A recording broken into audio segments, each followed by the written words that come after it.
Cool Figure TV. Revolutionary salute. Revolutionary salute. Like, share, subscribe.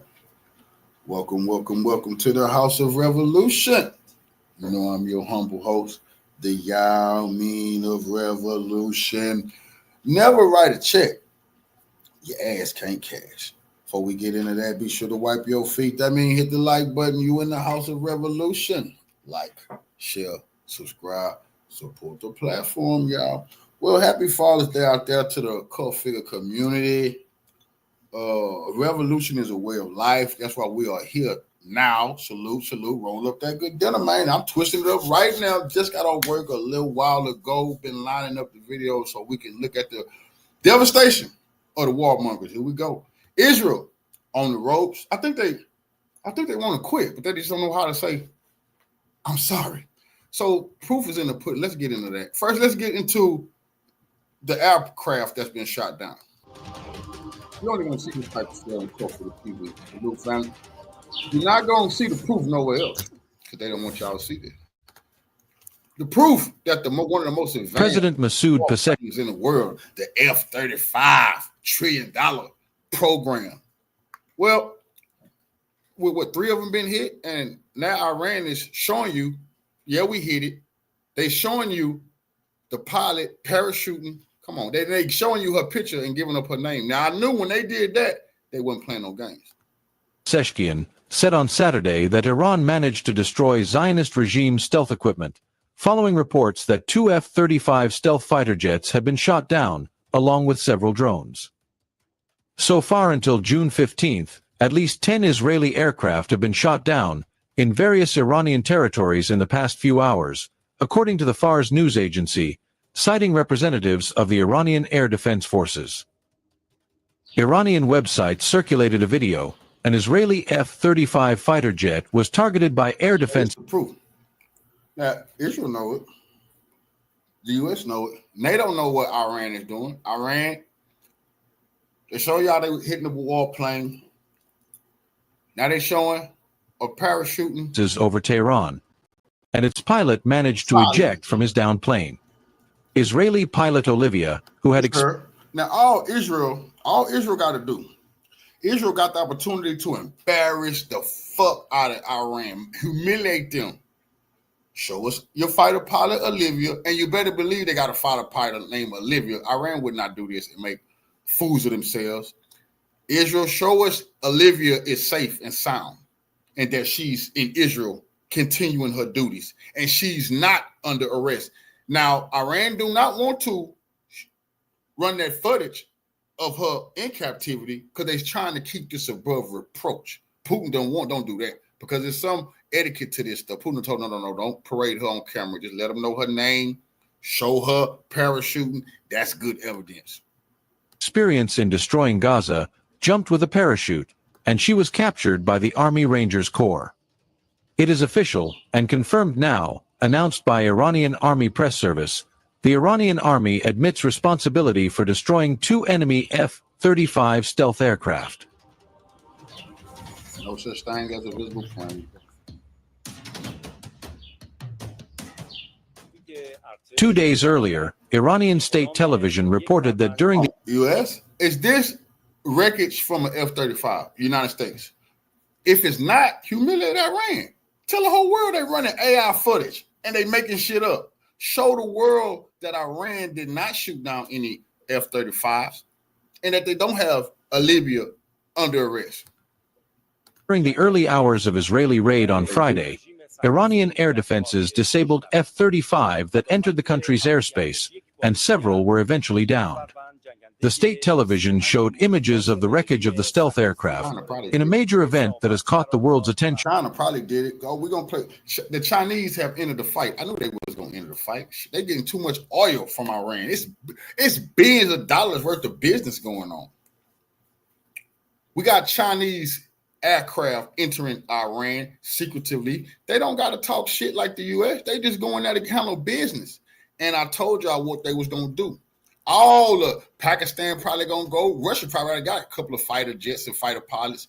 What the fuck they're doing for Israel, that's what China, Russia, and the friends of Iran, they're going to do for Iran. They got the right to be on Iranian territory. I told you that was going to happen. But I don't know if Iran shot these down. I believe advanced weaponry from China or Russia did it. But I do know that Pakistan shot down the advanced Rafale fighter jet from France, one of the most advanced in the world, using Chinese technology. Now I know that Chinese missiles, probably the same thing happened right here. Iran has become the first country in the world to shoot down a fighter jet that is said to be stealth. This is interesting. While the enemy media described the first images of the Israeli F-35 as the result of AI, it is understandable that in the era of artificial intelligence, it is increasingly difficult to verify the authenticity of images, but this is a very clear image for anyone who has ever seen an F-35. In addition, the first unofficial video surfaced, allegedly showing the wreckage of an Israeli F-35 that was shot down near Bin Zara Kazvini. Come on, bro. Come on, man. Fake news won't show none of this shit, bro. Why CNN not showing this? Why are they not showing the people about Olivia? Why are they not showing the footage of the fighter pilot parachuting that Iran has released? Because they don't want the world to know about the humiliation. This has never happened to them before. Veen province in the northwest. There were conflicting reports, some saying it was an Israeli F-16, but Israel, which controls the media, denied all of them. Oh, it's aliens. They shot down aliens? That's crazy. Aliens attack. So far, Iranian Integrated Air Defense Network has also been actively shooting down Israeli enemy drones throughout the country. The latest images surfaced, showing the remains of several cruise missiles and drones. One of them, a drone, was shot down over Desful, southern Iran, and stuck on a concrete road barrier. They thought they were just going to bully Iran. Hell no. They find out Iran got all them weapons they said they had, advanced weapons that could shoot down so-called stealth aircraft. See? Israel's going to pay a terrible price for thinking that they had the green light to attack Iran. Now they begging the U.S. They begging France, Britain. Oh, hold on. Let me go. Do we want to see China getting in? No. Let's look at this. Britain tried to sneak into the fight yesterday, tried to bring their warships into the Indian Ocean. Iran punked them. Man, Iran won war. They say, we'll go to war with you. What you want to do? So I did see this yesterday. A British destroyer tried to sneak into the area because they could help guide missiles. See, they want to help Israel, but act like they're not. Iran ran up on them with their military Navy vessels, chased them up out of there. Told them, you don't gotta go. We can go to war. Britain, being the coward that it is, not want to fight a big dog like Iran. They just want the U.S. They wanted to fight people with the U.S. Had to run away.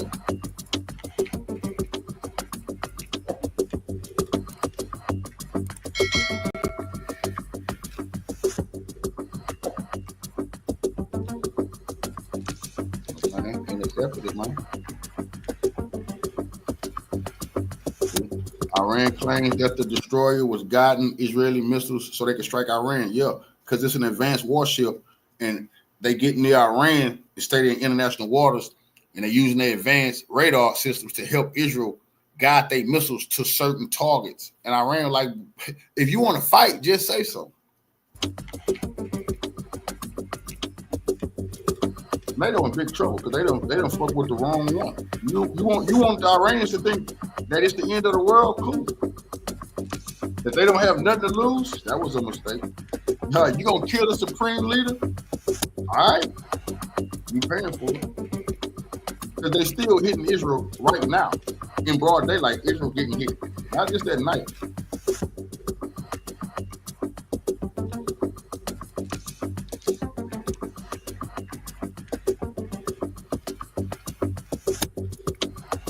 So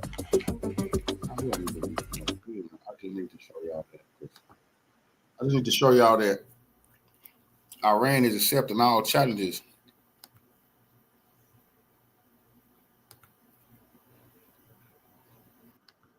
Before we go any further, we do need to see. I need to document this on this live that China. I'm glad to see China's about time to bring their ass off the sideline, bro. Iran helping them too much. And Putin, Putin is involved in a war. He can't do everything, bro. China, you're not fighting anybody right now. You're supposed to be the one. And they the one. The third Chinese cargo heading towards Iran today, probably carrying drones and other ammunition. So what if you could track flights, and flight trackers have caught China cargo ships going into Iran. This is what the world wanted to see.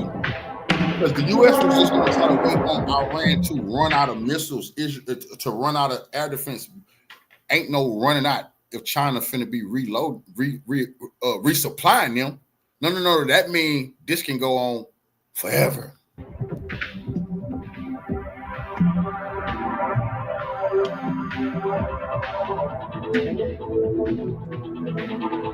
The first step, man. China calling the U.S. bluff.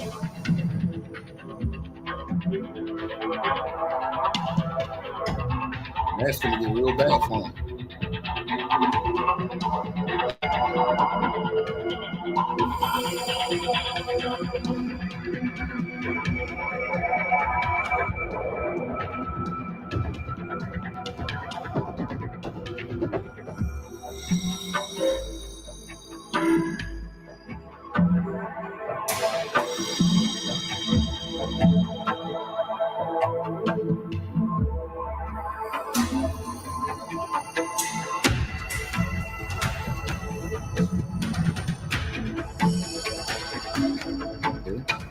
Serious, y'all. And this is how you get to the World War III.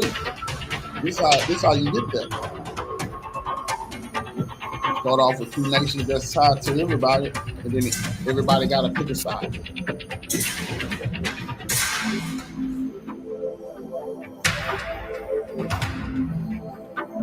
I mean, they ain't gonna shoot down the Chinese plane. They can't shoot the plane down, so China gonna be able to resupply Iran. Told you. The missile components, you need rare earth metals, rare earth material to make these advanced weapons. China has a monopoly on that. And I said that the U.S. begging China for trade negotiations. The rare earth minerals is a part of that. The U.S. military, if China say you're not getting no more, the U.S. military going to have to take China to war to try to steal those rare earth minerals because they need it to make their weapons. You see? So Iran damn sure is in good shape because China got just what it needs to make all of his weapons.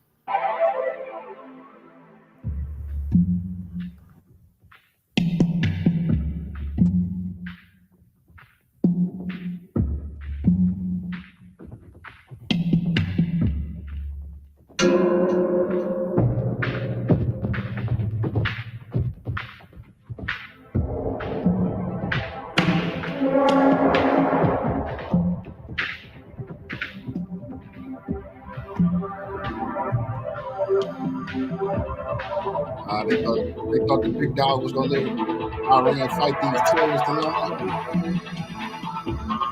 China know if they knock off Iran, they're on their list too. They might as well help fight them out.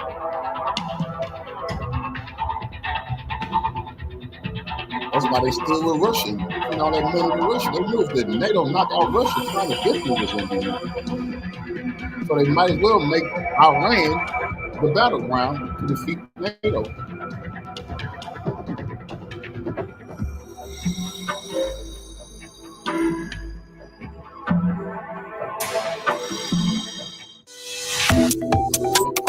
Subscribe to One India.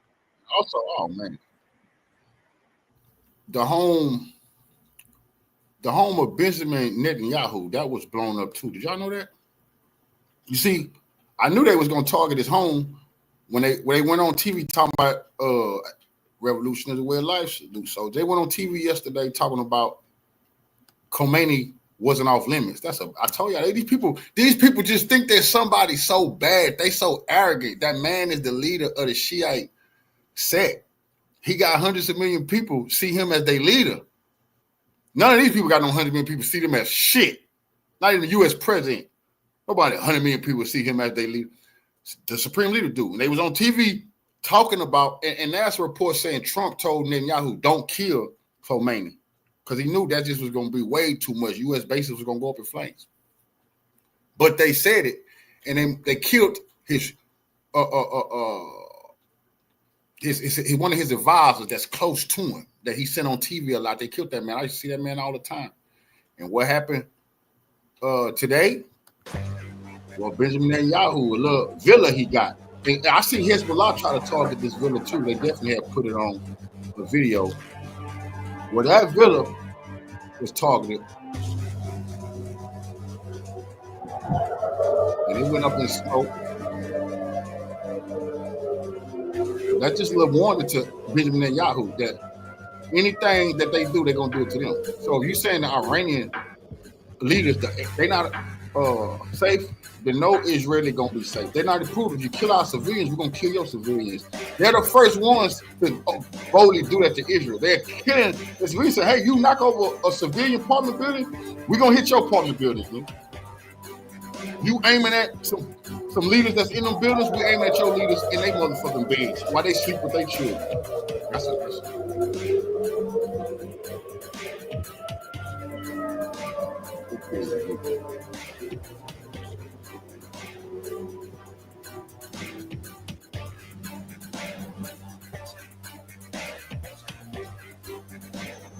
And the Israelis reported that they said, because they know the footage don't come out, they're not letting people get the footage though of Benjamin Netanyahu home going up in flames. But if they report, it might be it right there. But if they report that it was targeted, you damn sure know they hit it. They can put a missile through a window. They definitely hit Benjamin Netanyahu's house. Good. Salute, family. You know, our elders used to say that, never write a check your ass can't cash. That's what Trump and Netanyahu did. They wrote a check that their ass can't cash right now. They don't have millions of people willing to die for this shit. I keep saying that. The Iranians do.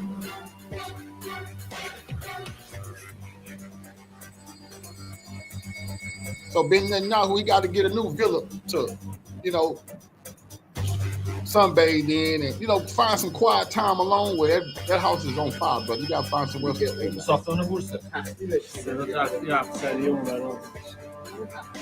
at these Israelis. They looking out their window, people, videotape. They can't believe this is happening. Oh, this is in Iran. Okay. All right, Iranians, they get a little taste. The Iranians getting hit too. We knew Iran was going to get hit. But it's not about that. It's about fighting back. I mean, that's what the Revolutionary War wanted to see. We wanted to see the Iranians stay in the fight and fight back, goddammit. That's what we see.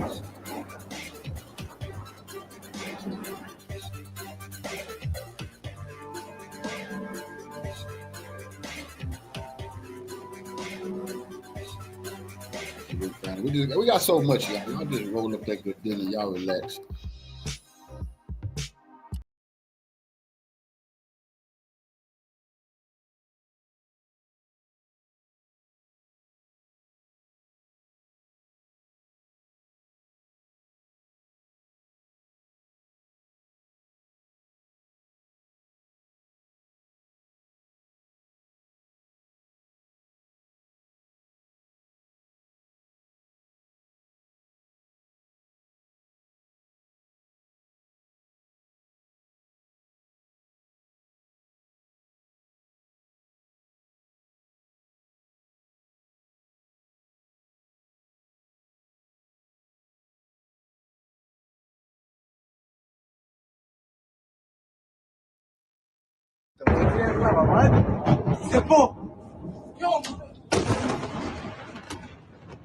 Buckle up, because this is the crisis moment. This is Trump's crisis moment, a tearing apart of his own support base, neocons crawling out from the shadows, the evil, slime, demonic warmongers like Lindsey Graham, now openly steering the United States foreign policy again. Game on, he writes, after the first bombs dropped. Neocon warmongers surrounding President Trump, pressuring him to strike. What will his resolve be? All of this happening while true conservative isolationists, what I call George Washington conservatives, are screaming, stay out of the Middle East. It only hurts the United States. This is the greatest foreign policy test of Trump's entire career. False flag attacks across the United States, threats of sleeper cells, and a narrative being built in real time to push us into war. Just a reminder, Trump's own administration confirmed that Iran is not building a nuclear weapon. The IC continues to assess that Iran is not building a nuclear weapon, and Supreme Leader Khamenei has not authorized the nuclear weapons program that he suspended in 2003. So what happens next will define the Trump presidency, maybe the survival of our republic itself. We'll get into all of that because over the past 24 hours, we've seen a massive escalation in this war. I woke up on this Father's Day, Sunday, to a boatload of news. By the way, happy Father's Day to all of you fathers out there. So first, we need to bring you up to speed on the devastating escalation over the past 24 hours in the Israel-Iran war, because it's moving fast and it's changing the entire world order. BRICS nations lining up behind Iran, sending them weapons. Western countries like the United States and the UK and Germany now lining up as expected behind Israel. Iran's capital city on fire this morning. Massive airstrikes in Tehran a few hours ago. 15 airstrikes hit next to Iran's parliament building. They destroyed Iran's IRGC headquarters. The Iranian Intelligence Ministry building in Tehran no longer exists. It's now gone. That's all right. Then Israel struck Iran's nuclear agency headquarters. The escalation is happening in real time after Iran sent a devastating attack on Israel overnight. Yeah, you can hit near their parliament building because I'm pretty confident Iran gonna hit their parliament. Whatever you want, hit the presidential palace. They're gonna hit yours. I'm confident now. Whatever they do to Iran gonna do it to their motherfucking ass. But it's more, we're used to seeing them devastate the Middle East. So blowing up this stuff in the Middle East, people used to that. It's called shock and awe. The U.S. came up with that too. Scare the hell out the whole world as the bombs just drop and people are helpless. This is the first fucking time that the world is witnessing it happen to Israel and NATO. They've never seen nothing like this. They don't, now they know Iran is not helpless, and Iran not looking for nobody to stop this fight. No, Iran is continuing this. Iran is already saying this is a fight for existence and survival. Somebody gonna be through when this is all said and done. Overnight, I stayed up late watching all the developments in Israel as Iran was attacking and destroying Israel's main missile factory, military installations in Haifa. After Israel struck oil. They think it's going to be a civil war in Iran. It's going to be one in Israel. Israel is the land that's going to split. Israel is the one that's going to come. People going to overthrow their government because they're going to want to survive. They're going to snap and realize y'all ass is in deep trouble. The U.S. cannot protect you. If the U.S. was fighting Iran, this would be happening to the U.S. The U.S. got superior weapons, but a lot of the U.S. weapons Israel is using. You see what I'm saying? That's serious business. If you want to take a look at the U.S. military, you take a look at them. Israel. Oil refineries in Iran. Then Iran destroyed Israel's key oil refinery, which supplies over 60% of oil refining capacity to Israel. 60%. Hundreds of missiles hitting downtown Tel Aviv, which in many areas turned to rubble. It almost looks like Gaza. It's hard to tell the difference. It do look like Gaza.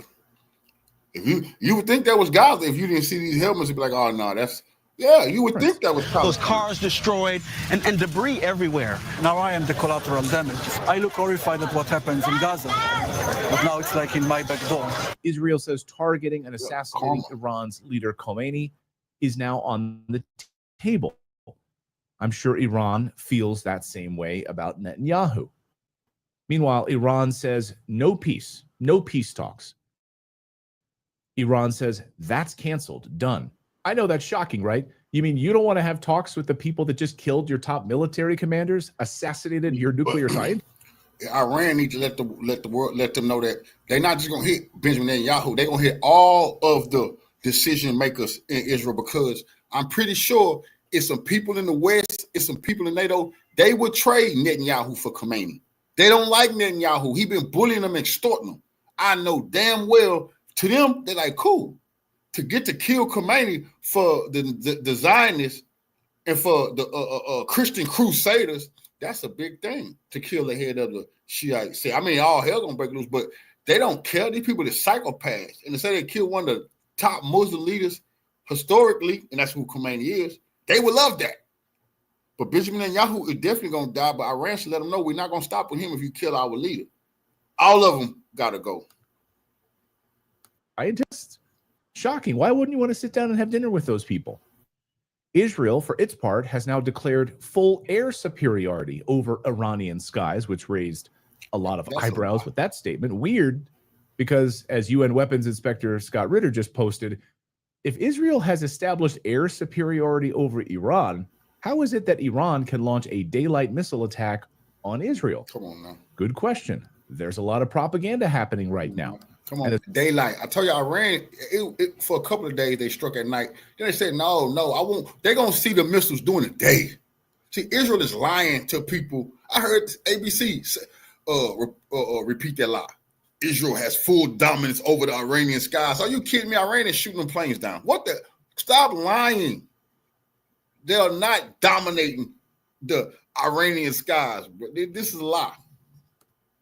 And as Colonel McGregor pointed out last night, what Israel wanted was provocation, and they got it. Quote, in less than 18 hours after Israel's surprise attack, Iran responded, firing hundreds of ballistic missiles, including hypersonic missiles, into central Tel Aviv and across Israel. Meanwhile, Israel's Iron Dome failed. Israeli intelligence failed. So now Netanyahu is pleading with Washington to intervene with American military power to rescue Israel from certain defeat, a defeat Netanyahu crafted with encouragement from Washington. The U.S. can't stop Iran. So think about that for a second. Israel knew it couldn't beat Iran, and any military expert worth his salt knows that unless they're lying to you. So this was all planned. Launch the attack and then beg Trump, beg Germany, beg the UK to come in and help. More on that part of the story in a second, because this was a trap set for Trump, and he walked right into it, or he walked into it intentionally.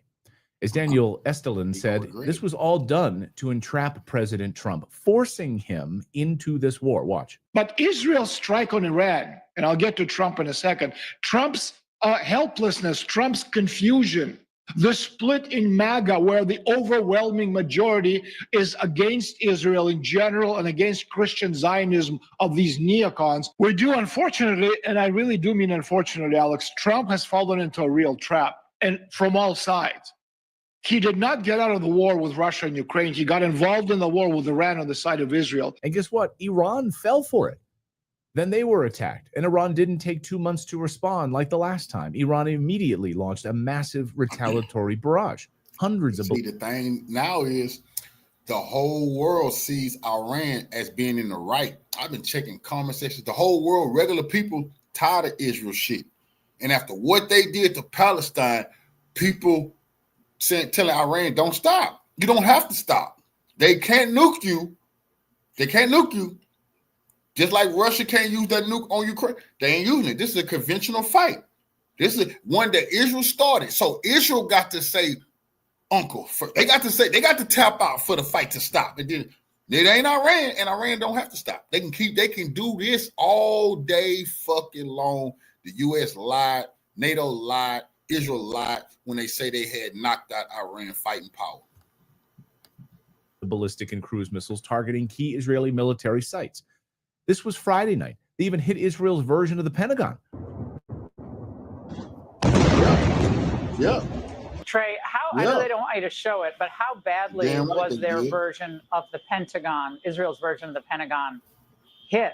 Footage from Iranian state TV shows missiles lighting up the sky, hitting targets all over Israel. So much for that Iron Dome, or the Arrow system, or any of the other systems that Israel has. As Colonel Mack pointed out, it failed. How did it fail? Well, we now know that Iran launched hundreds of 20 to 30-year-old missiles. The Iron Dome went after them. And then, while they were going after the 30-year-old missiles, Iran launched this. State-of-the-art new missiles, hypersonic missiles that flew right through Israel's defenses, hitting targets like this. NATO don't have a missile like that. The U.S. don't have a missile like that. Israel don't have a missile like that. They don't have hypersonic missiles. They don't have hypersonic missiles. You have nuclear missiles, but you can't use them. You see? Come on, man. They fighting they in a fight right now where Iran can do just what they did to them. Send dummy missiles, send drones, send old missiles, and then when Israel give up a location of an advanced air defense system, hit it with a hypersonic missile. Or any real target that, like when they want to get Benjamin Netanyahu, hit them with, they're going to be able to hit whatever they want to hit with them hypersonic missiles. And that's what Russia is trying to tell NATO, like, stop playing with me, bro. Stop playing with me. Because they will hypersonic missile Germany, Britain, the U.S., they letting them know. Just look what you just seen. That'll happen to these European capitals playing with Russia. Any day of the week, they better stop it. You can see the older missiles dancing up in the Iron Dome skies and then watch the new missiles hitting their targets. Nearly all missiles that Iran fired in this wave were 20 to 30-year-old models. Israel can't stop them. And oh, by the way, no one in the West can stop them either. Can you imagine one of these hypersonic missiles hitting a U.S. aircraft carrier? Sitting ducks. And late Friday, Iran's elite Quds force broadcast a video of direct hits on Israeli air bases. This wasn't symbolic. It was overwhelming. Multiple air bases destroyed. It wasn't broadcast on Israeli TV. And sources are telling Redacted that Iran's attack that you're seeing here on your screen. So, in other words, you kill our scientists, we kill your scientists. But Israel not going to say it. They didn't kill generals. There's all kind of people Israel been killed, but they keeping it quiet, like Zelensky and them. What's going to happen is those military people, the high-ranking people, going to die in training exercises. They're going to say a major general had a heart attack in about 2 weeks. Watch. Another one was in a helicopter training for battle, and then he died. Salute to our brother Richard for the donation to the war chest. Revolution is a way of life. Absolutely appreciate the love, family salute. But the world can witness. You can't tell us Iran not killing nobody. But it's civilians. So no military people are dead. So none of your scientists, man, please. Into chaos. Israel working around the clock to dig bodies out of rubble in Tel Aviv. Iran digging bodies out of rubble in Tehran. That's all right. They martyrs. So in war, no one wins. They martyrs. No one. Meanwhile, Russia the Iranian people are ready to die for this. The Israeli people wasn't. They wanted to live. The Iranians, see, this is a different, they are a martyr society. It's like Hezbollah. They ready. It's millions of Iranians, I swear to God, they ready to die today. If Khomeini say go, it's over. They not worried about coming home. When they kiss their babies and their wife, they heroes. They gonna make posters and pictures of them. This is a different society, bro. They already got their mind right. They understand the assignment. And it's, 80 million of them? You can't go body for body. No. Israel cannot take as much punishment as the Iranians is willing to take. A month of this will cripple Israel. China have condemned Israel's actions, calling them perverted and not remotely self-defense. And North Korea also now throwing its support behind Iran, saying they will come to Iran's defense. Great. I keep telling people that. They've warned that I keep telling people that. I will first want to report that. Y'all know I reported that first.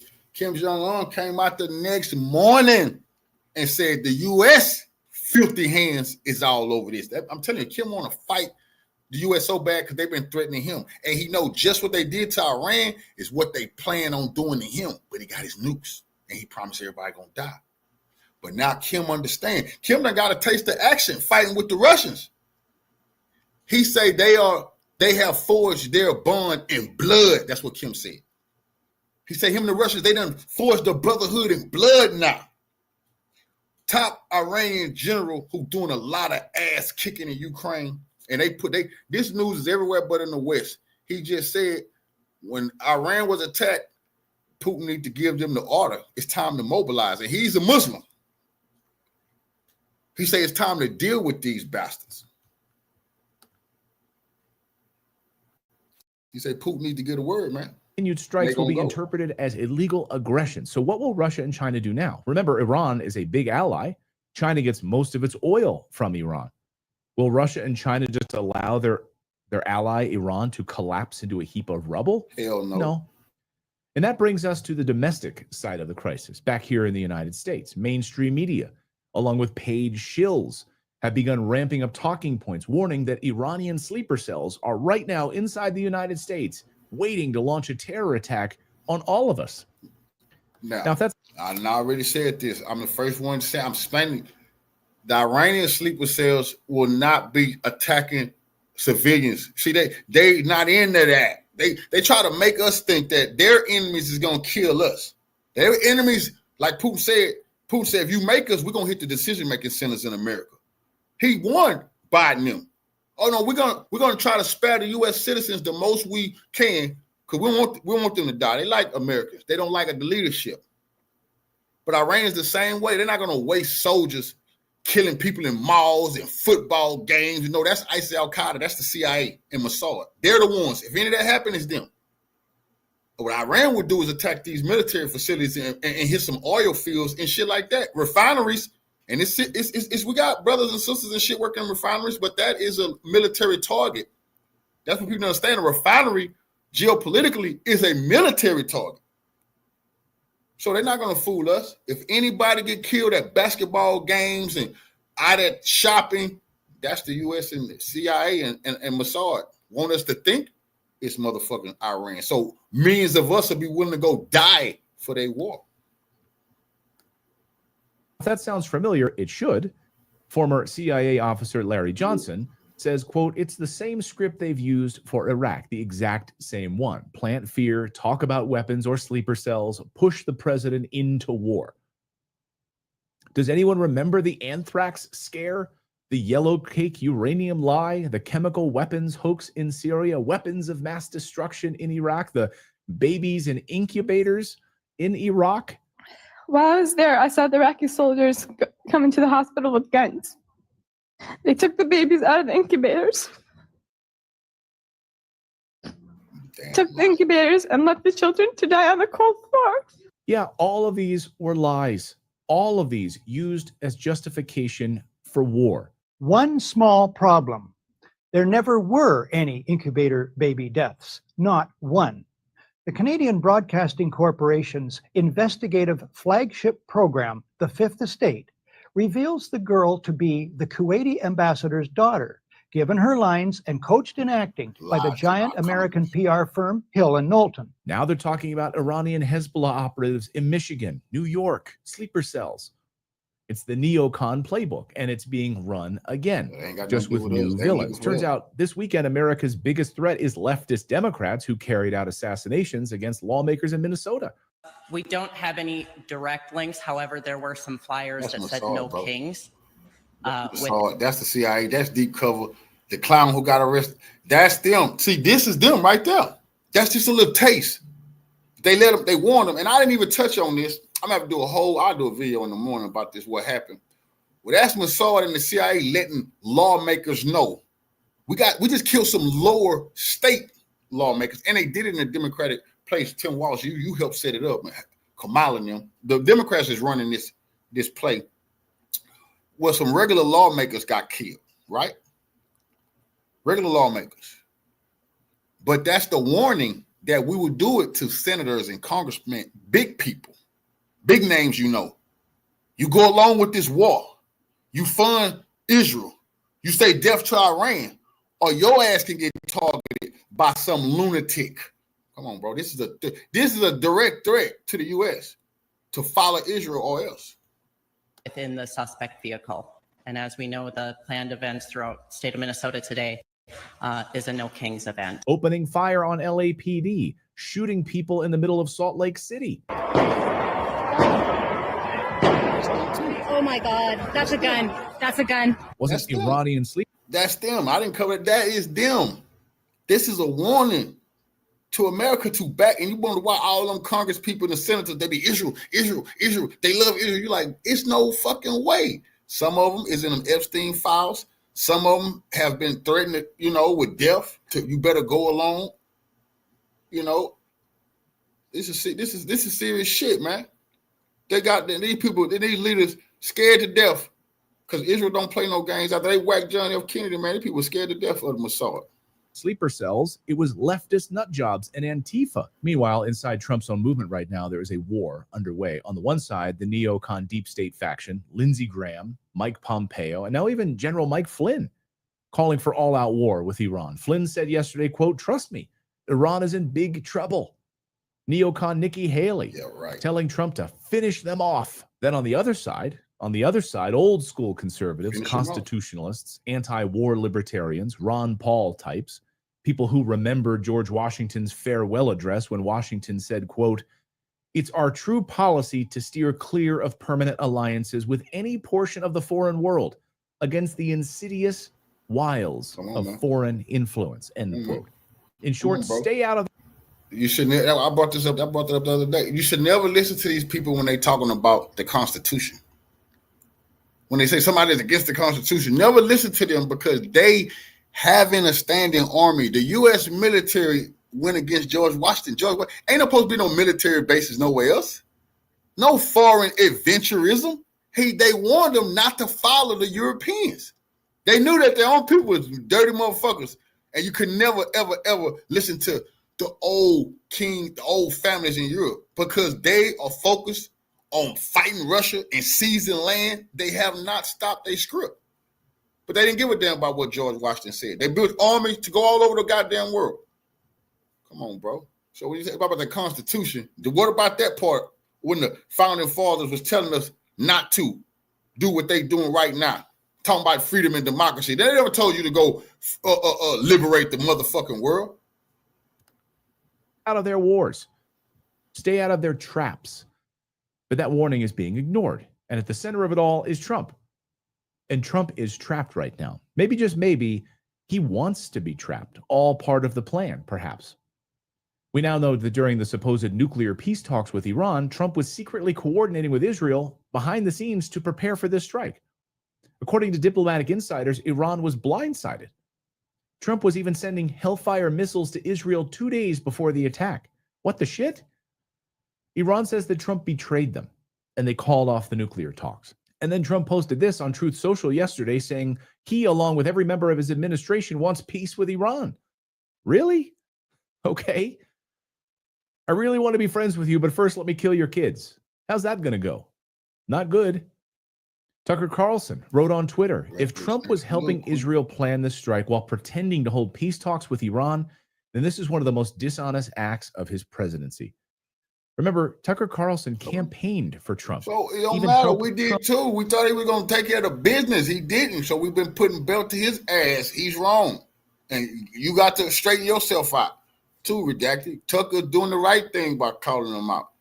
The hell wrong with you? This was the one war we told you don't fight no Iran for the Zionists. Boy, there ain't no America first. Expose Trump yourself. Get elected. It also turned out that any rift between Netanyahu and Trump was total BS, all a fake story to lull Iran into a false sense of security about a peace deal. Trump is now at a crisis moment. So what happens next? Well, with peace talks off the table, Iran threatening further retaliation, and neocons openly demanding military action, this is the powder keg moment. We are standing on the edge of World War III. And the person being squeezed from both sides right now is Trump, surrounded by people like Mike Flynn, Lindsey Graham, Israeli advisors pushing him towards escalation. And then on the other side, by millions of betrayed supporters who thought America first meant staying out of these foreign entanglements. Trump was confronted by a reporter about why he's putting Israel first and not America first. And Trump said, quote, well, considering that I'm the one that developed America first, and considering that the term wasn't used until I came along, I think I'm the one that decides. In other words, America first can mean anything neocons want it to mean, anything Trump decides that it means. Side note, America First was used long before Trump came along. Campaign posters for Republicans used it starting in the mid-1800s. And before World War II, the America First Committee laid it out to prevent us from getting into foreign wars in Europe. So Trump didn't create it, of course. So what now? MAGA supporters are watching the man they voted for behave like another Bush-era warmonger. So does Trump truly want peace, or is he doing the bidding of neocons and warmongers? It's too late. This is a defining moment, not just for Trump, but for the entire America First movement. The choice between him is clear. Follow the neocons into war, or return to the non-interventionist George Washington vision that got him elected in 2016, where he stood up to Jeb Bush. Obviously, the war in Iraq was a big, fat mistake. We should have never been in Iraq. We have destabilized the Middle East. One path leads to destruction. The other leads to national survival. So that's the crazy news update part of today's video on this Father's Day. How can you sit there and talk about we should have never? You done did worse. you helped attack Iran. What is way worse? What the nonsense George Bush had got us into, which what you just did.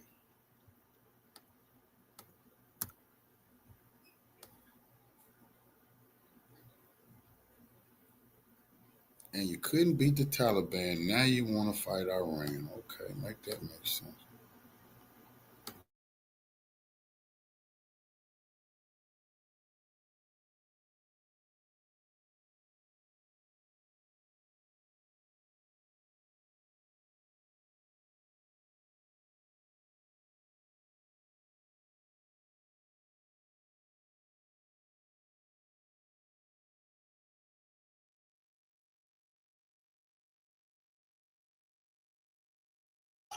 They're not laughing now.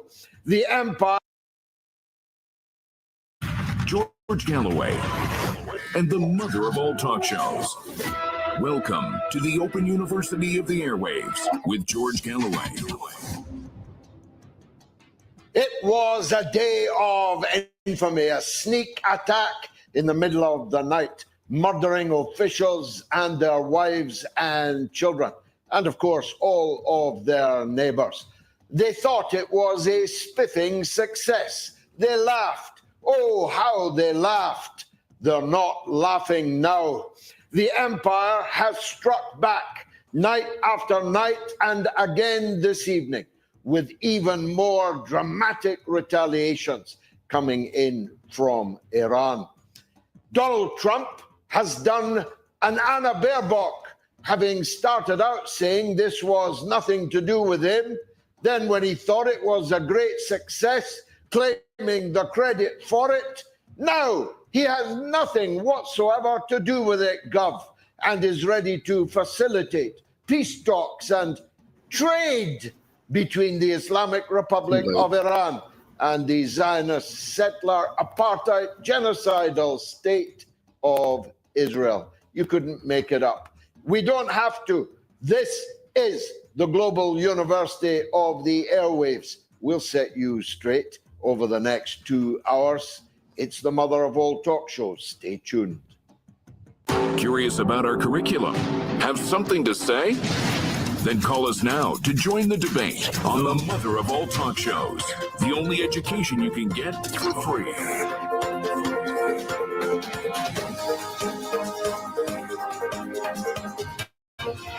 George Galloway, the mother of all talk shows, with George Galloway. All of these people have now mounted in the dead of night. Like thieves, they stole in, having infiltrated Iran for many months in advance. They did succeed in killing a lot of folks, as President Obama might put it.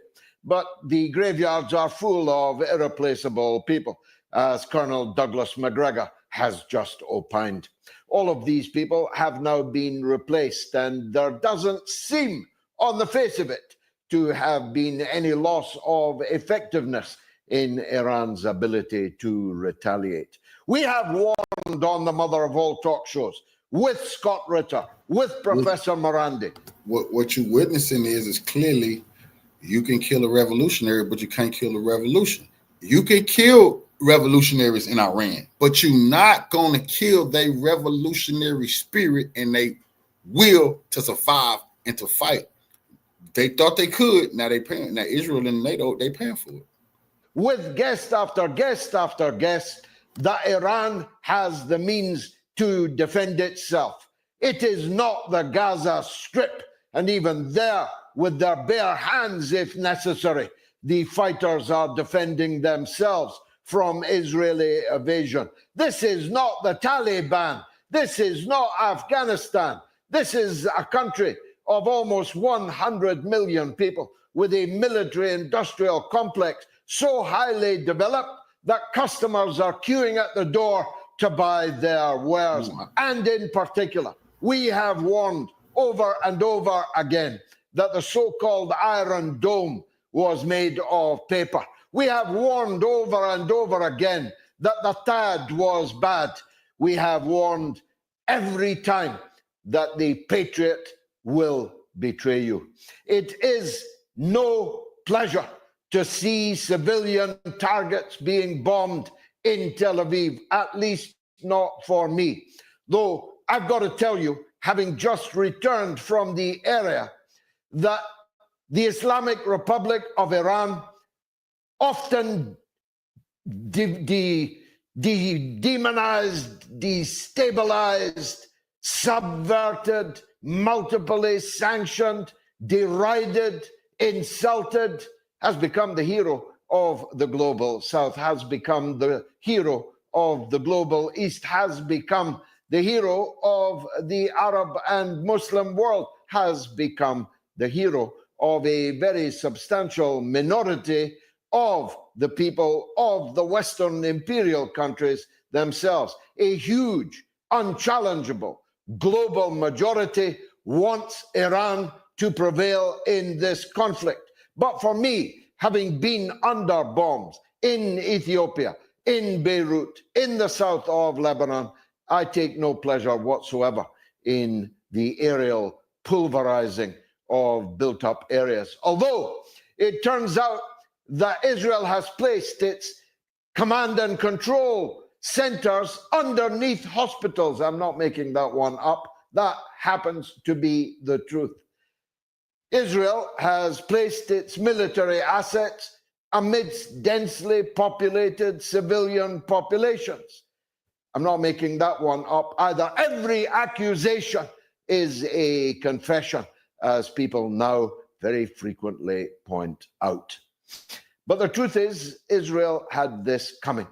Israel is getting a bloody good hiding. They laughed on night one. They're not laughing now. And they'll be laughing even less by the end of this night if the statements coming from Tehran are anything like accurate.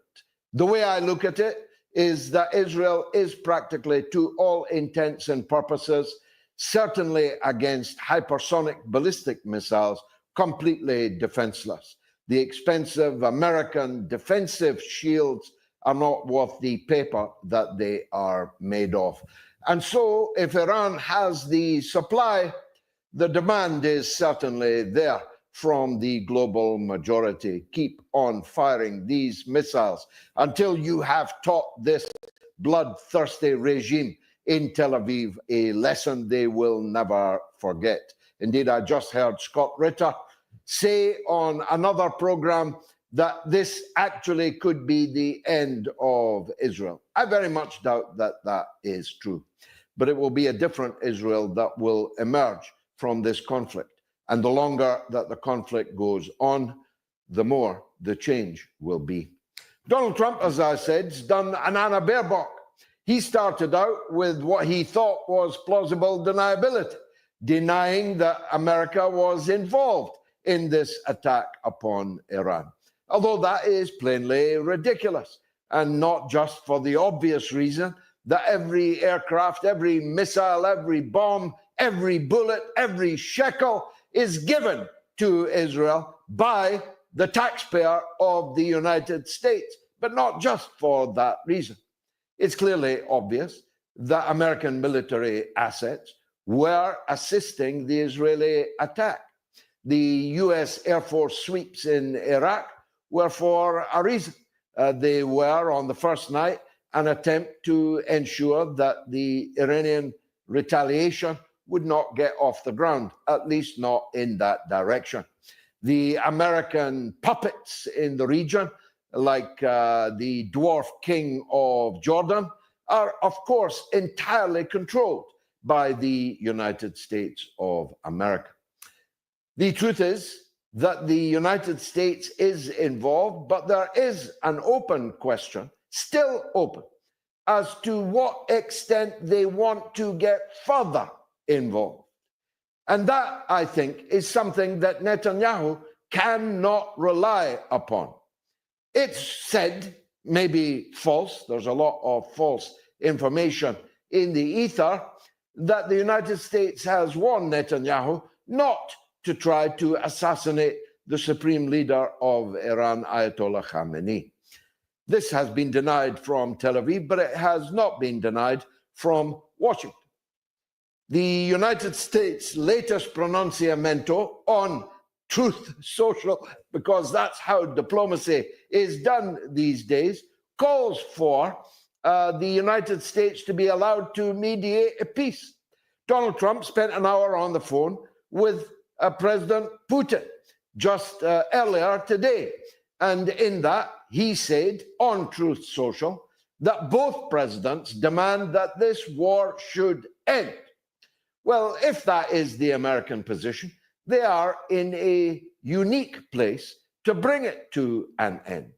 They simply have to order the Netanyahu government to cease and desist and make reparation for the killings and the damage that they have done with what is a completely illegal attack, a sneak attack, a Pearl Harbor sneak attack. Every person that they've killed, every dollar of damage that they have done was illegally imposed and must be repaired at the expense of Israel and its allies. The United States is in a position to order Netanyahu to cease and desist the mass killing of the people in Gaza, in Jerusalem, of the West Bank. The President of the United States can order Netanyahu to cease and desist his latest wave of settlement plans, rendering null and void any possibility ever of a Palestinian state emerging in the West Bank. Now, none of these things is likely to happen, but all of these things must be demanded. And lastly, President Trump is in a position, and colon cancer may be given and cited as the reason, to demand that Netanyahu finally departs the scene. As long as he does not, the global perception will be that this is Netanyahu's war. It's a war being fought to save Netanyahu's skin. Now, I myself don't personally believe that.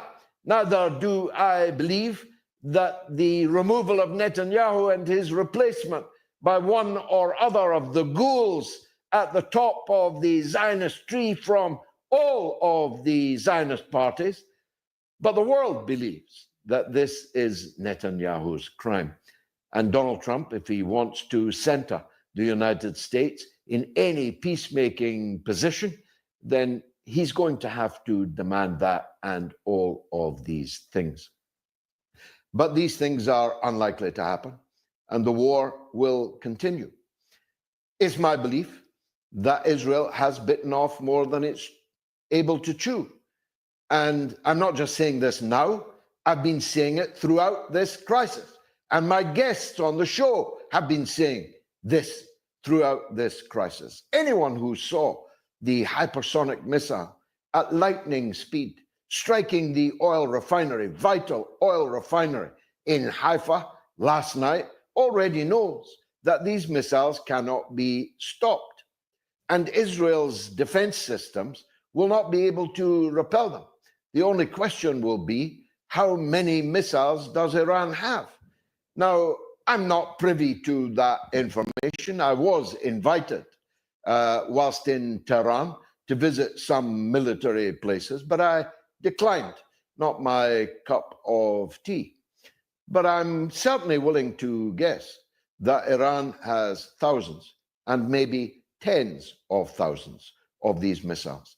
And given that they're coming in at 300 or so per night, and the ballistics, hypersonic ballistics, are coming in at 1 or 2 per night, Iran is much better placed for the long war, especially as it has public support almost throughout the world, while Israel, which has virtually no support in the world, only from the leaders of the empire and its satrapies, not even its Arab satrapies, none of them. They are all quailing at the possibility that Iran will blame them for United States and Israeli perfidy and the bombing campaign, which is undoubtedly hurting, harming innocents, slaughtering innocents, like a family that was slaughtered last night in Tehran in total. But the satrapies in Europe, of course, have been already unmasked. Germany, stupidly, was caught with the German refueling aircraft switching on its transponder very briefly over Syria. That's the Syria that they destroyed over the last 10 years and more, and thought that with the puppet regime now in Damascus, they can use the airspace of Syria at will. And a German refueler, a tanker plane, was caught electronically, momentarily, but caught forever, refueling Israeli warfighters on their way to Iran. So the Germans are in the war. Keir Starmer, despite presiding over the lowest approval ratings of any British Prime Minister in the entire history of polling, and presiding over a country that is rapidly sliding into the status of third world slum, has sent our brave men and women of the Royal Air Force to the Middle East. He has denuded Britain's defenses of our own island and sent it to the Middle East, and, quote, has not ruled out, and neither did the hateful Rachel Reeves, his Chancellor of the Exchequer, who's paying for all this. She wouldn't rule out either those assets being used to defend Israel. And of course, the broadcast section of the British state, Sky News, the BBC, are firing on all cylinders, but they are finding it increasingly difficult to find an audience that believes them. Truth is, Israel is in big, big trouble now. And those that have supported Israel are in even bigger trouble. They're going against the wishes of their own people, and their own assets, if deployed in the war zone, are in very real danger of being destroyed. We don't have many Air Force jets, but if they start being blown out of the sky, and if our brave airmen, sailors, even soldiers begin to come home in boxes, then never mind World War III, this limited regional war itself may bring down their governments completely. The other issue that I want to discuss is much less consensual, and it relates to the poll that we're running this evening. Would Netanyahu have attacked a nuclear-armed Iran? Now, this is not the first time I'm saying this. I have said this in Tehran publicly. It's not the first time I've said it on air. I've even said it on Iranian TV publicly. It is an act of folly. There are multiple acts of folly. Believing Donald Trump was an act of folly. Having top commanders living at home with their families on the night of infamy was a folly. But not having made a nuclear weapon when you can make one is itself a folly. It's really very simple. If Iran had nuclear weapons, as is always alleged, this would not be happening. Israel would not be attacking Iran. America wouldn't dream of threatening to attack Iran if Iran had nuclear weapons. If I can put it very colloquially, succinctly, nobody will ever attack North Korea. They'll sanction it. They'll isolate it. They'll laugh at it, but they will never, ever attack it. Nobody will ever attack Pyongyang. Nobody will ever bomb Pyongyang, because Pyongyang has a government that is bristling with nuclear weapons and has the balls to use them in extremis. And so, given that Iran has, since the triumph of the Islamic Revolution, been surrounded by states which hate it and want to regime change it, who are nuclear armed, it is a folly for Iran not to have a nuclear weapon. I know there are people who so hate nuclear weapons that they don't like to hear me talk this way. And I hate them. I've been arrested at the British nuclear weapons base at Faslane and tossed into Greenock jail and didn't even get a blanket on a cold winter's night. I know that people consider that nuclear weapons are qualitatively different from all other weapons, being unlimited in space and time, and of course they are. But if you are in the crosshairs of not just Israel with its hundreds of undeclared, illegally acquired, illicitly held nuclear weapons, and if you are in the crosshairs of the second greatest nuclear armed power in the world, the United States of America, you really can't avoid the conclusion that you must get yourself a nuclear weapon if you scientifically, technically, and financially can do so. And that's why I say that the earthquake of 4.3 on the Richter scale in Baluchistan this evening near the Iranian-Pakistani border, for Iran's sake, I hope it was an underground nuclear test. It's all coming up over the next 2 hours. The peerless Professor Marandi from Tehran live. He's up right after this. Stay tuned.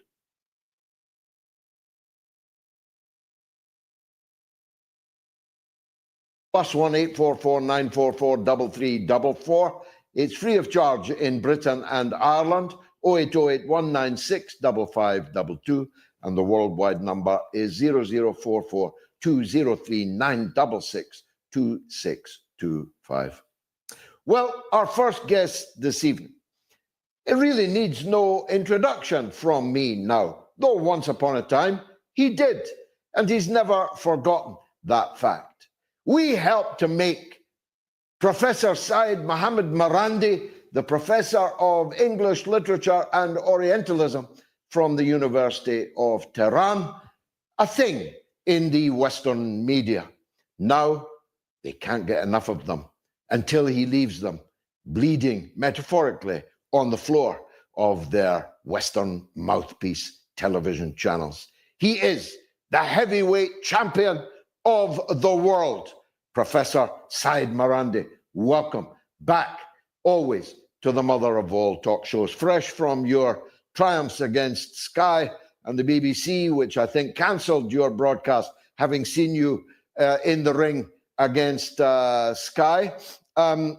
It's undoubtedly true, is it not, that the empire already knows that the empire, as in the form of Iran, is well able to strike back and is striking back again right at this moment. Your thoughts, please.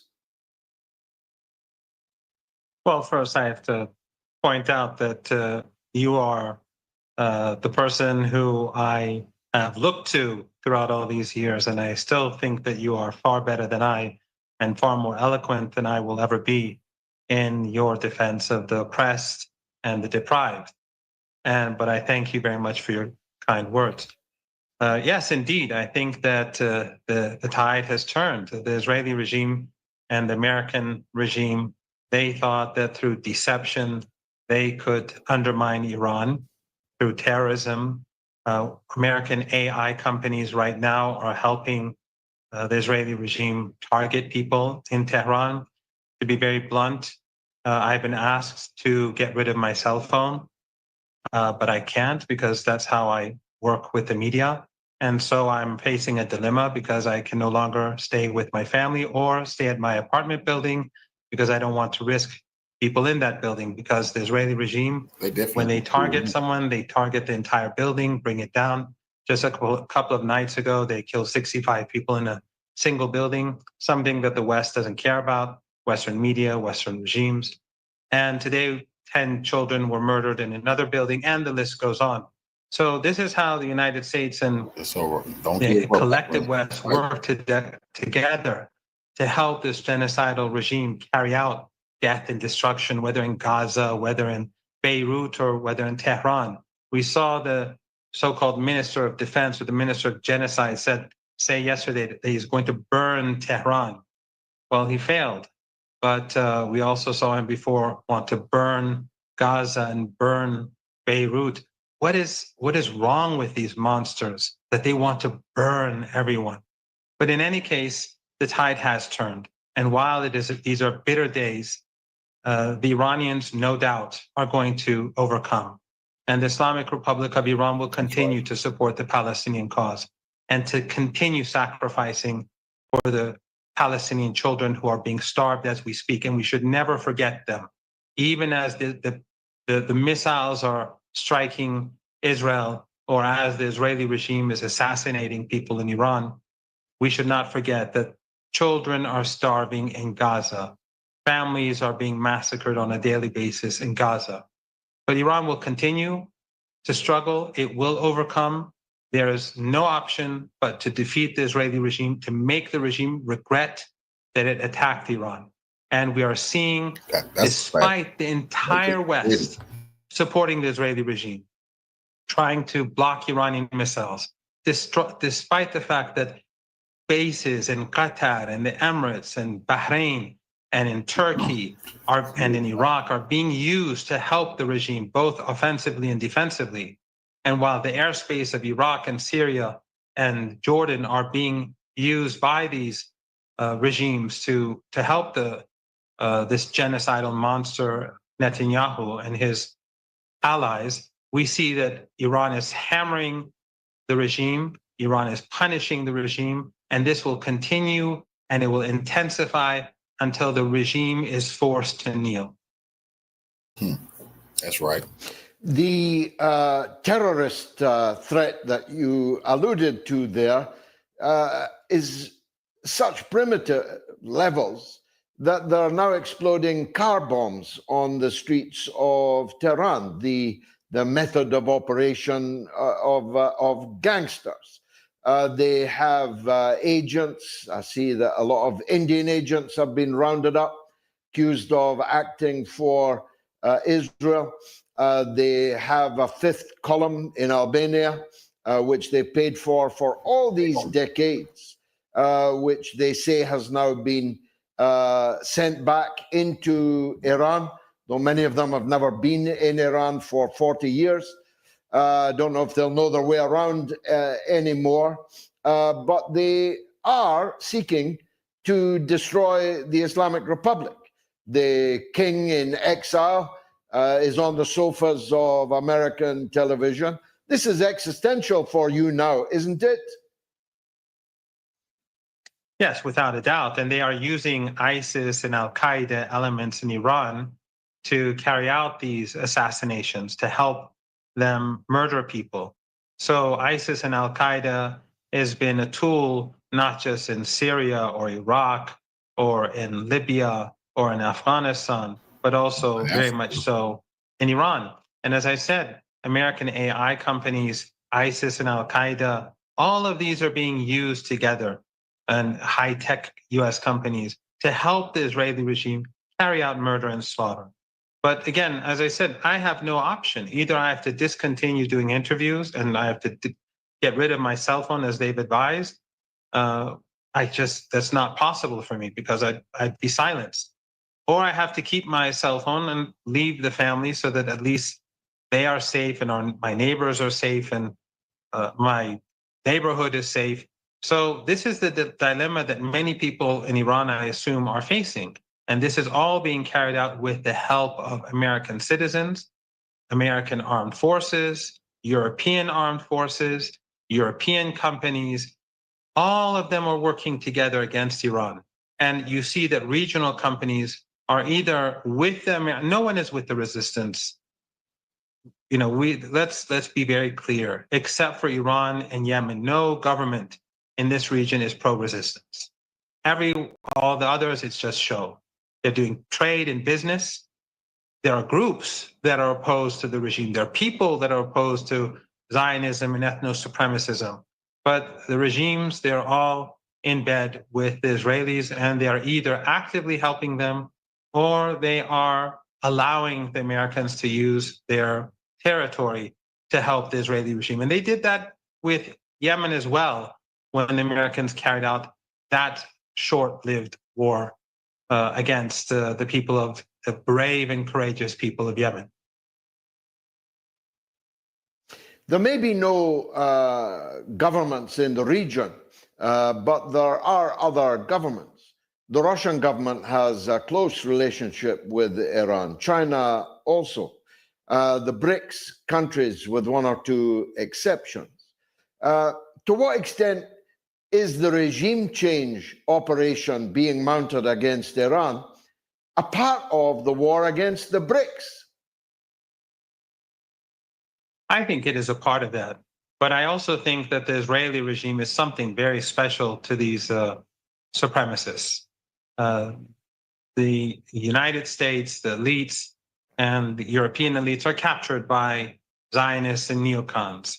And we see that as we speak, they are sacrificing Ukraine for these Zionists. They're taking away the air defenses of Ukraine for this Zionist, for this ethno-supremacist, racist, and genocidal regime. And they have destroyed Ukraine. They have used it as a tool for many years, but 3 or so years, it's been devastating to Ukraine. And after all the sacrifices that Ukraine made, and after being destroyed and wrecked, they just dump it and take their toys elsewhere, their tools elsewhere to support this ethno-supremacist genocidal regime. And I think that's a lesson that not only that should teach the Ukrainians not to trust the West, but it should teach the rest of the world that the West doesn't care about anyone. They'll use you and then they'll throw you away when they have other priorities. But the collective West is doing everything that it can to help this regime.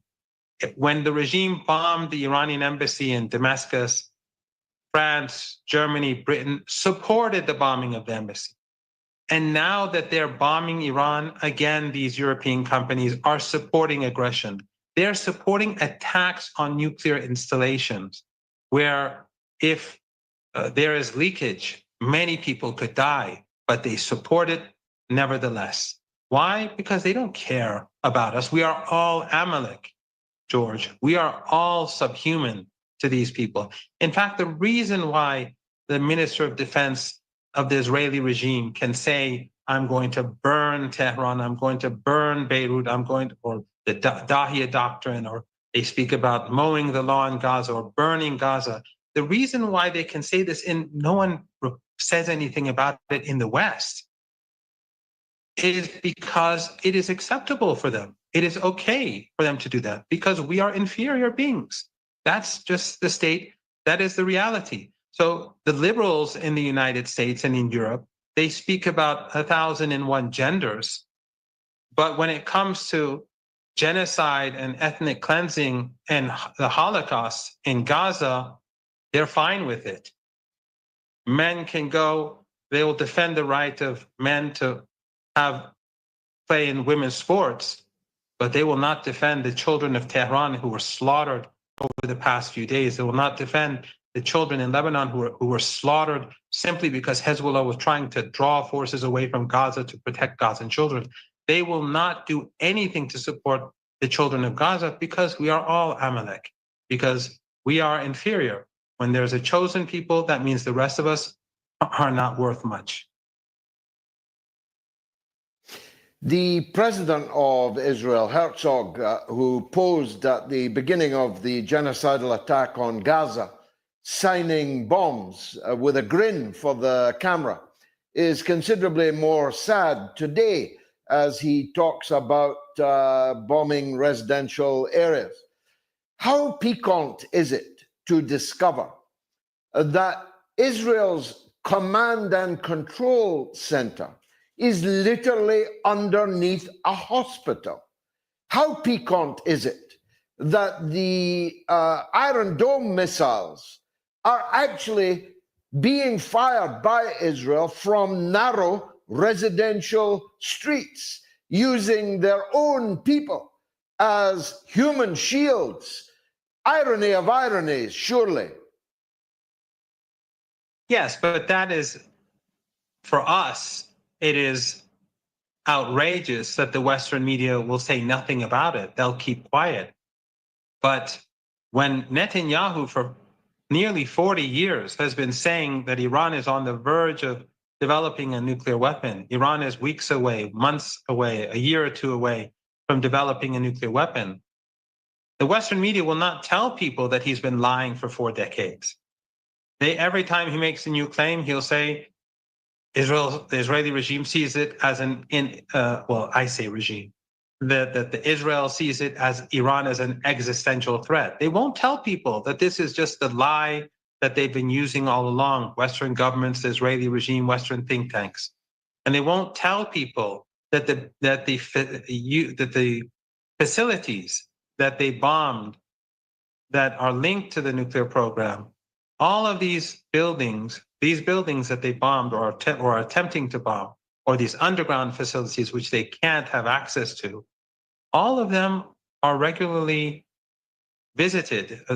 IAEA inspectors visit these buildings, and they have never said that Iran has moved to develop a nuclear weapon. The board of governors of the IAEA is a political body, and it is dominated by the West. Whenever they are nearing a deal with Iran, they'll behave better. Whenever they want to put pressure on Iran, they'll rehash old accusations. So the political body and the head of the organization, which is under Western control, like all international bodies that were created post-World War II, they will say what the United States wants them to say. But none of the technical experts have ever said that Iran is moving towards a nuclear weapon. But this is not something that Western media will say. Just like we've seen over the last couple of nights, CNN and other outlets speaking about the children in Tel Aviv and elsewhere, where just a short distance away, they're starving 1 million children. They are starving 1 million children. The hypocrisy of these journalists, the hypocrisy of these governments, the hypocrisy of these NGOs, these human rights NGOs, the hypocrisy of the whole Western political establishment is mind-boggling. But it's something that we have to get used to. And Iran is going to resist. Iran will not allow them to overcome. Iran will not allow the Israeli regime to succeed. And hopefully, even though Trump has been hypocritical and he's been deceitful and he's been a part of this aggression, hopefully he will not get involved directly, because that will lead to a global catastrophe. That will lead to the destruction of these Arab family dictatorships in the Persian Gulf that host US bases. So the smart thing to do for Trump is to distance himself, and in fact, to put pressure on his allies, his genocidal allies, to be careful, because this could lead to a catastrophe where the entire world is affected in a way that would be far worse than 1929 and the 1930s. But in any case, whether the United States gets directly involved or not, Iran is going to punish the Israeli regime, and the Israeli regime is going to pay a price. Iran will force the regime to regret what it did. And ultimately, I believe this is what is going to lead to the fall of Netanyahu, even though it's not going to change the regime, because the fall of Netanyahu is like Nazi Germany without Hitler. It's like ISIS with Abu Bakr Baghdadi. It's like Al-Qaeda where Jolani becomes Shara al-Shara. There's no difference. But I think that Netanyahu has gone too far, and he has effectively destroyed the Israeli regime, because the Israeli regime will have to face humiliation. They have shown that despite the entire West supporting it, they are completely vulnerable to one country, and that is the Islamic Republic of Iran. And the Islamic Republic of Iran will not relinquish the Palestinian people. It will not forsake the Palestinian people, and it will continue to support them until they're treated as equal human beings and until you have equal rights for all people in Palestine, something that in the West is outrageous. Human equality in the West is outrageous, and that is why we're so evil in their eyes.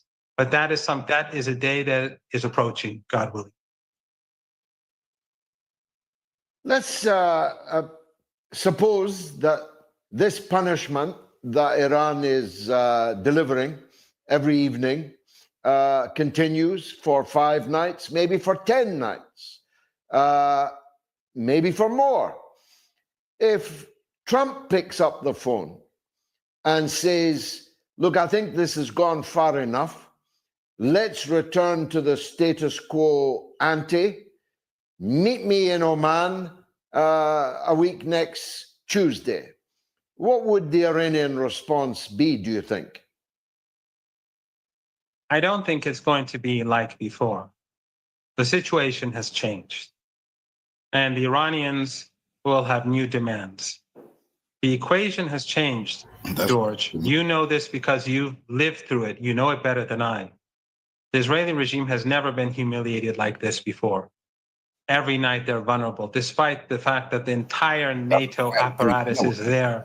And they've given up the air defenses of Ukraine and left them to be attacked in order to protect their ethno-supremacist genocidal monsters. Despite all that, they are being humiliated every night. And today they were humiliated during the day as well. This will continue. Iran will push this to a point where the regime recognizes that this was a catastrophic mistake.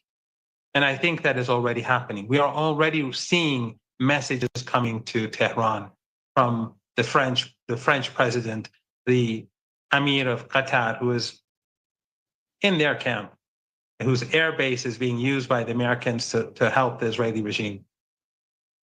And also the Americans are sending multiple messages to Iran that we are not a part of this. We had nothing to do with it. Whereas the Iranians have evidence that and it is clear that they were involved. And even Trump's statements on the first day indicate clearly that the United States was involved. But the more recent post of Trump seems to indicate that things are not going as well as planned. And that despite the initial shock that they hope to impose on Iran and cause some sort of collapse, that has not happened. And that shows the strength of Iran, that despite the collective West supporting this act of aggression, that Iran, within hours, was able to regroup and now is going to gradually turn the tide. They are carrying out assassinations in Tehran and elsewhere using drones. They are being supported by the West and Western intelligence agencies. In fact, the methods that are being used against Iran are identical to the methods used to strike the strategic bombers in Russia. That's a fact. The same people who organized and worked to bring about that operation were involved in preparing for these days in Tehran. And they fucked up big time by letting the Russians, Russia probably, I remember talking about it. It didn't take them to do that for Russia to realize what's going on, because they hate the Mossad, because they know who they really are. They understand they're the Khazarian kingdom, and we're going to leave it at that. They understand. So just the fact that they use the same tactics in Iran, Putin understand what he's going to have to do, and he can do it through Iran. You see, this is how you play the game, the same way the U.S. tried to use Ukraine to damage Putin. Now Putin could help assist Iran to damage his enemies, Israel and the U.S. And I think that is very telling. Now, you don't make these decisions any more than you make any of these political and military decisions. You are an academic, albeit an extremely persuasive one, which is why they might try to kill you. But yeah, because he's been speaking. It seems to me they don't like that the case I've been making, and which you have contested several times, that Iran, like North Korea, is a country that simply must arm itself to the extent of its technological and scientific capability. Otherwise, it can forever fall victim to these kind of sneak attacks. The Israelis do not declare that they are thinking of using a nuclear bomb, but they have them and they could use them. But you are, as a matter of policy, political, theological policy, have set yourselves against the acquisition of nuclear weapons. Do you think that calculus might have changed at all as a result of this week? It is changing the Iranians stated before they were attacked. If you attack their nuclear facilities and try to attack their nuclear enrichment, it will force them to obtain a nuclear weapon. So now it don't matter what they're saying. They already told you, and you did what they told you not to do, and they're kicking your ass for it. But I'm pretty sure, I don't know if a month, 2 months, Iran absolutely gonna have nuclear weapons. That's a fact. mood in Iran, there's no doubt. And ironically, George, Trump has done more than anyone else to push Iran closer to a nuclear weapon. Salute, soldier. I appreciate the love. It's Trump's doing. The Iranians have always disliked weapons of mass destruction. You know the history. During the war, when the West gave Saddam Hussein chemical weapons, I survived 2 chemical attacks, both mustard gas and a nerve agent. Others didn't, and others are still dying as we speak, a very slow and painful death after decades. Iranian politicians and military officials went to Ayatollah Khomeini, Imam Khomeini, and asked permission to produce chemical weapons. And he said no. He said, this is a horrible weapon. And they didn't do it. And afterwards, the current leader, Ayatollah Khomeini, said the same. So that is a moral issue and an ideological issue. But the problem is, there's also another problem, and that is that if you build a nuclear weapon, then you encourage other countries to follow suit and also to build nuclear weapons. And we have neighbors, Central Asia, the Caucasus, West Asia, and this could create a much more dangerous environment. So the preference is not to have a weapon.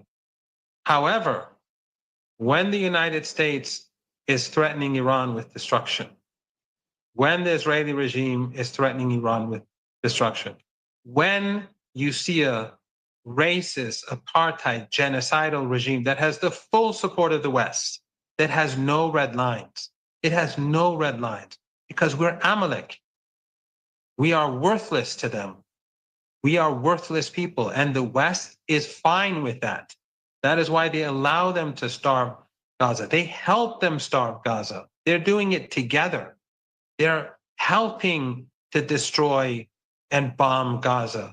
You see British intelligence involved. You see European nations. None of them will sanction the Israeli regime because they're in bed with these genocidal maniacs. So when there are no red lines, the argument among many in Iran is that for survival, we have to move in that direction. So they're tilting the balance of power, or the balance, let's say the balance of in the argument, or the power of one argument over another. They're tilting that balance. They're tilting the debate in one direction.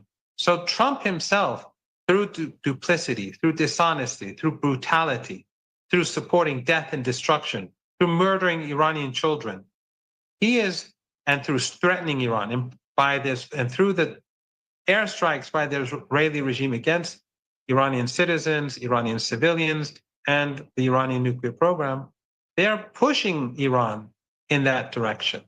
And ultimately, if it becomes an existential threat, then Iran's nuclear posture will change. And this would be something that I think would be very unfortunate, but I believe would be necessary. Well, I know I speak for all of our audience who value you so highly that we pray for your safety and urge you to find another way of keeping in touch with the media. Change your phone number, do whatever is necessary, because there's not two Professor Mohammed Marandis. May God preserve you. Thank you very much for your time at this extraordinary moment in your country's history.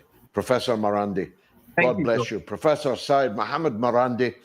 He break it down too good to the Western world.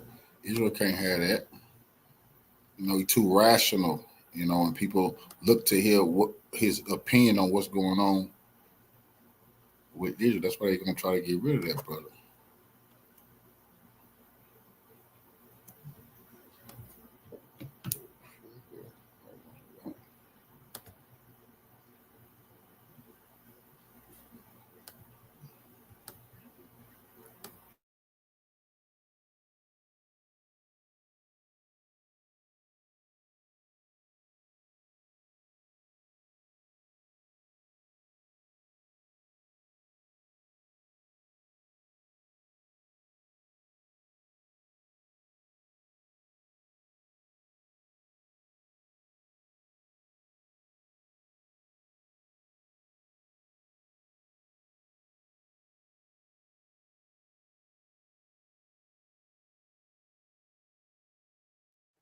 The Israeli-Iran war continues to broil, and in fact, it continues to escalate. The missile strikes going back and forth between the two sides. The target set expands, and the end to the war is further and further apart, and it's not even clear if anybody knows where the war is going or what they're trying to accomplish. First of all, overnight, if you hadn't seen, new airstrikes from Israel into Iran, and there were new missile strikes from Iran into Israel. And listen, folks, if Israel thought this was going to be fun and easy, they are now learning for sure that it's not. These images here that you're about to see in this are just absolutely stunning. And what this shows, and we're going to have Professor Ted Postel on to talk about this, because this is demonstrating exactly what he was warning about last year, that if Iran wanted to, that they could penetrate the Israeli air defense systems, whether it's the Iron Dome, the David Sling, or any of the other permutations, the THAAD that we have allowed them, they're going to get through here. You see all these are incoming missiles, folks. Do you see anything intercepting them? Many of these, as Ted has educated us, these trailers that you see behind some of them, those are warheads that are falling apart. Some of these could be older missiles. It's entirely probable that Iran would fire some large numbers of its older stuff just to try and suck down interceptor missiles. But you see, even those are getting through, and these three here in a row is just unbelievable. They can't. And you see, these are powerful hits. Nothing is stopping them, and I just don't understand, because the signal was very clear in 2024 that Iran sent very clearly to Tehran, to Israel, that we have the capacity to penetrate these systems, and they tried to downplay it. They tried to minimize their strikes so they didn't hit the targets that were sensitive. But now then you see the gloves are nearly completely off.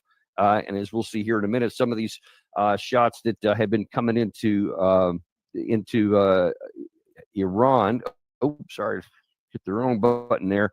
Let's show this one particular image here that was coming in from what Israel did to Iran. This is inside Tehran right here in one of their oil infrastructures, and just crushed it. I think that I read separately that the largest gas production facility in the Middle East was hit and set ablaze. And then this one here was inside Iran proper. And you can just imagine this, folks. This is just flat out, all out war between the two sides right now. And the question is going to be, and it needs to be, we're going to hit it right up front. Where is this going? What does Israel want to accomplish?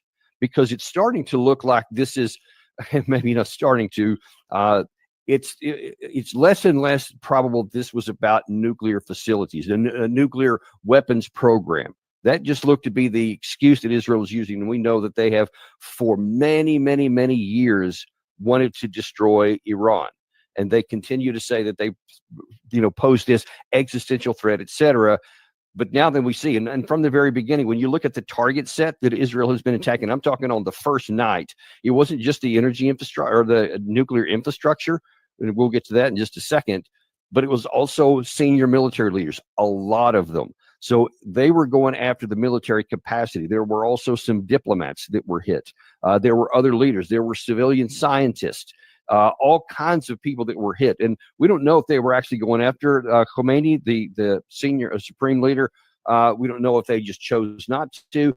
We don't know. All we know is that they haven't hit him. But certainly there's some movement that's going on inside there. Now, they also they may be having some success at some of these, at this attempt to foment rebellion from inside. That's one of the objectives, and I've seen many on the right here in the United States cheerleading this like nobody's business. They love to see this kind of stuff. They've been also cheerleading for an end to the Iranian regime, as long as the Israeli regime has been as well.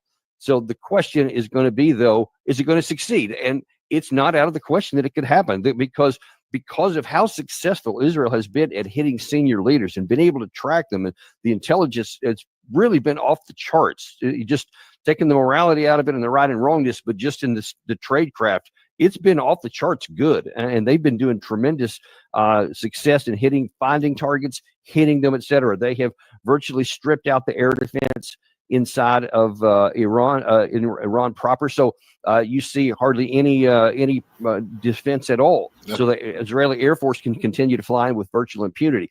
And you see that even though Iran itself doesn't have a decent air force at all, they have barely a pittance, but also the Israeli side is basically helpless against the incoming Iranian missiles. Question's going to be who's got the greater staying power. But let me not get ahead of myself. The issue with regime change. I have been in contact with some folks who have some connections with some of the folks in Iran that hate the Iranian regime more than Israel does, and has definitely wants to overturn them. There are some concerns within the Iranian regime that if moving around, if too many people are hurt and killed, too many of the security services are damaged, that they won't have the protection over the senior leader, and he may end up being overthrown. So there actually is a possibility that would have that. We saw that's actually what happened with Muammar Gaddafi. The Allies came in with air power and just weakened his senior leadership, weakened his military infrastructure, and so it helped a lot of the protesters with basically fire support, and they eventually succeeded. They found him and then they ended up murdering him. And you can't eliminate that possibility here. The Libyan army was nothing compared to the Iranian army, and Gaddafi wasn't in good standing with Russia and China. You know, Gaddafi was doing all kind of different stuff in Africa, and that they wasn't really going along with, but he was playing his own geopolitical games. He decided to dismantle his nuclear program. They didn't tell him to do that.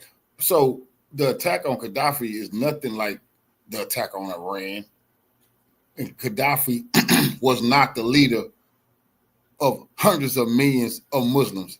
I keep telling you, Gaddafi was not the leader of hundreds of millions of Muslims. Khomeini in Iran is the leader of hundreds of millions of Muslims. He's the leader of the Shiite sect. That's absolutely a different thing, and it's a different ball game. Iran is not Libya. You can't compare it to Saddam. Iran is way stronger than Iraq was, and this is a totally different animal. And no country that Israel or the U.S. have they been fighting have ever attacked back like Iran is attacking. So he's still thinking in the way of a U.S. soldier who thinking, okay, this is what Iran got, the regime change. No, the people in Iran are uniting behind their government. Only ISIS and Al Qaeda and groups like that is trying to fight the Iranians. So no, he gonna see the mistake he making. Iran is not politically weak. They politically strong, they military strong, and they got allies. Unlike the other people who fell and were overthrown and killed. But man, is that something that's going to be good for the region? Because just like that one, everybody seems to that are all these advocates for regime change. They never think through what it's going to mean on the other side. This is not like you could just say, you know what, don't like Ayatollah Khamenei, let me put this guy in charge because he's my buddy. It doesn't work that way. The Iranian people still have agency, and there are all different kinds of groups within Iran, and they may have their own agendas. They may or may not align with what the West wants. But even when it does for a while, like we saw, 1953, when we helped overthrow and launch a coup against the legally elected government of Iran at the time, and then we installed our favorite guy, our buddy, the Shah of Iran. Well, that didn't work out either. That worked out for a period of time. But then that didn't set well with the Iranian people. Then they ended up overthrowing him in a revolution in 1979. So be careful what you wish for, because it could end up a lot worse than it was. And I don't need to go through the wreckage. I've done it too many times before. But you start going into regime change because you have this fantasy that it's going to turn out better. You're almost always going to be wrong. Well, let's continue on going down what we've known overnight. We had let's see, the Iranian foreign minister Arakchi has said that Israel has crossed the line because it's attacking not a military nuclear program, but a civilian program. و این بار رژیم صهیونیستی خط قرمز جدیدی رو در حقوق بین الملل عبور کرد و اون حمله به یک تأسیسات هسته‌ای بود که یک نقض، یک خلاف بسیار بزرگ از نظر حقوق بین الملل به شمار میره تحت هر شرایطی. So you see there that, and look, I know a lot of people have favorite sides, and they say, no, I like Israel, and Israel had a right to take out this nuclear program. It wasn't civilian nuclear weapons programs. That's what the claim will be, but that's just a claim. There is no evidence that there is a nuclear weapons program. As a matter of fact, let's see if I can pull this up here. In the most recent time, the most recent information, just a little over a month ago, Tulsi Gabbard continued to say that the intelligence community continues to assess that Iran is not building a nuclear weapon, and Supreme Leader Khamenei has not authorized the nuclear weapons program he suspended in 2003. That was in March, folks. And so does anybody believe that from March, I think it was the 25th, that the next day they decided to go ahead and have this weapons program, that then Israel, who has cited it, said there was compelling evidence we had to act now because they were, one official said, 15 days away from a bomb. Okay, somebody's not telling the truth here, or somebody who on the one hand has spectacular intelligence that can do all the things Israel can do, and then suddenly is radically off the charts wrong in another direction. It's kind of looking like, no, Israel is very good. They know exactly what they're doing, and they know how emotional this nuclear weapons program is, the claim of it in the Western world, and especially the United States, most especially the U.S., that they have just been building this case for this. And of course, they know they have too eager of an audience. Almost nobody in the United States, certainly nobody in an official capacity, is going to challenge what the Israeli side has said. They're just going to accept it at face value, even though it's not just Tulsi Gabbard. Don't think that's just one person's opinion. She is the director of national intelligence who synthesizes 18 American intelligence agencies and then comes to that conclusion.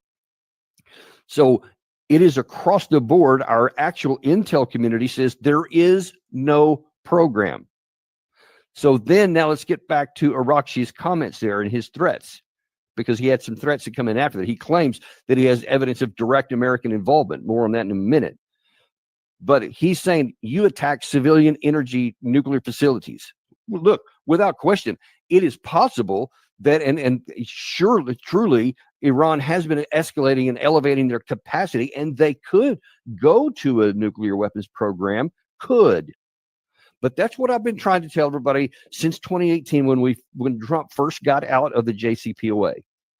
Every time that you looked around, they were always trying to, Iran was trying to get back into it. They were trying to draw the U.S. back into it because everyone benefited from that. Iran benefited because they had sanctions relief and they had the ability to do business without all the constraints. The Western world had benefits because it prevented Iran from going to a nuclear weapon.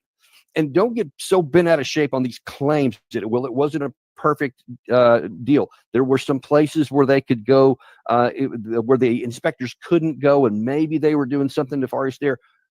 That's all. What we know is we had significant constraints on their capacity. We know that they had significant limitations on what they reprocessed, on how much reprocessed material they had, significant constraints. IAEA, international inspectors on site. They had all kinds of readings. If there had been some cheating somewhere else, it would have been hard for them to hide it because of the detection equipment that group had. And look, you can't say that there was a 0% chance possibility, but it was extremely low because you can't make a nuclear weapons program hiding in a cave somewhere because you need so many other capacities that are out there and available and can be monitored. So getting out was a bad idea. From 2018 forward, Iran methodically and progressively would ramp up its production, saying, we're going this direction. All you got to do is come back into this and we'll go back to the original terms. Europe wanted them to do that all the time. We weren't willing to do that, though. No, we said, no, you get nothing. We just want you to give everything. As a matter of fact, we'd actually like you to give even more, your long-range missile program. We'd like to have that back as well. And you're going to get nothing for that either. And what a shock. Iran said, yeah, we ain't doing that. And so they continue to ramp up the pressure and continue to get closer to that 90% weapons grade capacity. All this was done in the open. The IAEA inspectors knew it. Iran was talking about it. They weren't doing this in the shadows, at least not this part of it. And instead, we continue to say, the Israelis especially, that yes, they're going closer. They're getting a bomb. They're getting a bomb. They're getting a bomb. And every time we come, every year, the National Intelligence Estimate said they're not getting a bomb. They're not getting a bomb. They're not getting a bomb. You know, at what point does America look after America's interests? Because it seems like that there are so many in this country that. Revolutionary salute to my Queen Toolbox Evolution for the donation to the war chest. Revolution is real life. Absolutely appreciate the love. Queen salute. So I was going to share how delighted I am that your geopolitical content is starting to rival your pop culture content. When I saw some silly mess, I don't just say about the tips. Oh, the haters hate. Appreciate the donation, Queen. Help me keep the lights on in the House of Revolution. Salute. They can't stop our program. Prioritize whatever Benjamin Netanyahu says above any interest in the United States, and they try to make them synonymous, and they are not. America has no security concerns in anywhere in the Middle East that our normal, ordinary force deployments don't cover, that our national our armed forces capacity, our global capacity, doesn't easily keep Iran constrained, and they have. Revolutionary salute to our Queen Toolbox Evolution for the donation to the war chest. Revolution is real life. She say, hell yes, you should expect tips for this excellent news. Thank you, brother. Thank you, Queen. Definitely appreciate the love. Salute. Definitely appreciate the love. Have successfully since they existed in 1979. So all the physical evidence is there saying that Iran poses no threat to us that we can't easily handle, and they are deterred because they know that the power dynamic and imbalance between the two sides is just off the charts. Even worse than between Russia, far worse actually than between Russia and Ukraine, is between the United States and the West and Iran. So they're not going to attack us. They didn't attack Israel. Israel started this war. Let's be crystal clear from the outset here. This is an Israeli chosen strike that they claimed was preventative, and it all it did was prevent peace. Because now then we have, those scenes I've shown you inside of Israel. They have never in their existence since 1948, they have never suffered this kind of shock and hits on their cities. Only beginning. Even in the 1967 war, the 1973 wars, they were all on the battlefield primarily. Even some of these intifadas where missiles and rockets were sometimes launched in. That's the Israeli Arab war. They're not fighting the Arabs. They're fighting the Iranians. This is a different monster. Low tech. Most of them were intercepted, and those that hit were very small damage. Nothing like this. And we don't know how sustained this is going to be. Iran is claiming that they have tens of thousands, they say, of these missiles, and they're scattered throughout the country. So Israel can't come in and just take out a few missile launchers and end the problem. So I don't know if it's true or not. No, they got hundreds of thousands of missiles, tens of thousands of certain class and caliber of missiles, tens of thousands of drones. Iran have hundreds of thousands of missiles. Just get that understood. They're a missile superpower, and everybody knew that. But the West lied to the world and said the missiles didn't work. Iran been bluffing. Iran is using fake videos, AI videos. None of that shit worked. They don't believe that no more. True or not, that could just be bluster, but they clearly have a bunch because so far they've been able to maintain the pace of a lot of missiles coming in, and you see that they're not getting intercepted, especially the ones that are the most powerful. So this could get a lot worse, and it could go a lot further. Now, the question is going to be, what's going to happen next? We had Vladimir Putin called Trump, he called Israel, and he called Iran, and he's trying to say, we need to cool the jets here. No. We need to end this war, figure out how to. I don't know. Israel, him and Trump talked on Trump's birthday. Trump wanted help. Putin said, hey, man, I can't help you. I'm busy in Ukraine. Get these strikes off the table because he's concerned about regional escalation. There has been, I remember I mentioned Foreign Minister Arakchi said that there are, he has evidence that the U.S. has already been involved. Well, President Trump went on Truth Social, let's see, I guess about 9 hours ago now. And he said, let me see if I can pull that up here because it was pretty sharp. He said the U.S. had nothing to do with the attack on Tehran. And if we are attacked in any way or form by Iran, the full strength and might of the U.S. armed forces will come down on you at levels never before seen. Well, that's the very definition of escalation, which we don't want to see. That's what we're trying to stop, folks. We don't want any kind of an escalation. And that is the biggest concern I've got. The United States is that we must not, under any circumstances, get sucked into this war. And there's already some weakening on the Western side because the British finance minister was interviewed by Sky News overnight and was asked if Israel asked UK for their help in this war, will they give it? And the minister said, we'd consider it. We might do that. And if we still want to claim that we're for international law and the international rules-based order and all of that, you can't just say, okay, this side with no evidence provided to anyone. This is worse by the far, way worse than our bogus 2003 attack into Iraq on weapons of mass destruction. It's kind of got that vibe, but it's a lot worse because, I mean, we went to all this theater to provide alleged evidence and all this kind of stuff. They didn't do anything except for we just said it, and so we attacked, even though we have countervailing evidence by our own intelligence assessment saying there was none. We should be calling Israel to the carpet. We should be saying, show me your evidence. Where's your evidence that before all this, that they were 2 weeks away from a bomb and that they had a weapons program? Don't just claim it. And I mean, something could be independently verified. Your word is nothing. It doesn't count because you have too many times just told flat out fables that were clearly evidently not true.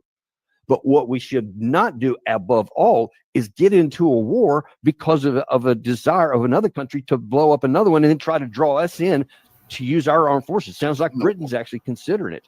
I sure hope they don't do that. I hope they go against that. But that's Israel is getting their ass tore off the bone so much. It won't be long before the NATO is forced to go in and save them. Netanyahu know that. That was the plan the whole time for them to all gang up.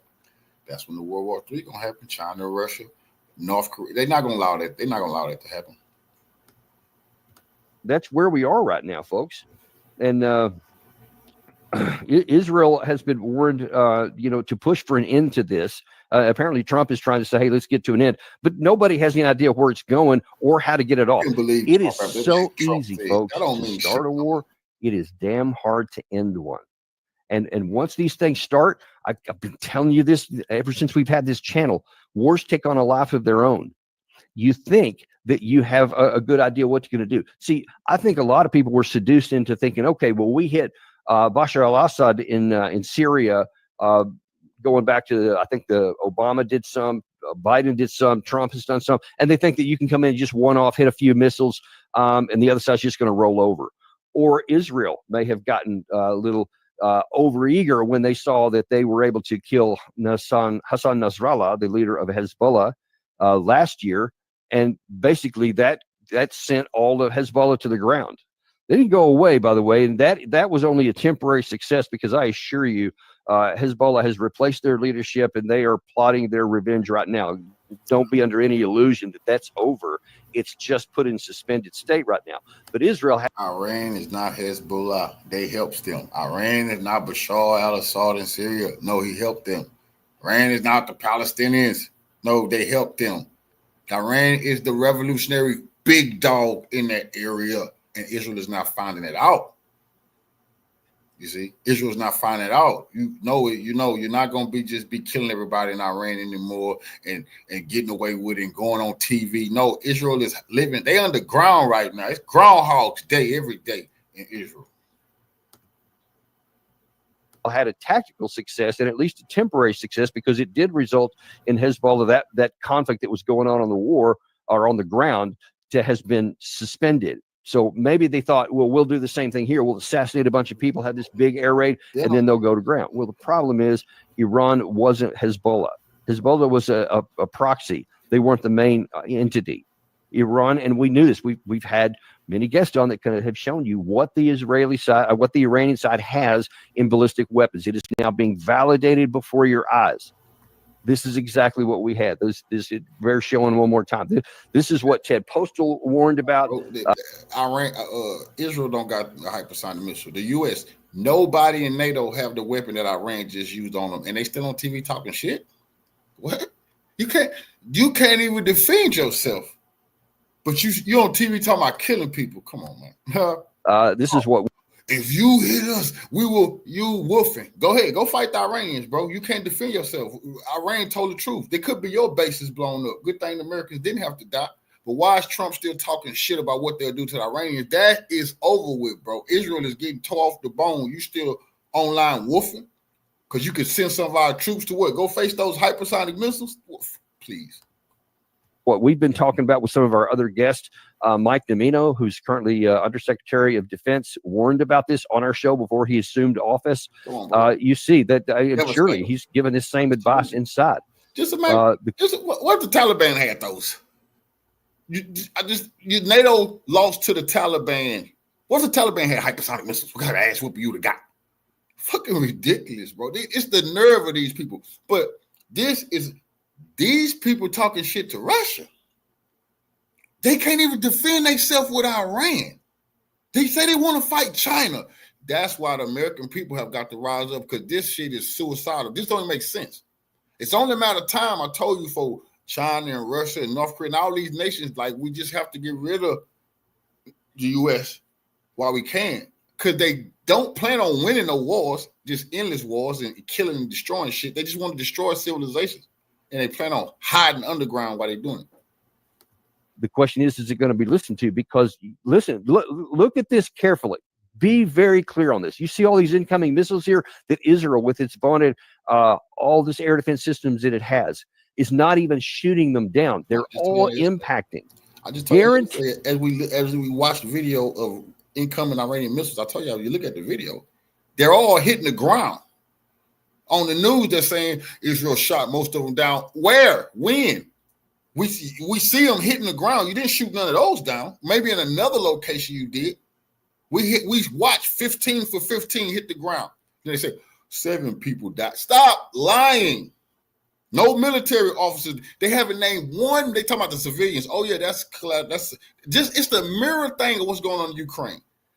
No military ever died when Putin devastated Ukraine. Oh, civilians die. Man, they lie.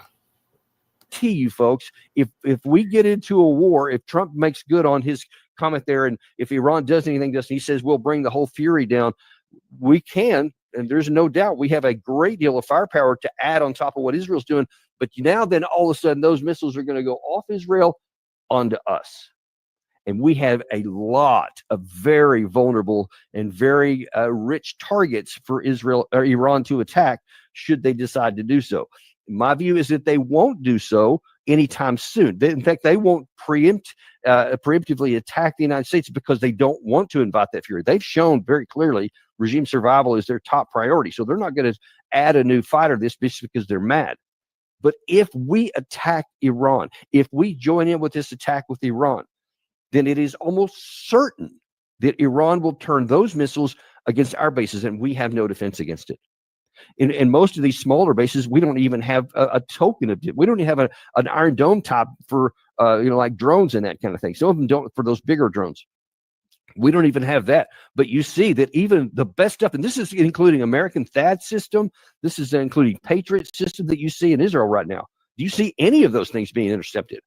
So what makes anybody in Washington, D.C., in a position of authority, think that Iran couldn't do those same missiles onto us and we would be equally powerless? Do you want to see that our bases in Qatar hit? Do you want to see our bases in Saudi Arabia or Kuwait or Bahrain or all these smaller places in Syria, Iraq, and some in Jordan, etc.? Those would all be sitting ducks. Do not take any action that will get Americans killed for no reason. Do not get inside of a war that Israel already doesn't know how to end. And they don't even have a resource to plan for how to end this. They only know how to start things. See Hamas. They've been fighting that for now, 18, 19 months now. They have no idea how to end that. All they know how to do is keep throwing bombs, which, by the way, they can only do if we keep giving them ammunition. And all that stuff is something we're going to have to deal with here because we don't have unlimited amounts of ammunition and weapons to give everybody.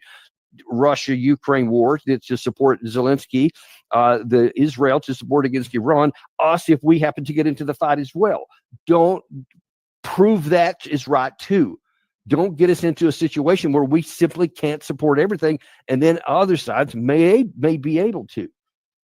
Don't get us into a war we can't win, but most importantly, don't get us into a war we should never fight because it's not necessary for our national security. Instead, do the opposite. Work hard diplomatically. Use some of our leverage on Netanyahu and join in with Putin in this and try and get with Iran and try to give everybody stop the fighting here and let's find a way to coexist and live in peace again, which is going to be incredibly difficult now, much worse than it was before because now there's been so much bloodshed and so many buildings blown up, etc. So this is what we can probably the best we can hope for right now is to stop the damage, stop making it worse. It's going to be so much more difficult now to try to find peace than it ever was before because we had the possibility for that and we threw that in the trash and burned it. And now then here we are.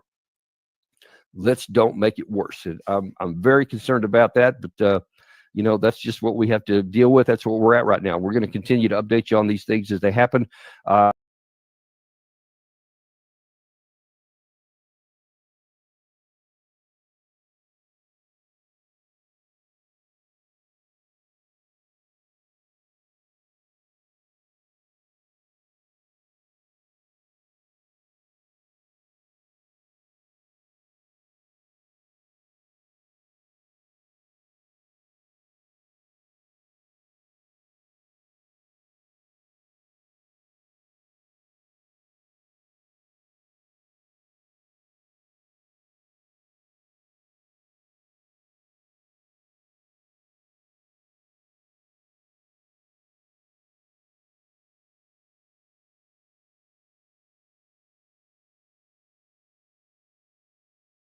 Thought perhaps can start with Iran, as this is obviously the biggest crisis on the messaging. How are you interpreting the messaging these days from Washington? Because it's going a bit back and forth. First, we had Marco Rubio reassuring everyone America had nothing to do with this. Then it seemed that Trump was claiming ownership. Then it's not going very well, and now he's arguing we had nothing to do with this. It's a bit, it can be a bit disorienting. How are you interpreting America's role and communication strategy here? Well, so far, I think that the messaging from the Trump administration is pretty much typical for what we've gotten used to, the messaging from the Trump administration. But given that the circumstances are as grave as they are, this is, to say that it's appalling is to put it politely. There's obviously been a very elaborate deception played by the Trump administration. My initial impression was that Trump himself engaged in collusion with the Israeli leadership to attack Iran with the objective of regime changing Iran, taking down their leadership. So that's the way things appeared initially. I'm not 100% sure anymore that this is what happened, in fact, because, the elaborate deception may have been targeted at Israel also. And so I think that we won't know until we know, and I think that the test of what really happened will come in a variety of ways. One is, will the United States join Iran? Will the United States join Israel's war against Iran now? If it doesn't, then maybe the trap was set for Israel, in fact. Another test will be, how will the Russians and the Chinese react to this? Will they continue to treat Trump like a strategic partner? Or will they shut him out? The Russians for sure are going to remain polite and humor him. But if Trump actually colluded with Israel to attack Iran, then he's on the wrong side of history, 100%. So in that case, I think that the Russians and the Chinese will probably shut him out from their strategic development endeavors and projects, and might only humor him and his administration to keep, let's say, to keep the relationship at some kind of a polite level. Like divorced parents, they still have to talk to each other, but they're not necessarily allies. So I think we'll see. The reason why I doubt the surface appearance of things is because this would have been so awful that, to deceive Iran in this manner is not only bad for US relations with Iran, it is very bad for US relations with everybody else. And when I say everybody else, primarily we're talking about Russia and China, but then, everybody's looking at this, the Indians, the Iranians, the Saudis, everybody sees this, and, their conclusion would have to be, my God, we absolutely cannot deal with this administration. There's nothing to negotiate. They will, if we negotiate with them, if we make any constructive overture, it'll be taken advantage of and against us. So the cost in terms of shredded reputation is so exorbitant. It's very difficult for me to even believe that any of this happened, which is making me doubt that maybe it's a double game deception, and maybe the trap was set against Israel and Israel's ultimate sponsors, which is the Western Empire, which is primarily the governing system of the City of London and its satellites, primarily Paris, Wall Street, and then others, junior partners.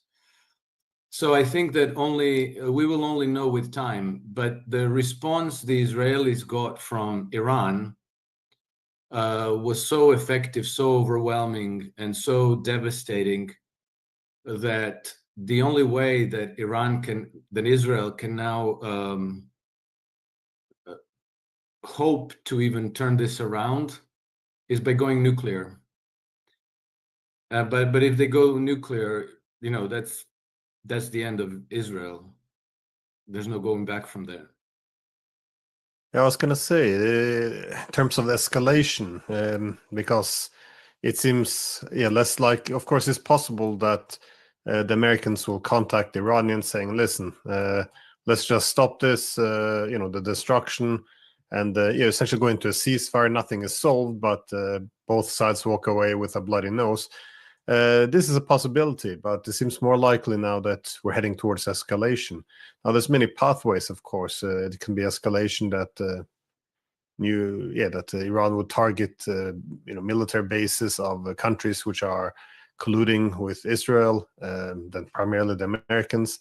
But it's also very likely, as you said, that escalation would come from the side which is losing under the current framework of the attacks, because Iran doesn't seem to have much of an incentive to to attack in American bases now, given that in this limiting it between Israel and Iran has put Iran in the driver's seat. But given that Israel and the US is now on the losing side, being humiliated, there seems to be two paths towards a dramatic escalation. One, as you suggested, is Israel reaches for the nuclear weapon, saying that this is an existential threat. We have to take out the terror regime. Well, we can see the language coming down to justify it. The other path is the United States joining in on the war, which they seem to have pushed back against so far. But again, there's nothing consistent. They might change their minds in 20 minutes. So, how do you see this? What is your take on this? Do you see any other paths to escalation here? No, and I think that even the United States joining in Israel's war against Iran, I don't see where it goes, Glenn, because there's only so much that the Americans can do. They cannot bring 3 million troops and land them anywhere near Iran for an invasion. They can bring their destroyers and aircraft carriers, but as we know, there's only so much fuel, so much aircraft, so many bombs, so many missiles that these vessels carry. Once they fire them off, that's it. I think that every destroyer carries about 100 of these, air surface-to-surface missile and a limited number of surface-to-air missiles. And once they fire them off, that's it. They have to pull back to port to replenish the supplies. And so their ability to wage war on Iran is severely limited. While we've seen the way Iranians have been able to strike back at Israel. They have planned this, and they have shown that they have planned it well, and they have been able to execute it well. Now, if I were sitting in the Pentagon and planning operations, I would think, well, they've probably also prepared plans to deal with our naval assets, and so there's a good chance if we engage in war with Iran that they will sink our ships and aircraft carriers. Not only that, they're probably going to wipe out all our military bases. And so what is the upside? There is, for the United States, there is no upside in this war, which is why I'm extremely perplexed about the conduct of the Trump administration, which then leads me to suspect that this was the trap for the empire, not for the Iranians, because it's just so mind-bogglingly stupid from start to finish, that you would have to think that there's a lunatic asylum in charge in Washington, or that this deception is something other than it appears at first blush and at the surface appearances of things. Yeah, well, actually, a few hours before the surprise attack on Iran, I was on the program of Judge Napolitano, and he asked me what it makes sense of these movements in terms of well, you can see something was going to happen. I expressed my severe doubt. I said, it's quite possible, but I doubted it because it seemed, as you said, to be so crazy, so absurd. Because the things they're saying about Iran in the media, they're weak. If first missile hit the Tehran, the people who are so oppressed will rise up and topple the regime. I mean, all of these things, I thought they can't possibly mean these things, and they must know about the missile capabilities of the Iranians. And so my assumption was, they couldn't be this mad, but I'm wondering if, often one looks for other, hidden motives or something, but Yes. it might be possible no one's behind the wheel on this one, that they're just acting on almost impulses. There doesn't seem to be much reason going on. But if there is, what do you mean? Like you mentioned, this could be that they're conspiring against the empire. What are you thinking? Okay, yes, I think, look, I think it's very important to always keep the big game context in mind. And this is, as George Soros told us, it's a clash between two systems of governance. The open societies versus closed societies. And Kurt Walker, former U.S. ambassador to NATO, said it's between democracies and autocracies. And so it's very important.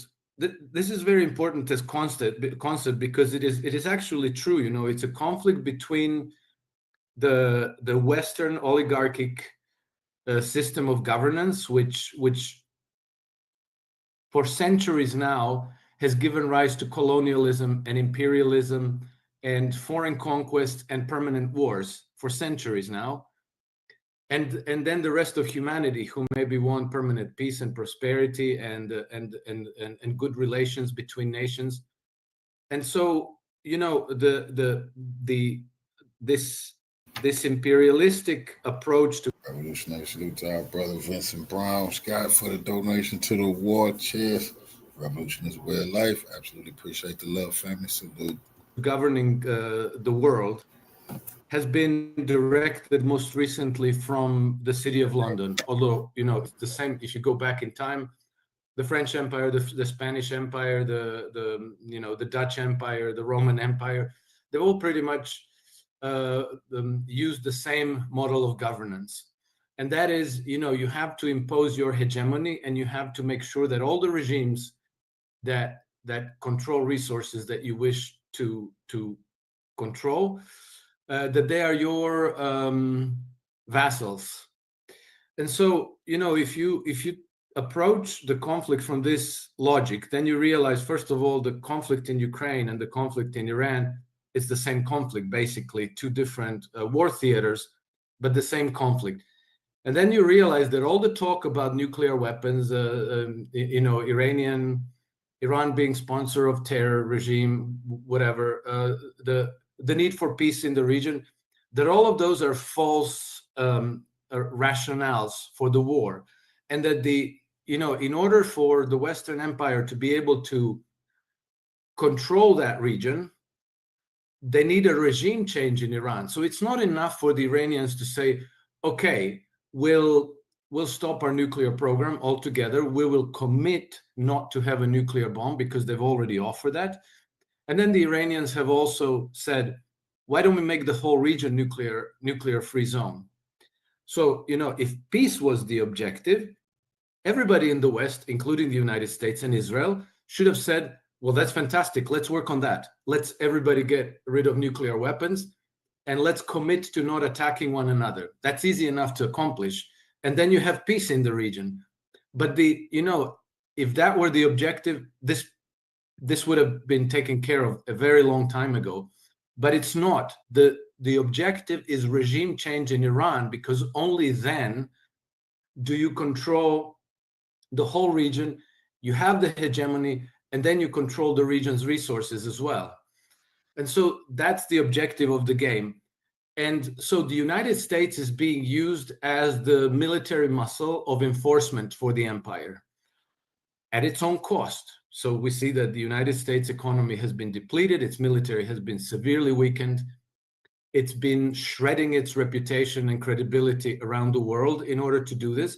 So the downside for the United States has been massive, and it's been extremely costly, while the upside, the benefits are accruing to, the banking interests in London, Paris, and on Wall Street primarily.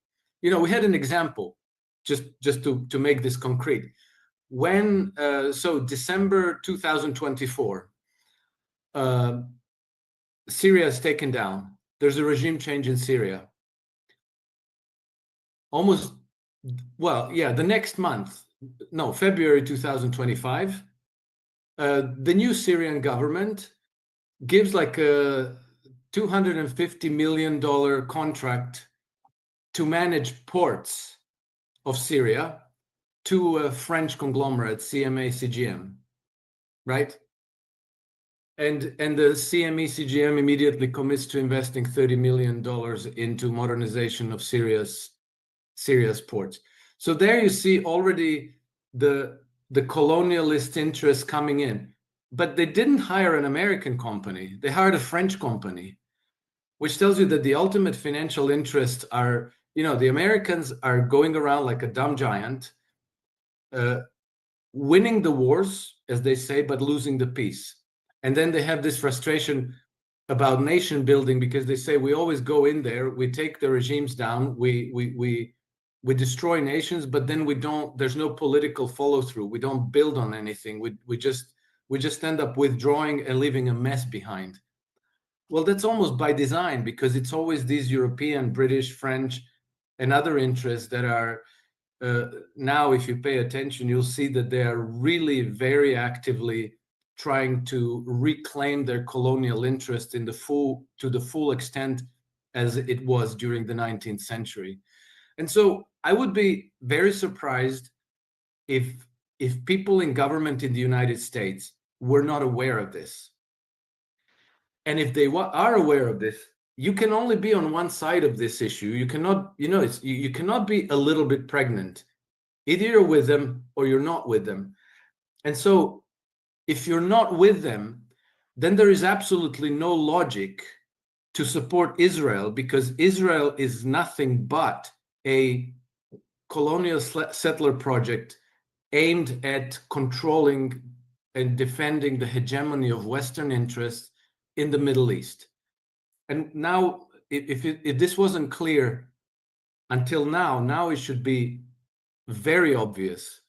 So for the United States to join into that and to say, okay, we'll defend this imperial project at our cost to our military, to our servicemen, to our treasury, in order for the French and British and other multinational corporations to have control over this region's resources and their economies, that's just completely insane.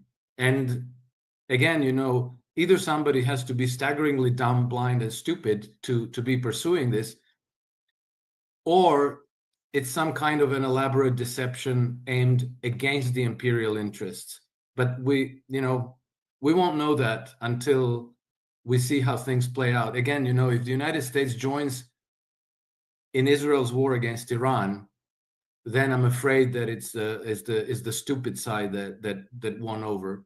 If they avoid that war, and if they continue to collaborate with China, with Russia, and other regional players in some kind of a constructive way, then I think that this was a trap set for Israel and Israel's sponsors.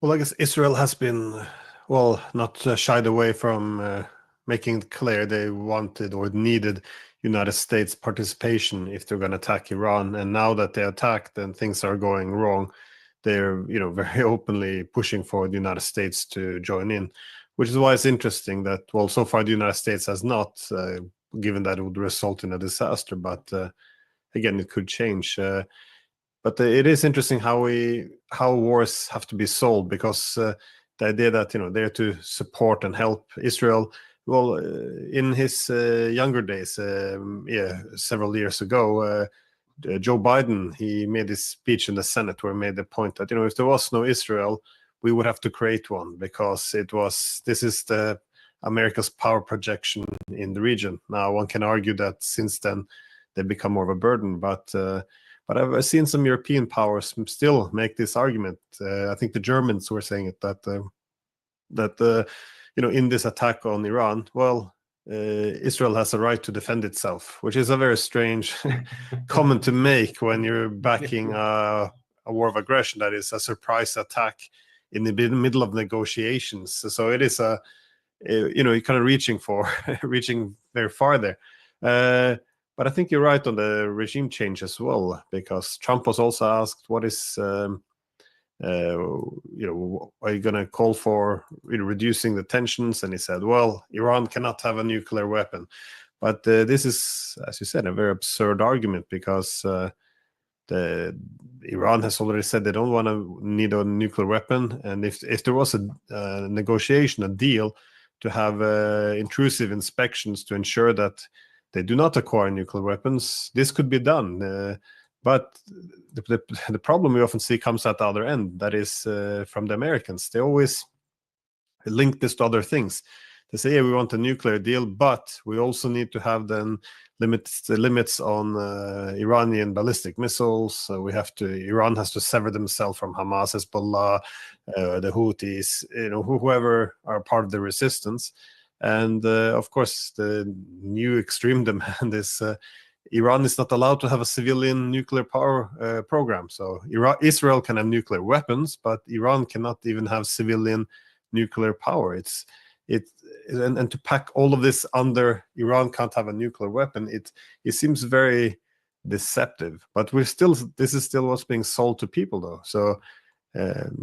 So even in Europe, this is become a catchphrase. Iran cannot have a nuclear weapons, but this is not really the yeah, exactly. This is not the reason for war, because if that were the reason for war, there wouldn't be any war. It's easy enough for the Iranians to say, well, we don't need a nuclear weapon, we don't want a nuclear weapon, and if you will make this, if you will help us make this region nuclear free, we're done. That's it. The objective is obviously a regime change in Iran, because that's the only way that the Western powers can preserve their hegemony in the region and secure it for the long term. And so this is their objective. And it's, speaking of Germany that you mentioned, apparently a German aircraft over Syria accidentally turned on their transponder for a few minutes and then switched it off. But, now we know that Germany has joined in the war to help. I think it was a refueling aircraft. And so now we know that Germany is active there defending Israel. And I also find it quite funny that nobody ever mentions that maybe Iran also has the right to defend itself. It's only Israel that seems to have the right to defend itself. It's really strange. But, beyond what we see happening now, this will obviously have long-term consequences. Pakistan has said that if Israel or Western powers use nuclear weapons against Iran, that Pakistan will join the war and that they will launch a nuclear missile on Israel. Then the impact of this conflict will have long-term consequences for Jordan, for Egypt, for Turkey, for Saudi Arabia, and it'll be felt very much in Syria, and the situation will easily get out of hand. So we're in for a crisis that will not be resolved so soon, and I don't see how the Western powers can reverse their loss of influence and hegemony over the region. I think everything is now turning against them. And let's not forget, Iran also has full support of Russia and China in this conflict.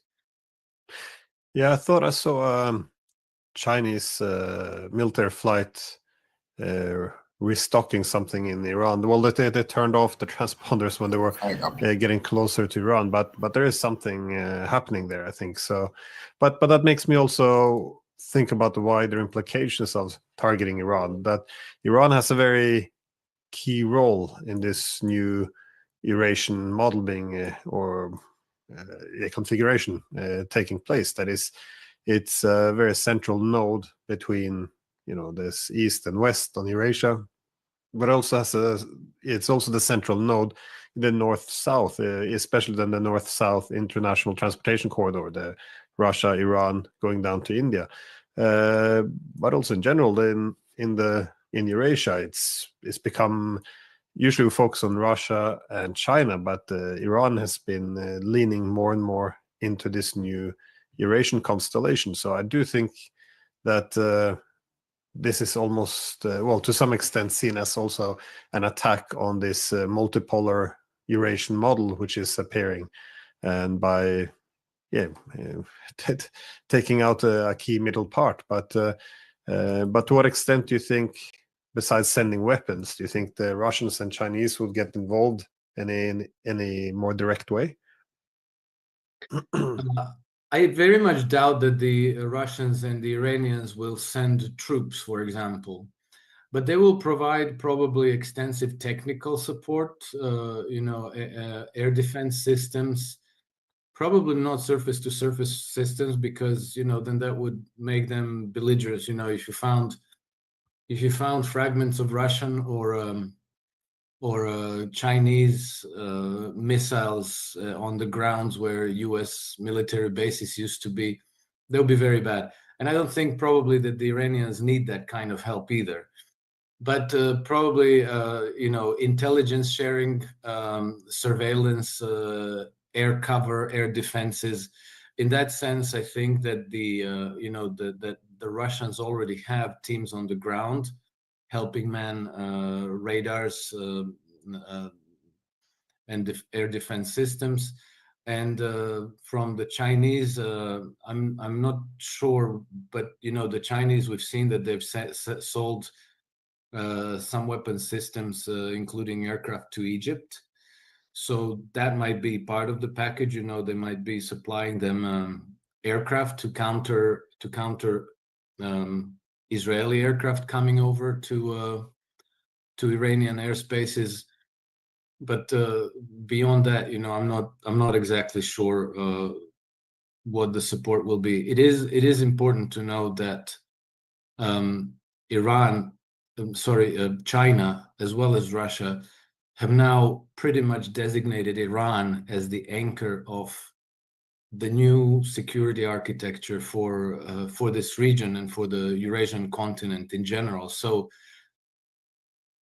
defending the Iranian government now is a very high priority for both Russia and China. And so they will, we have information that last night Vladimir Putin called up Donald Trump.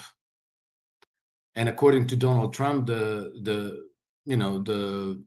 call was very friendly. Putin congratulated Trump on his birthday and on 250th anniversary of U.S. Armed Forces and all this.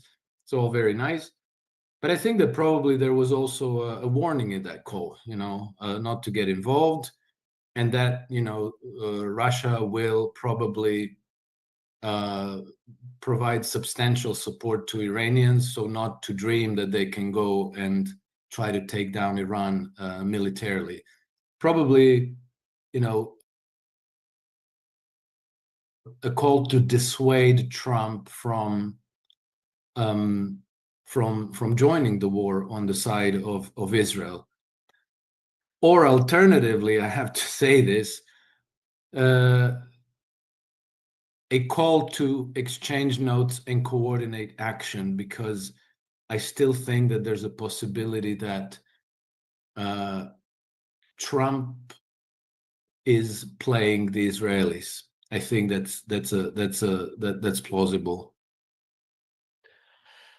It's extraordinary to me, though, how the Israelis have played cards so poorly.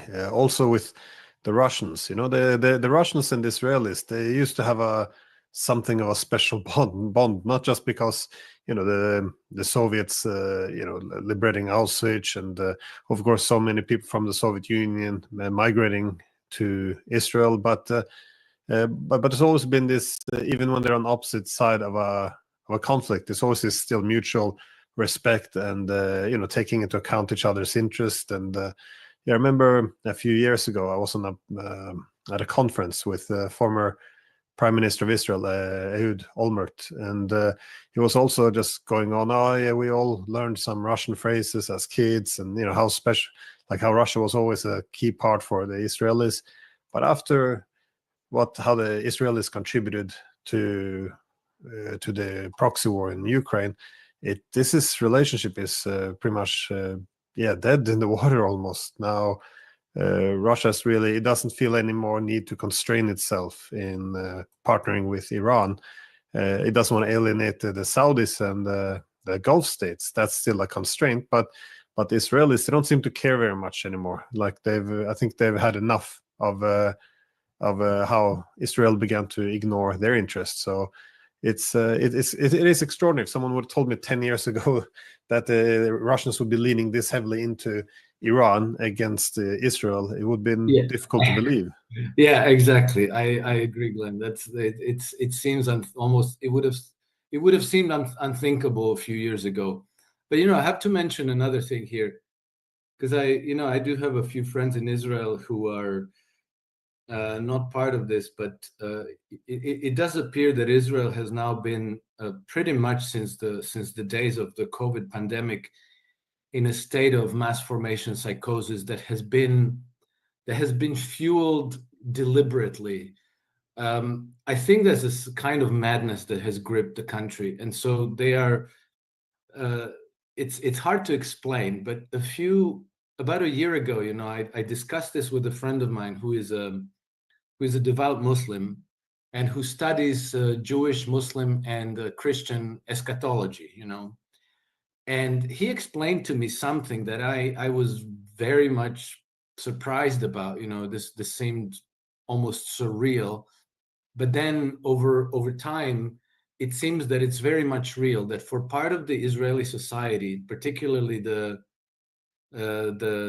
religious cohort, there's a part of their action are motivated by a messianic requirement for the redemption of Israel.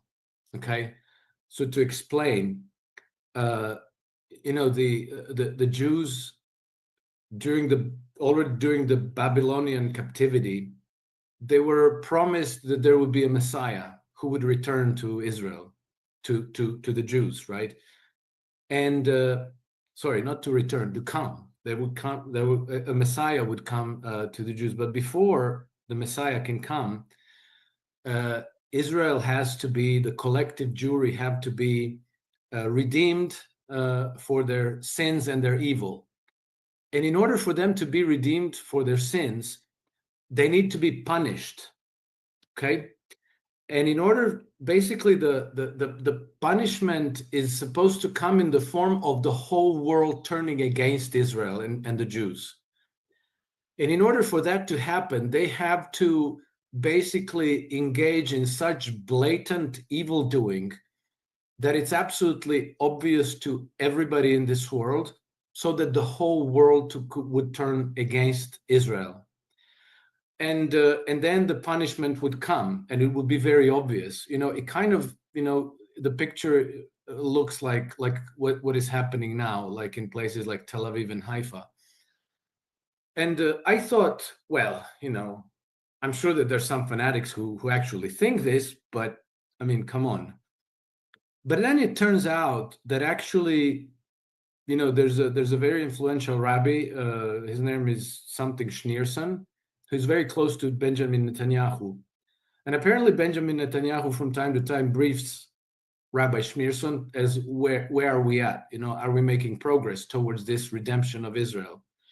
And Rabbi Schneerson actually declared that Benjamin Netanyahu would, and he's very influential actually in the religious circles in Israel, and he said that Benjamin Netanyahu would be the last leader of Israel before the return of the Messiah, and the date, the date for redemption to be completed is some specific date, something like 2 September 2027. I'm not sure that it's 2 September, but it's some specific date in 2027.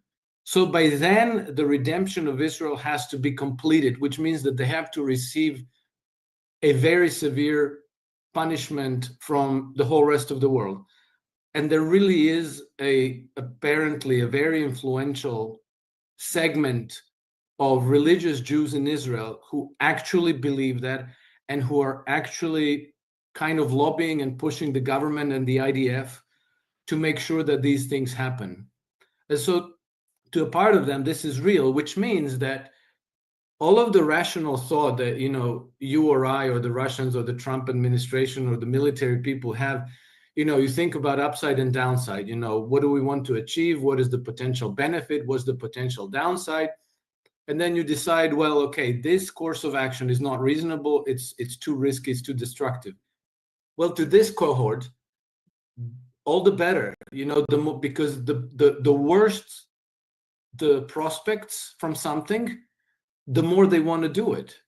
And it seems that they really do have their foot on the clutch of Israel's collective conduct.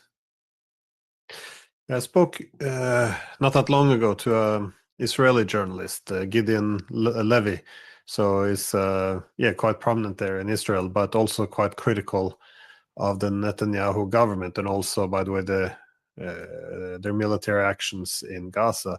And he explained it differently, though. He saw it as, I thought of him when you mentioned mass psychosis, because that's more or less the direction he was taking it as well. He was saying that the more the world criticizes them, Israel, the more the people in Israel believes that, this confirms that the whole world is against them, and this only legitimizes more the need to take bold action and show no empathy, no mercy when they carry out their objectives. And so it becomes this weird cycle where the consequence of their actions will fuel even more aggressive action. So I can't remember if he used the word mass psychosis, but the way he described it, it certainly sounded like this. So I guess my point is that reason itself has been left a lot of the decision making. But on the absence of reason, though, we also assume on the United States part that they have a lot of that they're calculating what is how can they pursue this conflict or not. Of course, we know all about the Israeli lobby and all, but for the Trump himself, this is not an isolated case. As you mentioned, they have more things going on. They have riots and protests at home. They have an economic war with the Chinese. They have a proxy war in Ukraine against the Russians.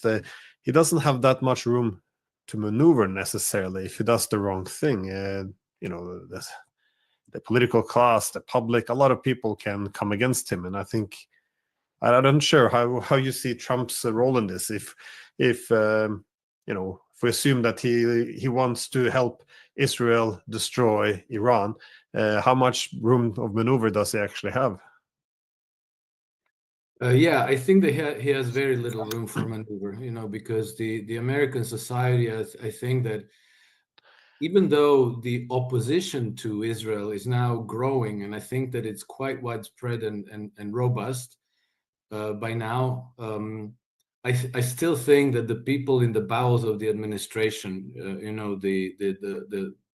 all the cold warriors that have been there staffing the NSA and the CIA and the Pentagon and the U.S. Congress, importantly, they are still very much committed to Israel. They're still cling to this sentimental attachment to think of Israel as a good thing. And then, of course, this sentimental attachment is always rewarded with some contributions from donors, so that the whole thing is very strongly entrenched. And as many observers said, Benjamin Netanyahu today has more control over the U.S. Congress than Donald Trump does.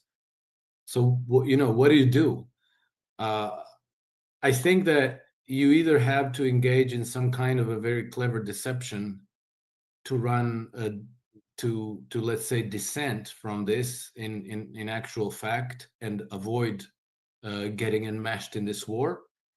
Let's not forget, Persia has traditionally been the graveyard of empires, and everybody who tried to take down this old civilization eventually lost their empire. So that's the downside. I don't see the upside so much. Or else, if he doesn't engage in some kind of a clever 4D deception, then he has to go along with it, and then he has to own that war. He will absolutely, if he goes along with defending Israel, he will absolutely own that war, and he will own the consequences of that war, which will be devastating for the United States. In the end, they will be able to maybe launch nuclear missiles at Iran, which will probably have similar consequences like Hiroshima and Nagasaki, probably times 100, which means that the country will be devastated, but it will not be the end of it. It will be the end of the Western Empire and of the United States in that case. And I think that ultimately the political price that will be paid by the Trump administration will be essentially the destruction of his presidency. And he will have no other choice but to basically be a stooge of these Western financial interests who are scheming to defend their hegemony over the Middle East. And I think that's such a poor choice. There's so little upside for the United States in that, and such vast downside. And I think that it's obvious enough that I have a very hard time with the notion that what we see happening is what is actually happening. And I think we'll only know for sure with time. Yeah.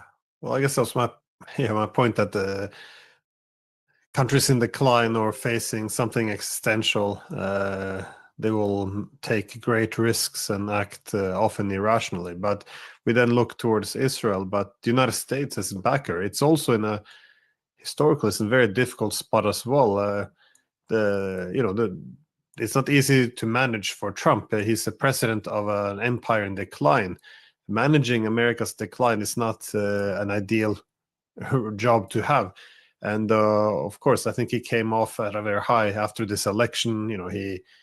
He was the ultimate underdog. There was probably a lot of optimism there that he could actually pull off a lot of the things he wanted.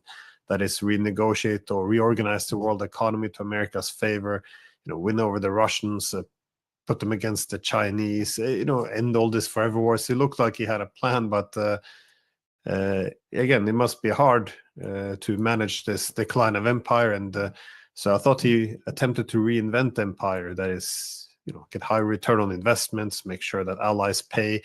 But again, the plans, I think, are insufficient. Implementation has been terrible, and so many mistakes has been made. My concern is that almost in this American spirit, they're looking for this final showdown at the end, to turn it all around like some Hollywood plot almost. But it looks like this is the direction they're going. I'm just wondering if I guess that's my last question. If we continue down this path, what we see happening now between Israel and Iran, where do you think this is going to go? I think that ultimately it's going to go the way all empires go in history. Eventually the cost of maintaining an empire crushes the empire itself, because in these imperial relations, it's always a very narrow segment of any society that benefits from the empire. What in today's version would be the global systemically important banks and the global multinational corporations. Well, everybody else pays the bill because these all these hundreds of military bases around the world and all these carrier strike groups that are going around, they don't pay for themselves. It's the U.S. taxpayers and the U.S. Legitimate businesses that have to support this through taxes, right? And so if you continue fielding the empire, if you continue policing the world against independence and liberty and emancipation from the empire, you're going to be shredding your economic base, your military base, your diplomatic base, and so it's going to go badly. And I think that at this point in time, it might go badly very fast and very dramatically, because let's not forget that the Western financial system, and partly that's the reason why the West is behaving so aggressively. The Western financial system is in a catastrophic state.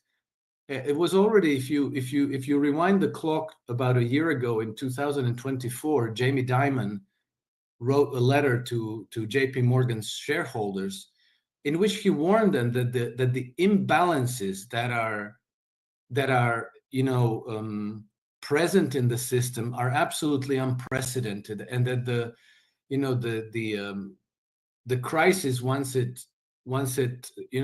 dam bursts, is going to be of catastrophic proportions. And none of that happened yet. But after another year of warfare, after another year of supporting Project Ukraine, the wars in the Middle East, and standing on ever thinner ice, I think that when the fallout does happen, it's going to take us by surprise, and it's probably going to usher in a crisis that by magnitude will probably resemble the collapse of Weimar Republic in Germany 100 and some years ago. And so I think that this is now closer to us than we realize. And for the United States, the United States is the one country that has some maneuvering space. They could coast through the crisis, come out on the other side, reindustrialize, change the financial basis, change the monetary system, adopt a dual circulation dollar, one for, like the Chinese, they have one, the renminbi for internal circulation and trade, and then they have another type currency for external trade, which helps protect China from external shocks. So that's an option for the United States to roll back the empire, to come back home, invest, allocate capital to small and medium-sized business, have constructive bilateral relations with countries like China and Russia, join the multipolar integrations process, BRICS, and let go of empire building nonsense. If you go back to 2016 and before that, and you look at Trump's positioning in terms of America's role in the world, you see that he's very consistently on that side. So what happened now? Has he been compromised? Has he lost his mind? Has he given up and decided, hey, I can't beat the empire, maybe I'll just join them back again? It's early days to say, but I think that we will find out over the coming couple of months. I think that the crisis is inevitable, and I think that the crisis will come in the form of high inflation. But high inflation will sink Great Britain and Europe before it will sink the United States. And I think that the United States will probably be able to extricate itself. And after a period of crisis, which is inevitable, the United States will go back to being a a strong regional power politically and a very strong economic power trading with the rest of the world. I think Europe is looking at a future that probably resembles the fall of the Western Roman Empire. I think it's going to be dark days, and until we throw off this European Union, NATO, European Central Bank matrix of control, and go back to managing individual sovereign countries, it's going to be dark days.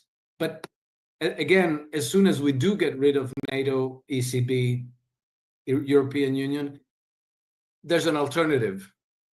There's now the Eastern option. We can make nice with the Russians, with the Chinese, join the multipolar integration, bring back, Vladimir Putin back in 2007 was already talking about global integrations from Lisbon to Vladivostok, which means why don't we all, trade together, cooperate together to everybody's benefit? And that remains an option for everyone. Yeah, well, in this 2007 speech by Putin in Munich, which was heavily condemned in the West, but he also made an interesting comment there saying that this unipolar world order, that is one center should call all the shots, not only was it intolerable for Russia, but he also made a point that for the empire itself, it would be very destructive because it would begin to exhaust itself, it would begin to corrupt its own institutions. So that was well, in my opinion, quite accurate if we see what's happened.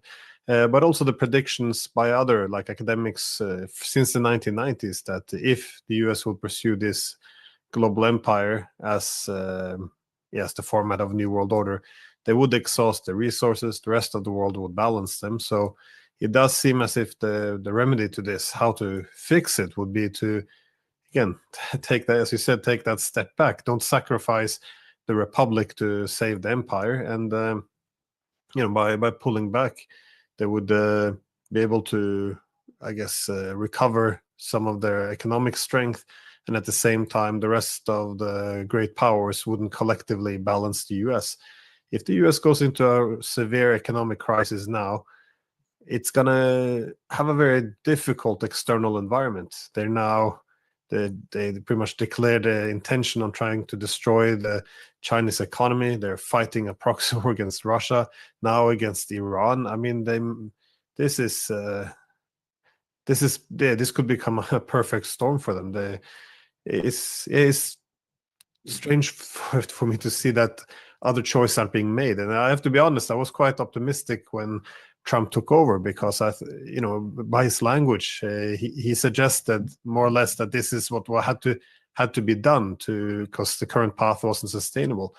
But as you said, it seems to be being captured by those by the status quo.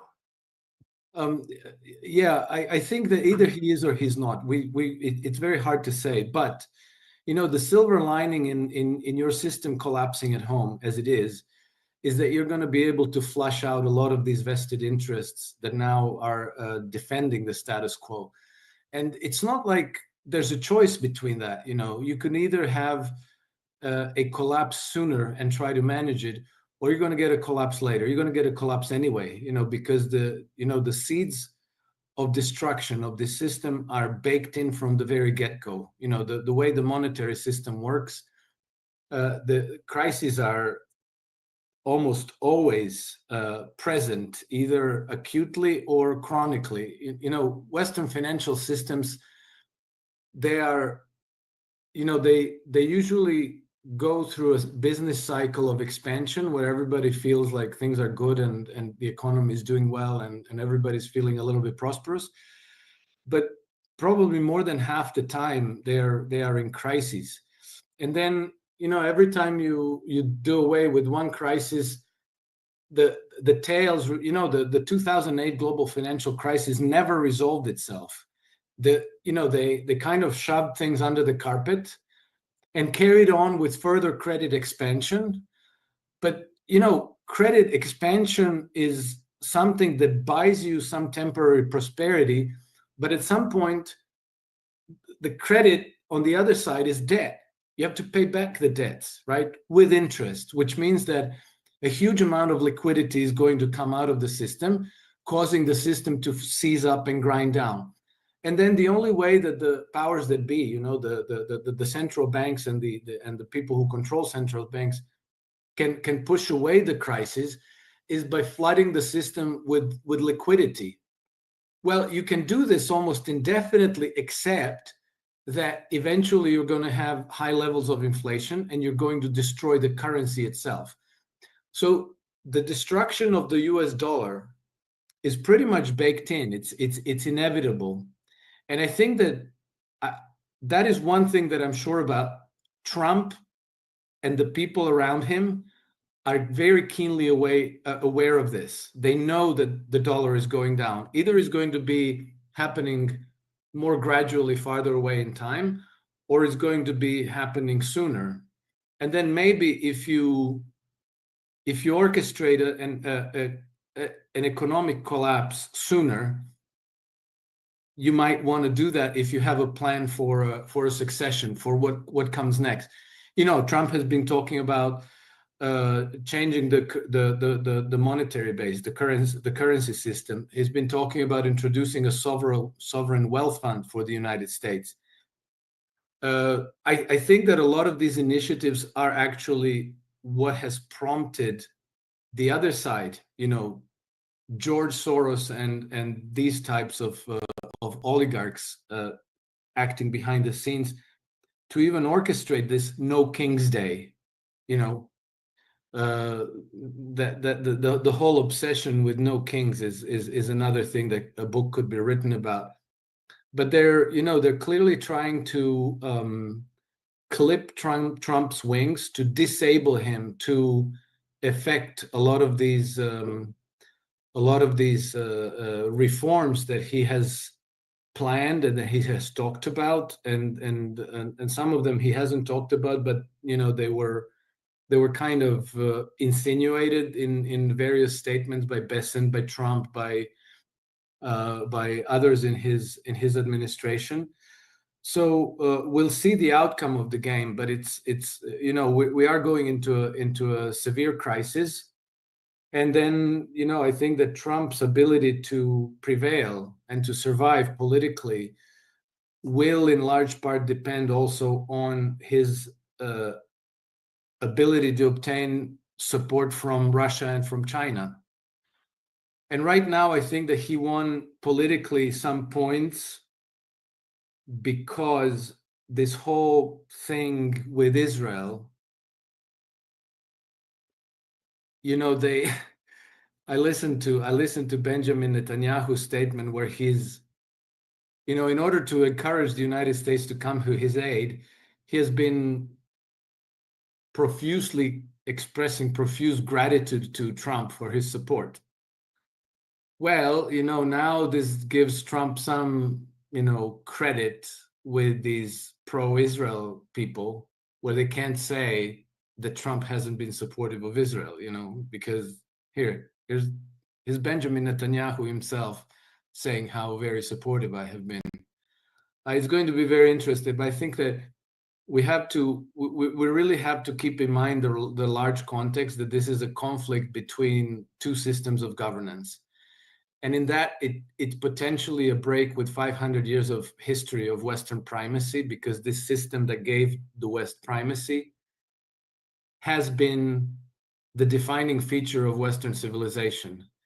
And the United States was created as a rejection of this system, you know, as an attempt to liberate humanity from it.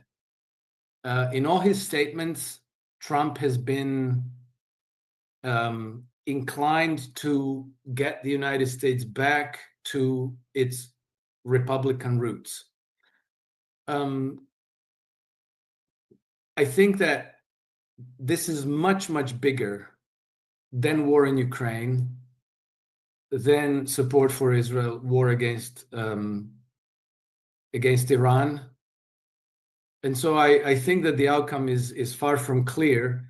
And I think that even Trump's role in this is far from clear. And just to finish, I want to mention another aspect of this. Trump is the guy we see, but Trump is not necessarily who's running the show.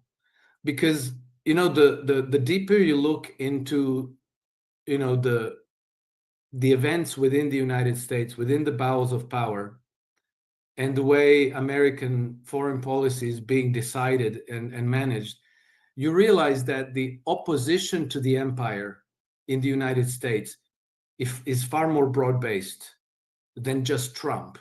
You know, even if you took Trump out of the picture, that opposition wouldn't just disappear. And so we will find out, but I think that one of the most important battlefields now is the United States itself. And I wouldn't be surprised if very, very elaborate, you know, deception wrapped within another deception, with another layer of deception on top of it, weren't actually being played out. And again, we'll see how it happens and what ends up happening in the real world. Yeah, no, I think you're right, though, but a lot of these internal competitions in the US between, you know, neoliberals, libertarians, you know, some of the tech bros appears to be leaning a bit now towards the economic nationalism. I mean, there's a lot of different factions, and I think a lot of this does play into decisions such as what to do with Israel, Iran, and how the empire should how it should be managed or dismantled. Because I thought it's interesting what you said, that many people want, like Trump, to go back to its more Republican days, and it's worth remembering in the 19th century that the Americans actually had quite a resentment for the European empires, that indeed the United States, as you said, the whole purpose of the United States was not to be like Europe, but to offer a different kind of world, which didn't go with this imperialism. It's really in 1898, with the victory in the Spanish War and America, you know, pivoting into the Pacific, which made Mark Twain and you know, a lot of other intellectuals in America say that, you know, this is a huge disaster. We're going down the route of the Europeans. You know, we have to turn around. Maybe they will, but at the moment, this decision is being made in Iran towards Iran. Indicate otherwise. Anyways, Alex, thank you, and hope to have you.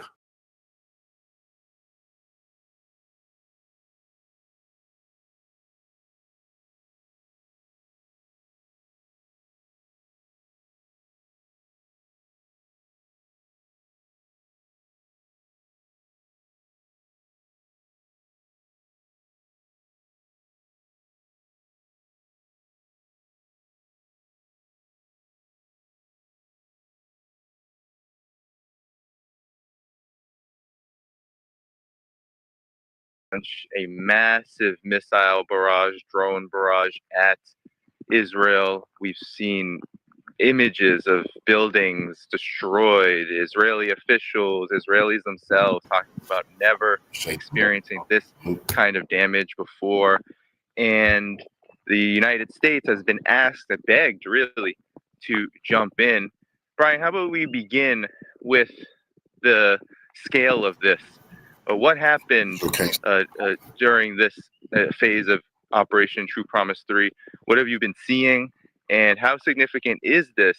There are images of hypersonic missiles going at their 3,800, whatever it is, miles per hour speed, crashing into Israel. It's astounding in many ways, but what do you see the significance of this being? Well, it is definitely a much larger scale operation than the first two retaliations Iran carried out, again, after unprovoked, U.S.-aided and abetted Israeli strikes, first on Iran's consulate in Syria and then on Iran itself after Iran's first retaliation. So this is a much larger scale operation. It has now spanned several days.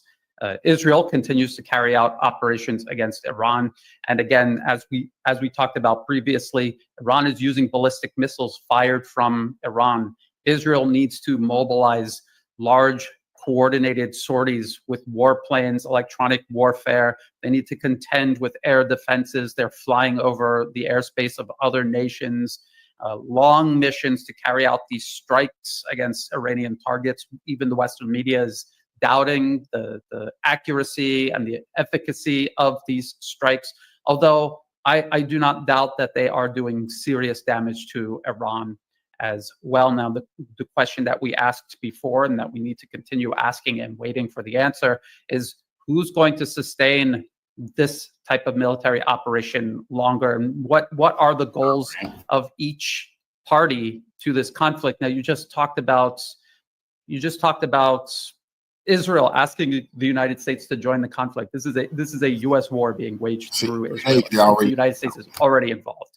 They are already directly involved, and they are the ones looking for a pretext to more openly involve themselves and most likely carry out strikes directly themselves. They want, again, this was all designed, the negotiations, everything was designed to make it out as if Israel provoked this and the U.S. reluctantly was dragged into it, when this was always the plan. This was a U.S. plan. Israel's being used as an extension of U.S. foreign policy and hostility towards Iran. The goal of the United States and its Israeli proxies is to destroy the Iranian nation state and to topple the Iranian government. Iran's goal is to survive. A lot of people have very high hopes that Iran is going to somehow wipe Israel off the map with their missiles. I want to remind people that Russia has fired thousands and thousands of missiles and drones into Ukraine. Ukraine is still there. Their economy has been completely destroyed. Ukraine is still there because it's being propped up by the US and all of its other proxies in Europe. Israel is not going to be wiped out by missile strikes. Even if the economy is crippled, damaged, even completely destroyed, it will be propped up like all of America's other proxies. And people will say, Brian, Israel is smaller than Ukraine, so it's not a good analogy. I would point their attention to Gaza, which is much smaller than Israel itself. It's been bombed and shelled and invaded and bulldozed for years and years and years, and it's still there. So this is a realistic limit to Iran, its military capabilities. It is seeking to survive. It is seeking to raise the cost for both Israel and the U.S. to continue this conflict. That is their hope. What's so astounding about this, Brian, is that we have Iran launching what is just the biggest, maybe ever, attack that Israel has ever faced. It's, of course, all in retaliation. And it doesn't seem, of course, Iran's goal is not to eradicate Israel. That's been the propaganda talking point for so long, to justify aggression toward Iran. But it seems like the aim of this is to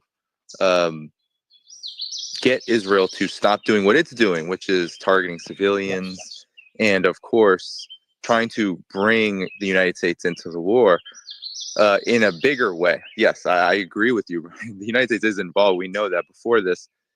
Before the initial surprise attack that Israel launched, the United States had sent missiles to Israel, and of course has been providing all of the intelligence, all of the support that it needs to do such a thing, and of course to cover.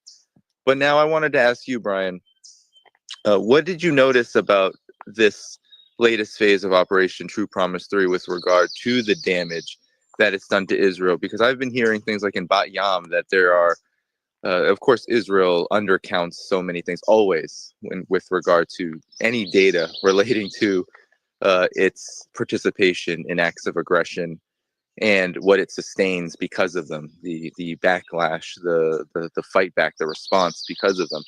But here we're seeing and we're hearing reports of 100+ people being hurt, quote unquote, 30+ missing, several dead. These are numbers in a single day in a single area that we've never really heard coming out of Israel. So talk about, you said that the strikes, it's hard to know how long Iran can go, how long Israel can go with this. What about the damage done so far? How does this affect the Israeli side, the United States side, as it moves forward? It is unprecedented for Israel. I mean, we have not seen this since the turn of the 21st century, and this is Israel now suffering what it has been dealing out to so many other nations. Israel itself is admitting Iran is targeting military targets primarily, and it's the Israeli government who put those military installations inside heavily populated areas. So that's not Iran's fault. That is the Israeli government's fault for putting their military headquarters right in the middle of Tel Aviv. They're also striking at economic targets like oil refineries, but this is in response to Israel striking Iran's oil refineries, airports, military airports especially. And it is going to affect the tempo of these Israeli sorties being carried out against Iran. But we have to remember, it's not Israel fighting Iran. It's the United States fighting Iran through Israel. The United States has huge amounts of assets outside of Israel that cannot be touched right now by Iran, but, defined by the scope Iran itself defined for this operation. So it can replace these aircraft. It can replace any lost munitions, and the air defense capabilities in Israel are being augmented by the U.S. Navy and U.S. Land-based air and missile defense systems scattered all across the region. So we have to keep all of that in consideration. It already is a multi-front war being waged against Iran, with Israel being placed out in front on purpose to take responsibility and absorb retaliation, as, again, these policy papers have laid out well over a decade ago. Yeah, well, it's no doubt that the United States has to support Israel now, even more so, perhaps. And the discussions are inside now of Washington, with Israel coming to essentially on their knees for more, because at this point, Brian, what I'm hearing and what I'm seeing is that Israel on its own, without additional air defenses, won't be able to sustain any kind of significant defense from Iran's whatever it has remaining in its stockpiles of missiles. I'm hearing that they've only been using the older types, and now they're just testing out the newer models that they have, the hypersonic missiles, and that essentially the reason why Israel is saying the United States, please get more involved, is because if they don't have American air cover, they don't have the United States getting more directly involved, Israel will be exhausted in terms of their air defenses before Iran is exhausted, which is bad news for, when we talk about the U.S. and Israeli goal here. If the United States is at the lead, well, you're looking at one of the most embarrassing in generations, if not ever, for the United States' most important outpost in the world, its most important so-called ally in the world, being embarrassed to this degree. Have you seen these reports? What do you make of this, given that the reason why Iran is doing this is because it's defending itself? It is striking at Israel, mostly military targets, but given that so much civilian blood has been taken in Iran already, I think there's definitely over 100 at this point. In some of these single strikes, Israel has taken out 20 children alone. I mean, now Iran has the right to hit anything because it's an all-out war, and Israel has already violated international law. So usually when Israel does this with the U.S.'s help, there isn't the other side having the capabilities to strike back in any significant way. Seems like this is different. As well, again, going back to the policy papers from well over a decade ago, the 2009 Which Path to Persia document put out by the Brookings Institution, they said in that paper many times, Israel does not have the capability to strike at and destroy even just Iran's nuclear program. And so the plan always was to have Israel kick it off and the U.S. wade in after, and wade in as a reluctant participant, even though the U.S. engineered everything from A to Z and is fighting the conflict through Israel, which is exactly what the U.S. has been doing in Ukraine versus Russia, and it's what they are setting up to fight a proxy war with China through the island province of Taiwan or the Philippines or perhaps even South Korea and Japan. So that is the pattern. That is the pattern. And this is narrative building. This is perception management. The illusion that Israel is asking the U.S. for help and the U.S. is considering it, when the U.S. always knew that this was to precipitate their direct involvement eventually, but they need to maneuver on their terms. And in a way, they're seeing how things are playing out and they're calculating what they need to do when they do intervene. So that's what is going on here. And again, the goal here is regime change. It is to cripple and destroy Iran as a nation state. And so that's what Israel is trying to do right now on its own, according to the narrative. And then that is what the US will be openly doing once it more openly joins the conflict. I don't think that the U.S. actually cares what happens to Israel. I've said this for many years. I said it is just a proxy. It is just like Ukraine. They will fight the Iranians to the last Israelis. If they have to pick between their primacy over the planet and Israel, they will pick to preserve their primacy over the planet at the expense of Israel, even at the expense of. I've said this many, many times. Now we're watching it play out. The other danger that I want to warn people about is the nuclear weapons Israel is thought to have in large quantities, and the very likelihood that they will use them. And again, the U.S. is right now keeping its distance in the eye of the public. And if Israel were to use nuclear weapons, the U.S. could distance itself from that, even though, again, they engineered and provoked this entire conflict. So we have to watch out for all of that. Oh, one more option people need to really watch out for: a false flag carried out by the United States.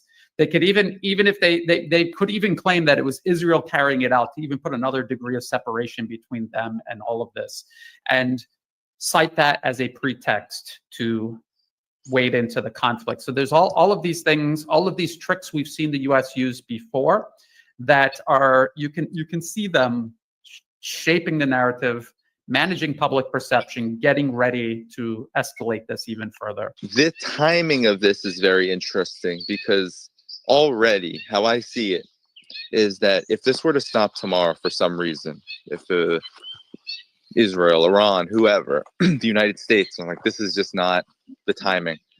Already Israel and the United States has suffered a huge, when you say perception management, the perception is really bad because on the one hand, you have Israel, of course, doing what it does with U.S. help, killing civilians,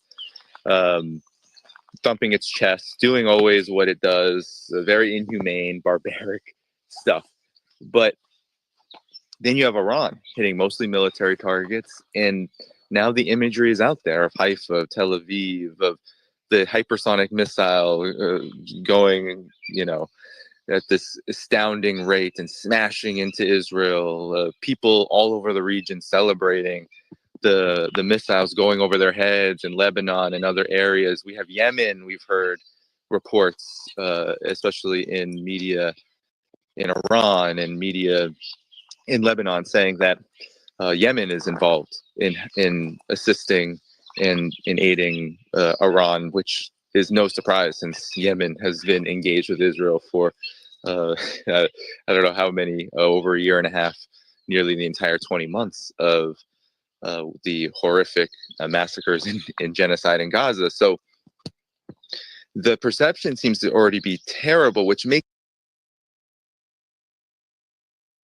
me think that, yes, the United States has been supporting Israel from the very get-go, and there is this agenda.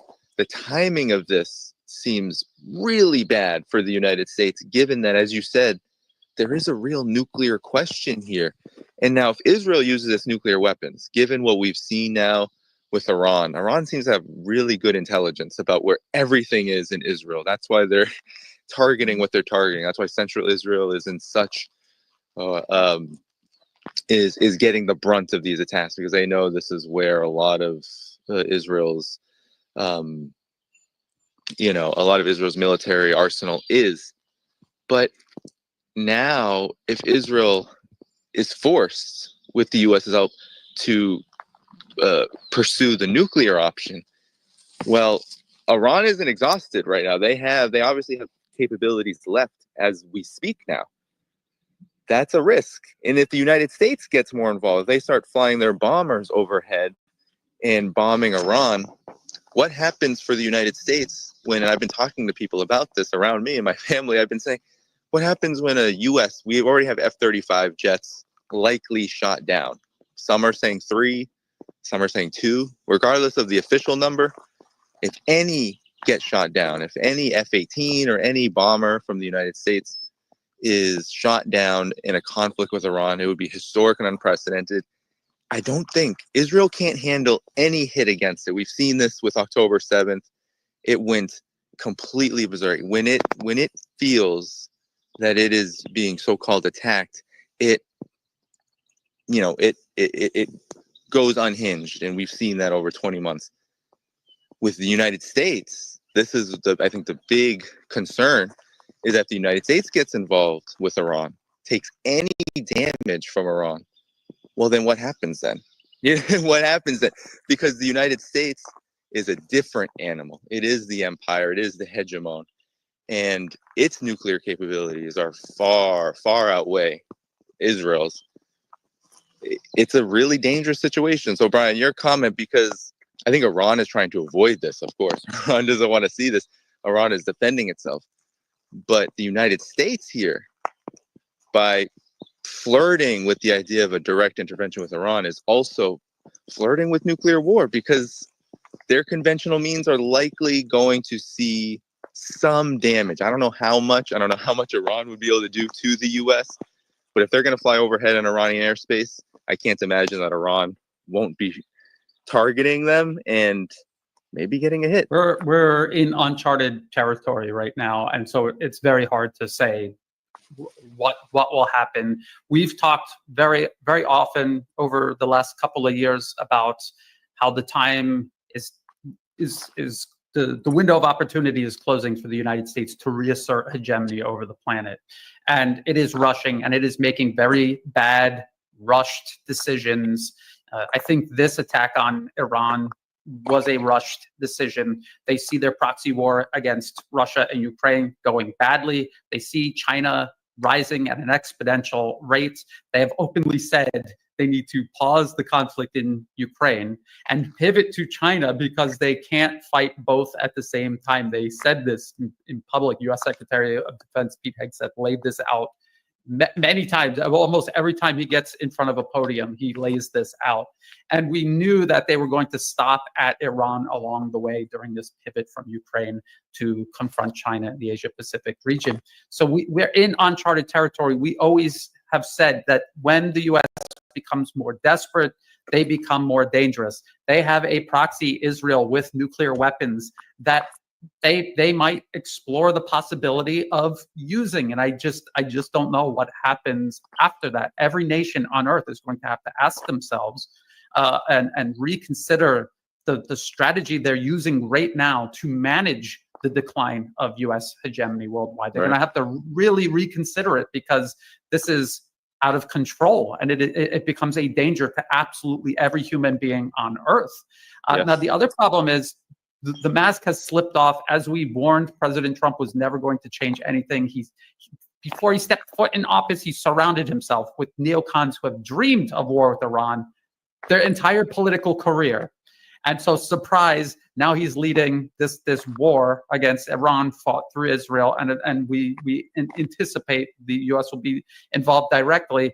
Many Trump supporters are disillusioned and angry, disappointed, and they don't support him anymore. But we all know, Danny, that there's a segment of the population that still supports President Donald Trump, who love the idea of a war with Iran, hate Iran, and they're driven by jingoistic, racist, bigoted worldviews, and also a supremacist worldview. And so there's a percentage of the American public who will go along with this. And if they see a U.S. warship go to the bottom of the Persian Gulf, or a U.S. military base illegally scattered all across the Middle East, on the other side of the planet from where they actually should be, get struck, large casualties, these people are going to demand more, not less war. And it's really hard to see how this can go well. And the U.S. is an expert at cornering its own population or the population of one of its proxies, cornering them between a stone wall and their supposed enemies and forcing them to fight their way through. And so this is the position they're placing Israel, Ukraine, their proxies everywhere deliberately, and they will most likely try to do this to the American public as well. The U.S. assets, which Iran has said that are fair game should the United States do what we've been talking about, which is get even more directly involved, begin to use their destroyers and their aircraft carriers to launch strikes via, over air or at sea. And then we have the situation where Iran, of course, has already, just in the last several days, struck a deep blow, not only to Israel's invincibility narrative that it promotes for itself, but the United States, of course. Israel, they didn't learn this from nowhere. The United States has, I know you and Angelo, and we've talked about this on your program and on my program, American exceptionalism. This is one of the biggest blows to American. I mean, we're talking about the United States' number one, whether we want to call it an ally, quote unquote, a military outpost, quote unquote, a proxy. Regardless of the name, Israel is of such strategic, military, political, all across the board importance to the U.S. empire. To see this happening in real time, everyone, just like the genocide in Gaza has been real time streamed, this is going viral everywhere, all around the world, especially in the collective West. And for this to happen means that, exactly as you said, Brian, there will be forces, of course, inside of the U.S.'s ruling circle who are, of course, are infuriated right now because they have been dealt a blow. You see it in the West. You see it all over the United States mainstream media. The way that they grovel over Israel's supposed losses, and then the way that, especially a lot of media, Fox News, whatever, how they then say, no, we've got to enter this war. We've got to go harder and harder on Iran. This is almost an invitation for the disaster that you speak of. This is the unhinged, out of control character of the U.S. empire born about because the United States doesn't have the ability to wield anything other than the most destructive power to try to keep and maintain what it has. It is seeing that the writing is on the wall for it, even with Iran, which is why I think this is desperate. I think Israel was also desperate. I think they both had simultaneous, desperate issues, a crisis, so to speak, that was emerging, where I think they both were in agreement. And of course, the United States, a lot of people disagree with me on this. I believe the United States is the head of the Israeli snake. I don't think the Israeli snake is the head of the U.S. That's ridiculous to even consider, in my opinion, just given that the size of Israel, the money, everyone says the lobby, all of this, but let's be real. That is allowed to happen. The United States could end Ukraine tomorrow. It could, if it pulled out its military aid tomorrow to Israel, it would be all over. So I think the ultimate calculation here was, and I think it was a mistake. I mean, I think to flirt with nuclear disaster in the first 6 months of a completely unstable administration was not intentional.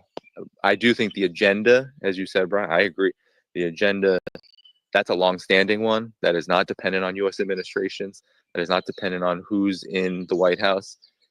At the same time, there seems to be a hugely and very costly accelerationist bent that is being acted upon by the foreign policy establishment that is now seeing what I think is a hugely dangerous moment where we have, on the one hand, Iran being cornered and needing to respond in a very significant way, in doing so, and likely will continue to do so if this doesn't stop. either the United States, and of course it's Israeli, rabid attack dog, also now being cornered, not in the interest of humanity, but the antithesis of it. They're feeling cornered because they have seen their superiority wane, and they have been responded to in a way that they can't tolerate, which means who knows what the response will be from here. Who we can't really predict, but what we can predict is that the United States will seriously consider trying to wipe Iran off the face of the earth and send it back to the Stone Age. And that means huge consequences for the region, whether they succeed or not. I actually don't know if the United States can succeed in that. It would be a huge disaster, but the aim is there. And we now, I think, if we look at it from maybe a silver lining perspective, what Iran has done here by defending itself successfully is it has pushed the United States to show the world, and especially the United States, people of the United States, that it will do and it will think about and maybe pursue the most catastrophic option on the table, nuclear war, because of this declining empire. And the other part of the silver lining is exactly as you said. How does the multipolar world navigate this? Because eventually, and we are seeing this now with Iran, you can't keep your gloves on. You can't just sit around and allow yourself to be punched and punched and punched. Eventually, the United States, it can't tolerate a Russia, a sovereign Russia. It can't tolerate a sovereign China. It can't tolerate a sovereign Iran. Eventually, the United States will punch, and you will be compelled punch really hard, and you will be compelled to punch really hard back. And that's the reality that the multipolar world is going to face. We don't like it. We don't want it. We don't want to see a catastrophic war. But it seems like that's the direction. A lot of good points, Danny. And again, this notion that Israel controls the United States. If this were true, the United States would have initiated the attack on Iran. They would have taken full responsibility for it, and they would have absorbed all retaliation from it. It would be Americans catching ballistic missiles morning, noon, and night for several days now, not Israel. What you see happening in Israel is exactly what is now happening in Ukraine, and that is what happens to proxies of U.S. empire. We're looking at the hallmarks of an empire in terminal decline. The Roman Empire had a sense of invulnerability, and the world feared the Roman Empire because it seemed invulnerable. But when those first few adversaries began fighting back and succeeding, that veneer of invulnerability fell away. And suddenly nobody anywhere in the world was afraid of the Roman Empire anymore. Everybody started defending themselves rather than capitulating to them. And that was the beginning of the end. And of course, there were many other factors internally, externally, that brought the Roman Empire down. And that is exactly what we see happening with the United States. This isn't the first time U.S. military invincibility has been exposed. They just tucked tail and ran from Ansar Allah in Yemen. They lost aircraft to an armed group that doesn't even have an air force. They also have Ukrainians burning to death in M1 Abrams tanks, American-made main battle tanks in Ukraine. Their M777 howitzers. Their entire military-industrial base has been exposed as insufficient compared to Russia, that the U.S. and Europe joke about as being a gas station with nuclear weapons. And we haven't even talked about the rise of China, the shipbuilding capacity of China. Just one of their many, many shipyards, you could fit all of America's shipyards into the corner of.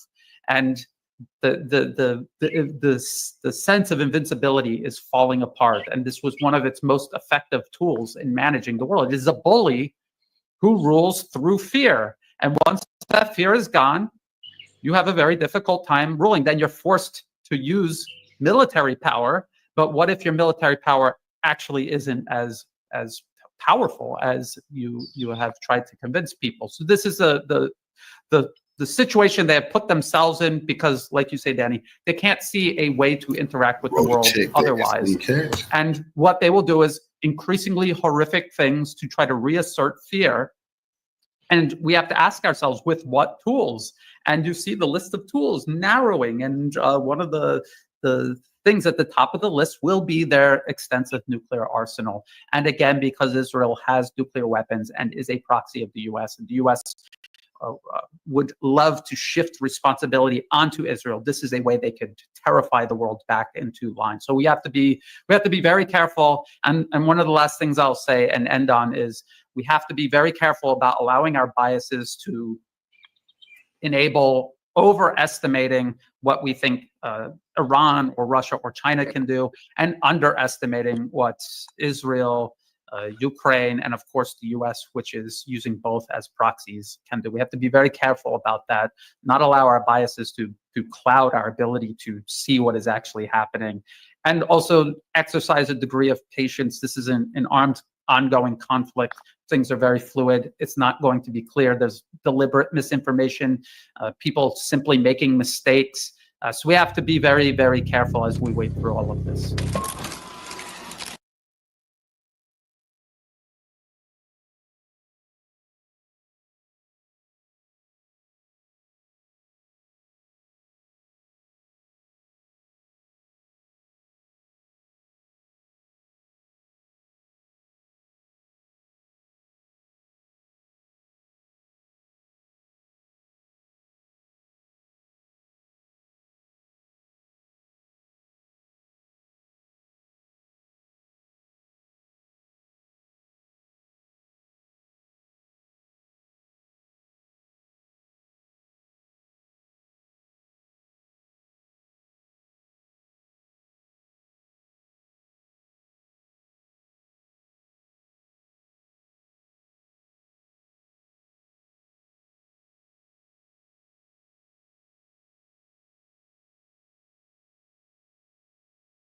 Yes, and I can see, I mean, just even with this first few volleys of missile strikes on Israel, we've never seen those pictures before.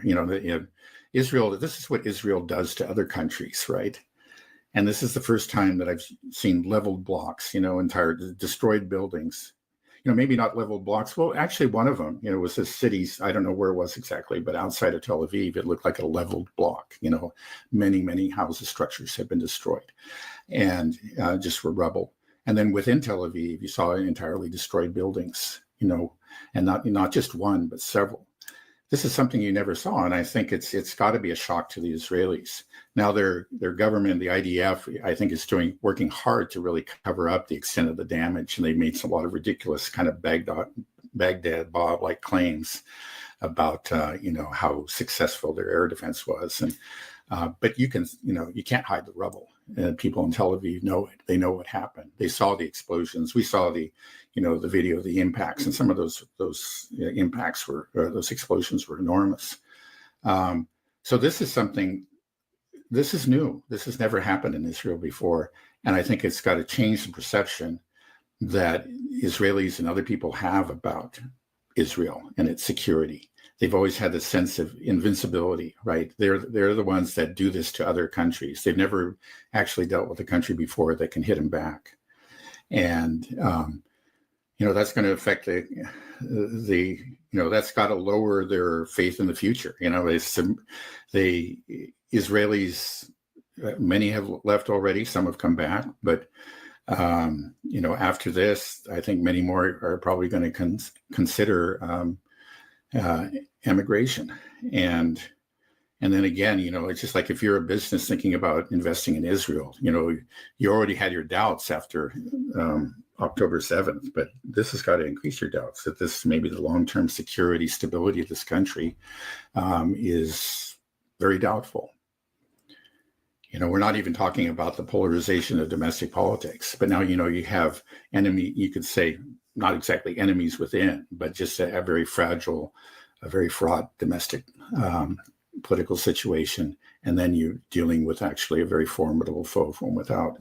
That just puts, a lot of what a country depends on, especially an economy, is a faith in the future. And this is, I'm sure, just this first day of retaliatory strikes by Iran has affected that faith in the future, has greatly diminished it.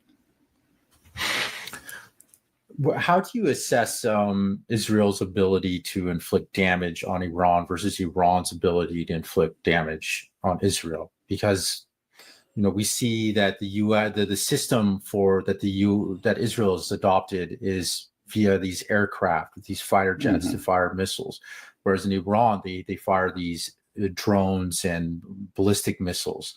Why are they? I'm wondering, why does Israel not have the same type of missile capabilities? Or airplanes are obsolete in the new age of warfare. It's all about advanced missiles and drones. Russia's proven it in the Ukraine war. All these planes, the U.S. and the NATO has built their militaries on a war that people no longer fighting, and Iran is showing them that right now. Or force that Iran has. They don't have to get close to Israel. Israel got to bring their planes close so they can get shot down just to try to sneak in a blow. From Iranian territory, they're punishing Israel. And the U.S. Trump had that tweet saying, we make the most lethal military equipment in the world, and Israel has a lot of it, and they know how to use it. So just saying, by extension, that the IDF, Israel's military, is the U.S. military. We're supposed to be the most lethal, the most powerful. Is this the best way that you should be conducting long range attacks? Is with this aircraft or the Iranian method? Yeah. Well, the missiles have the advantage, and let's see, a ballistic missile in particular has the advantage of being able to carry a much larger explosive, explosive charge. Those air-launched missiles are smaller, and they just cannot do the same kind of damage. I think, that's a fact. And then aircraft themselves are more vulnerable to air defense than missiles themselves are. So, I would say that, that the advantage is really to missiles. We can see this in the Ukraine war.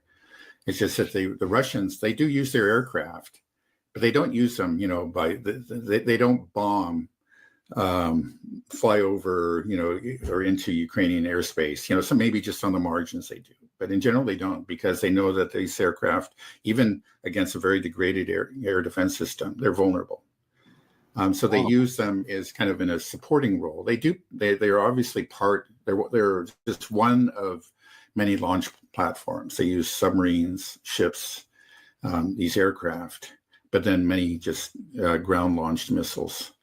So, it adds something, but Iran has all those things. I don't think they have the submarines, so they really have the Navy, but they do have the land. The land launched ones those are the largest missiles, and so it gives them. You can do damage with those air launched missiles, and we've seen the damage they've done, but they don't do as much damage as the ground launched missiles, of which Iran has plenty, and Israel has them. I guess it's the Jericho 3 or something. They have a couple, but they don't have them anywhere near the quantity that the Iranians have. So I think in just a pure air war, Iran has got the advantage here. Now, again, in the first stage, there were other things going on. They had these surprise drone attacks from within, but it looks like that, we can't be sure, but it appears that threat has now been neutralized. So they did first, the initial wave of attacks or waves of attacks that the Israelis carried off. They had that advantage of local drone attacks, but they just don't, that's, I think, gone. Now they have drones. Apparently they have drone bases in Kurdistan, which is northern Iraq. Again, that borders Iran, and also in Azerbaijan. Azerbaijan is a country kind of like Turkey that's always playing both sides. They are on relatively friendly terms with Iran, but also they have close ties with Israel. And so anyway, Israel apparently has a drone base there. So they can launch these drones from very close to Iran. And obviously drones can do a lot of damage. We see what they've done in Ukraine, for example, but they are also more vulnerable to air defense. So it really is a question of like to what extent Iranian air defense has been degraded. But yeah, going just back to the larger question, I would say, we don't know. We've heard these claims about the Iranian arsenal, and I think it's true, and I think so far what we've seen supports it. But we're only entering into day 2 basically of this war, so we don't know for sure. But if they have the arsenal that has been claimed for them, the Iranians will have the advantage.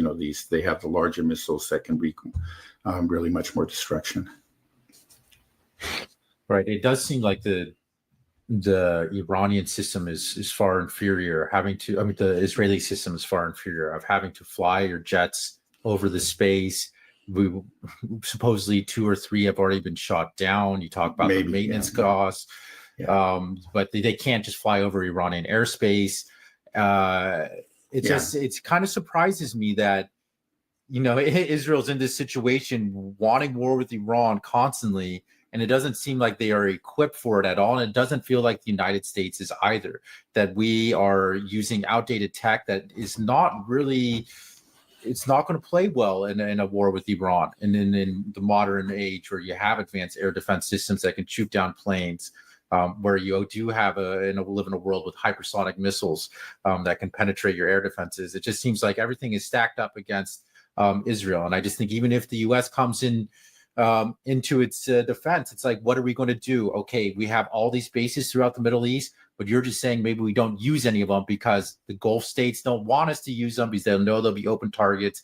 They're very vulnerable to all of these even shorter range missiles that Iran has. It's like, what's the point of our bases? So what can we do? Maybe fly a few stealth bombers, but the F-35 is supposed to be a stealth jet, and if it's being shot down, that means the B-2 stealth bombers might be able to be shot down as well. And it's just like how much of an embarrassment that's going to be the United States military. This I don't know. I don't understand the thinking behind this, that we're going down this road and we don't even have the military equipment to back it up. Yeah. Well, I think it's just, again, it's hubris. And I think we probably underestimated the enemy. But this is you look back, all kinds of military disasters began that way. Probably the most famous, of course, was Operation Barbarossa by the Germans in World War II. They seriously underestimated the strength of the Soviet Union. They undercounted their military forces. And again, in the first days, as anybody who knows anything about the history of World War II knows, they achieved tremendous success. They advanced very rapidly into Soviet territory, and the first encounters between the Germans, who kind of had the advantage of surprise, like the Israelis, were ended up with total defeats on the Soviet side. They just ripped through the first divisions, the first armies that they met. And after, just a month of these operations, the Germans concluded that they had basically won the war.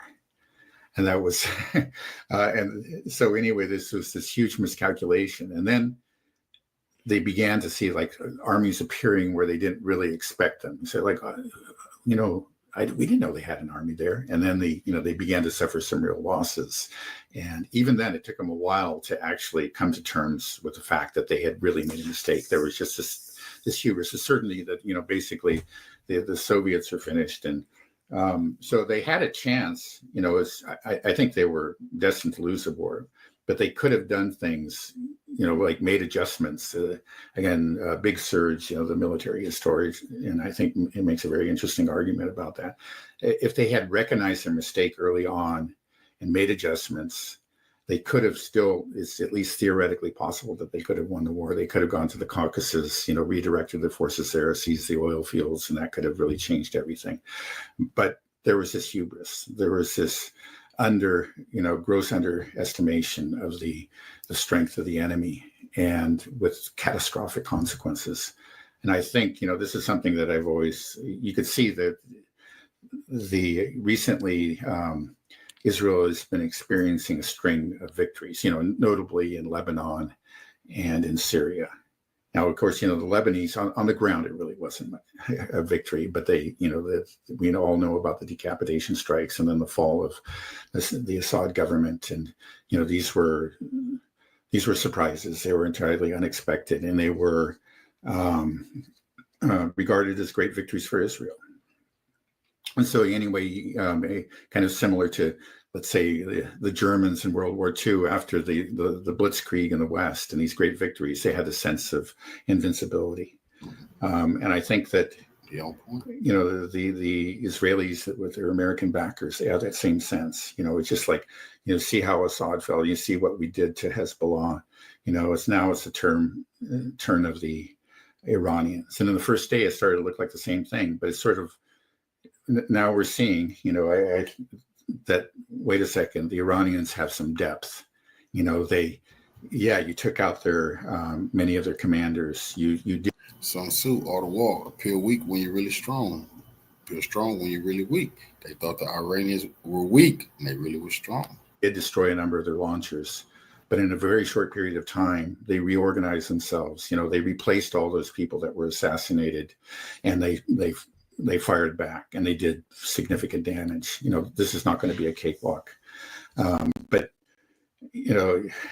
again, it's just hubris can blind people. You just get the sense of overwhelming confidence, and you stop listening to the realists. The realists are just the naysayers. They're just trying to deprive you of this marvelous victory that's within your grasp, right? Now it's time to seize the victory.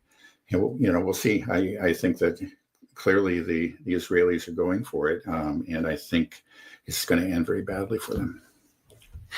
Do you think the U.S. and Israel are surprised by how quickly Iran was able to respond, and that maybe they're a little bit afraid and think that maybe we did bite off more than we could chew?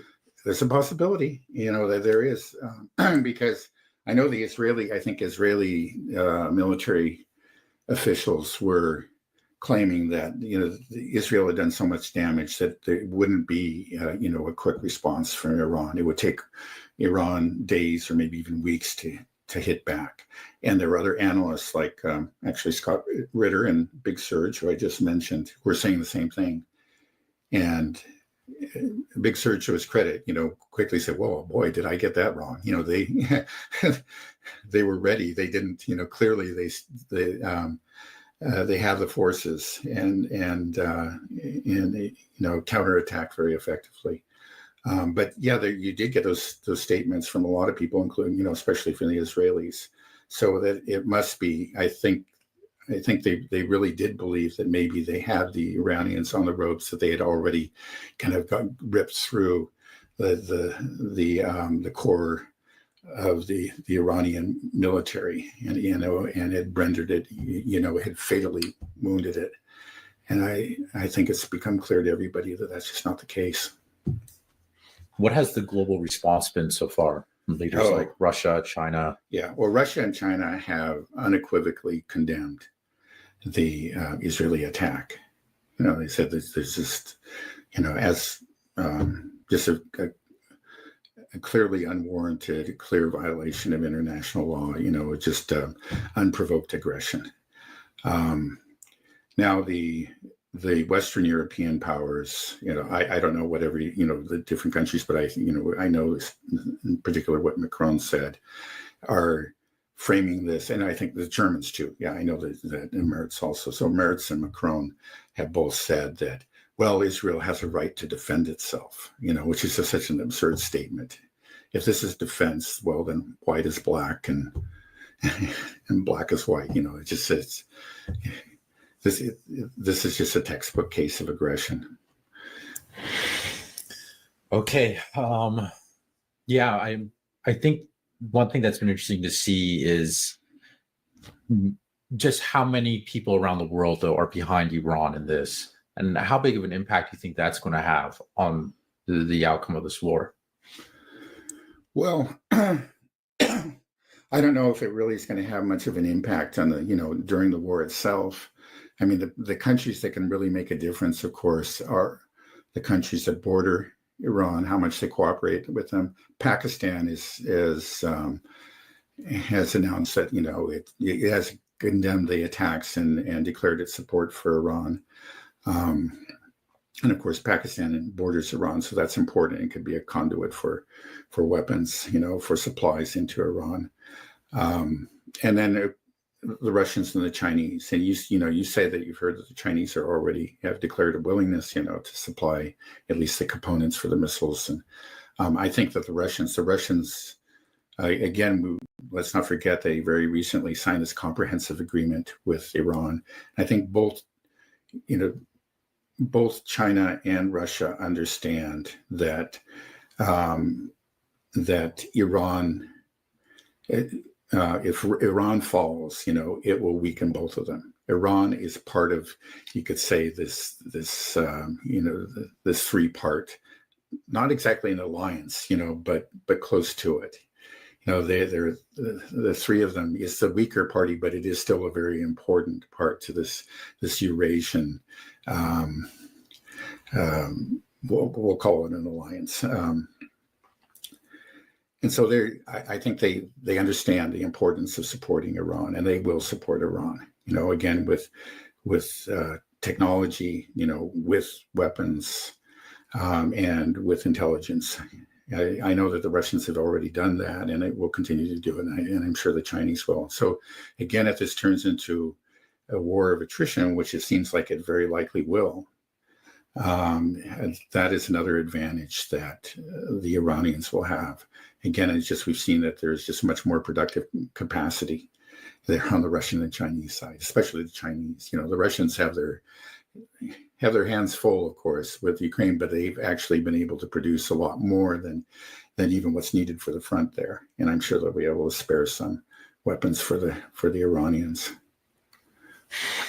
Yeah, it just sounds like Israel is in a real pickle. It's finished. And then there's going to be a huge war here within the United States to manufacture consent for the war with Iran. And I think that's going to be a huge battle that's going to be playing out domestically here. I think it's going to get really weird in the next couple of weeks. And I still think there's going to be some type of false flag. I hope we can stay out of it. I hope that there will be enough pressure, ground support pressure within the United States to say that, hey, we don't want this war. I'm not going to go die for Israel. Mm-hmm. I just imagine that I wonder, I'm just thinking if I was a military personnel and I'm out there in some base in Iraq thinking, what am I doing here? And now Israel's starting this war and they're saying that the U.S. is involved. I'm like, I didn't have anything to do with this. I just feel like there has to be a lot of resentment probably building up within the U.S. Armed Forces as well.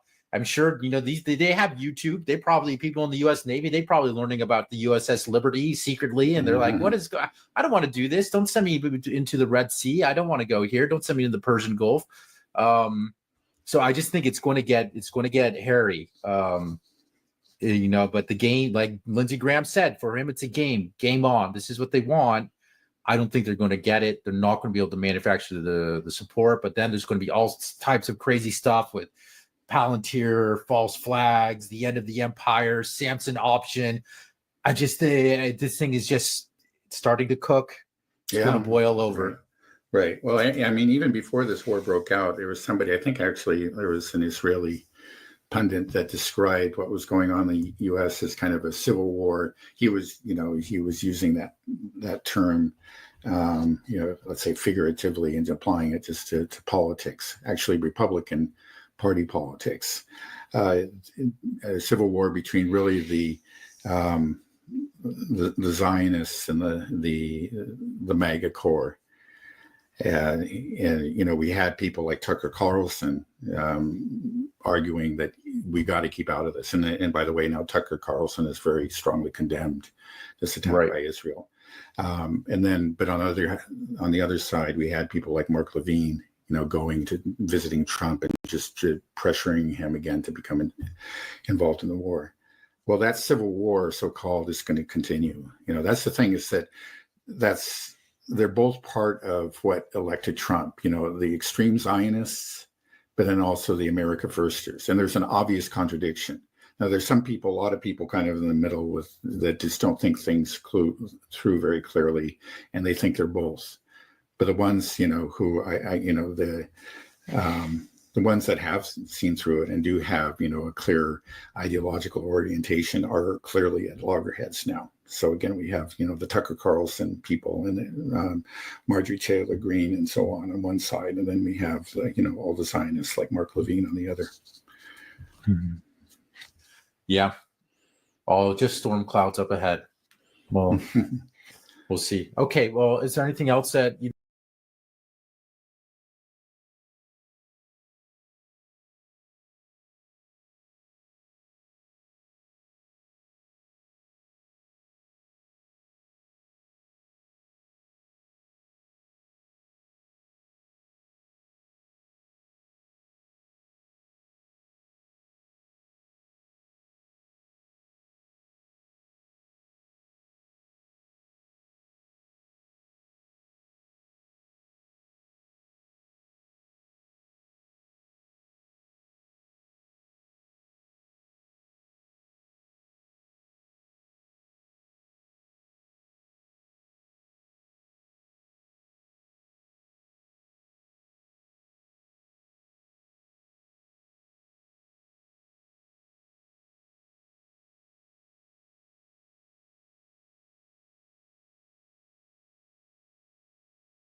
And we're going to talk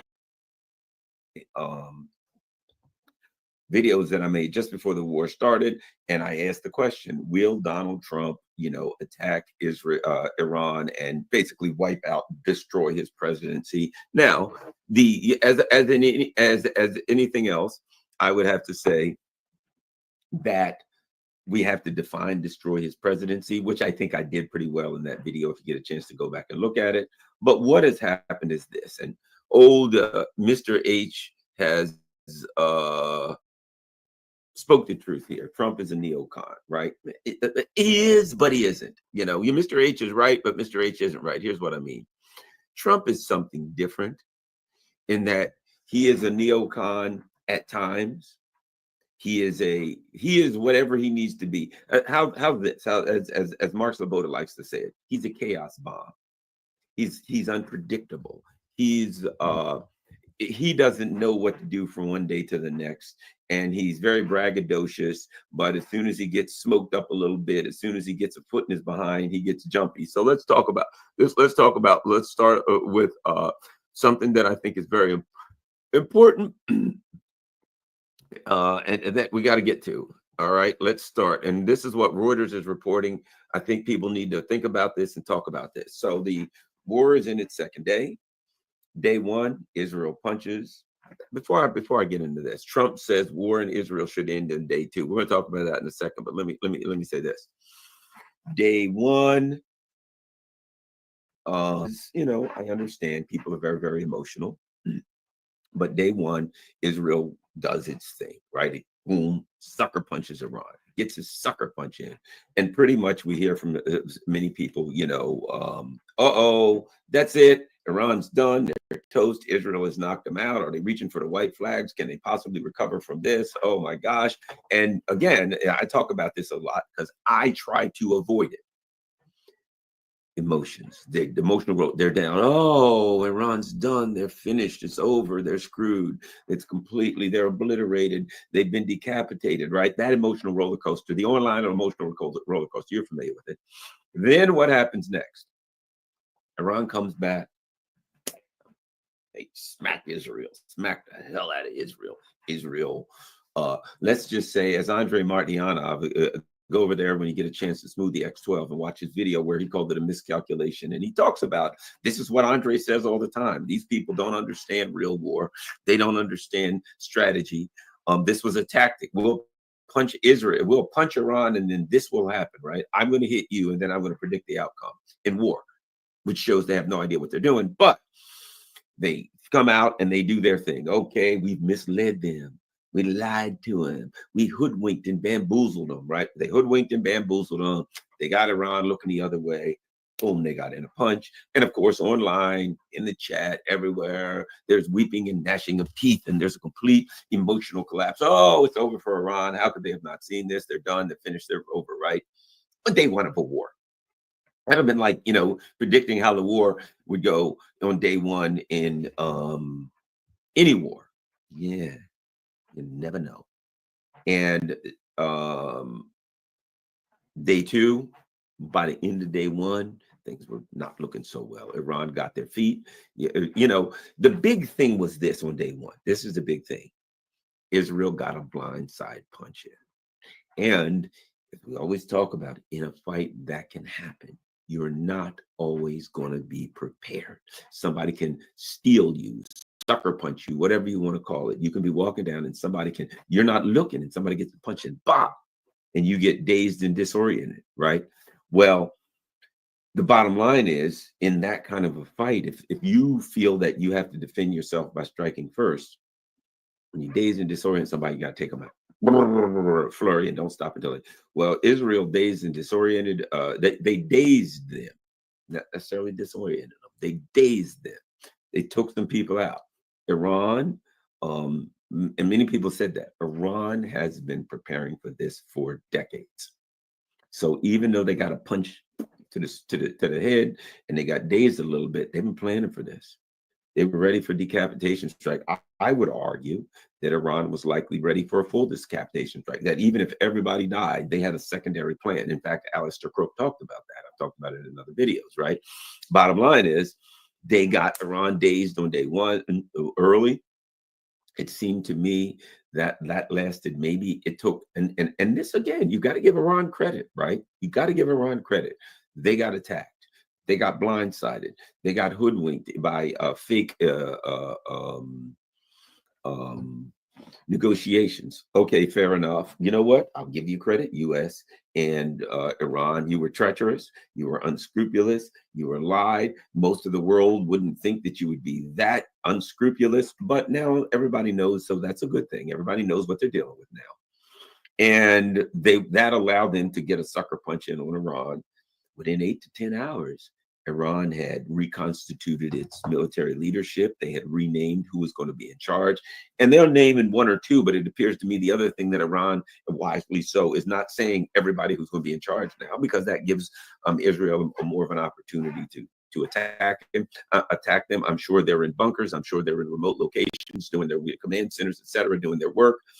Whatever the case may be, as we've talked about, if somebody attacks you, you know, there's an old saying in self-defense: punch your way out of it, right? Some guy gets you and you attack with two guys, and you're the inclination of a person, if you're getting punched or attacked, it's to block, it's to go into a cocoon, it's to do this kind of stuff and fall, and just that ain't gonna do you no good, because they're going to attack. The saying is, punch your way out of it. What is that? If you get attacked, and then remember this, if you ever get attacked, attack back. You have to immediately counterattack as soon as you can. If you get dazed or whatever, it should be automatic in your head that punches, kicks, anything are coming out. It's got to be automatic. As Bruce Lee said, I don't punch, the punch jumps out by itself. I don't kick, the kick jumps out by itself. If you're so mentally prepared and somebody attacks you, even if you're hit and you're dazed, punches or something's coming out, something counterattack is coming out. That's the only way to get somebody off you, is to, as they say, punch your way out of it, get out of it, right? So what does Iran do? They get dazed, and what do? They immediately punch their way out of it.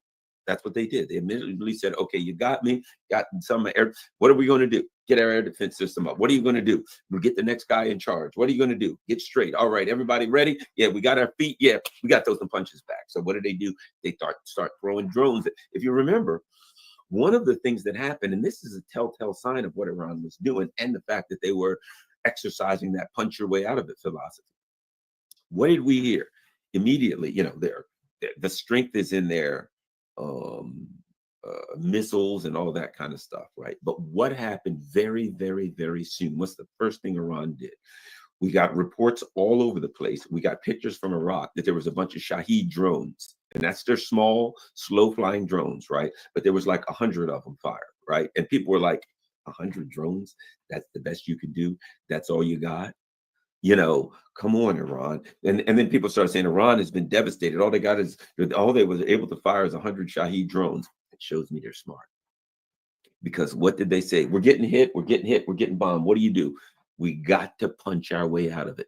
You know, do we have anything we can get in the air at Israel? Well, our guys say they can get some drones in the air. Get them in the air at Israel right now. Put Israel in the defense, right? That's what I would do. Isn't that what you would do?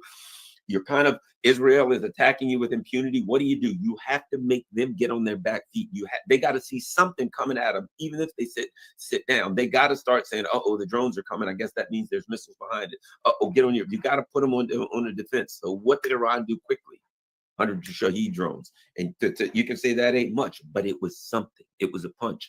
Boom! They get Israel on their back feet. While those drones are in the air, now they start throwing Shahed drones up. Get another 100 in the air. Get another. So they start throwing drones in there. They getting shot down. A few of them are hitting. Doesn't matter. The idea is now they got Israel a little bit on their back feet.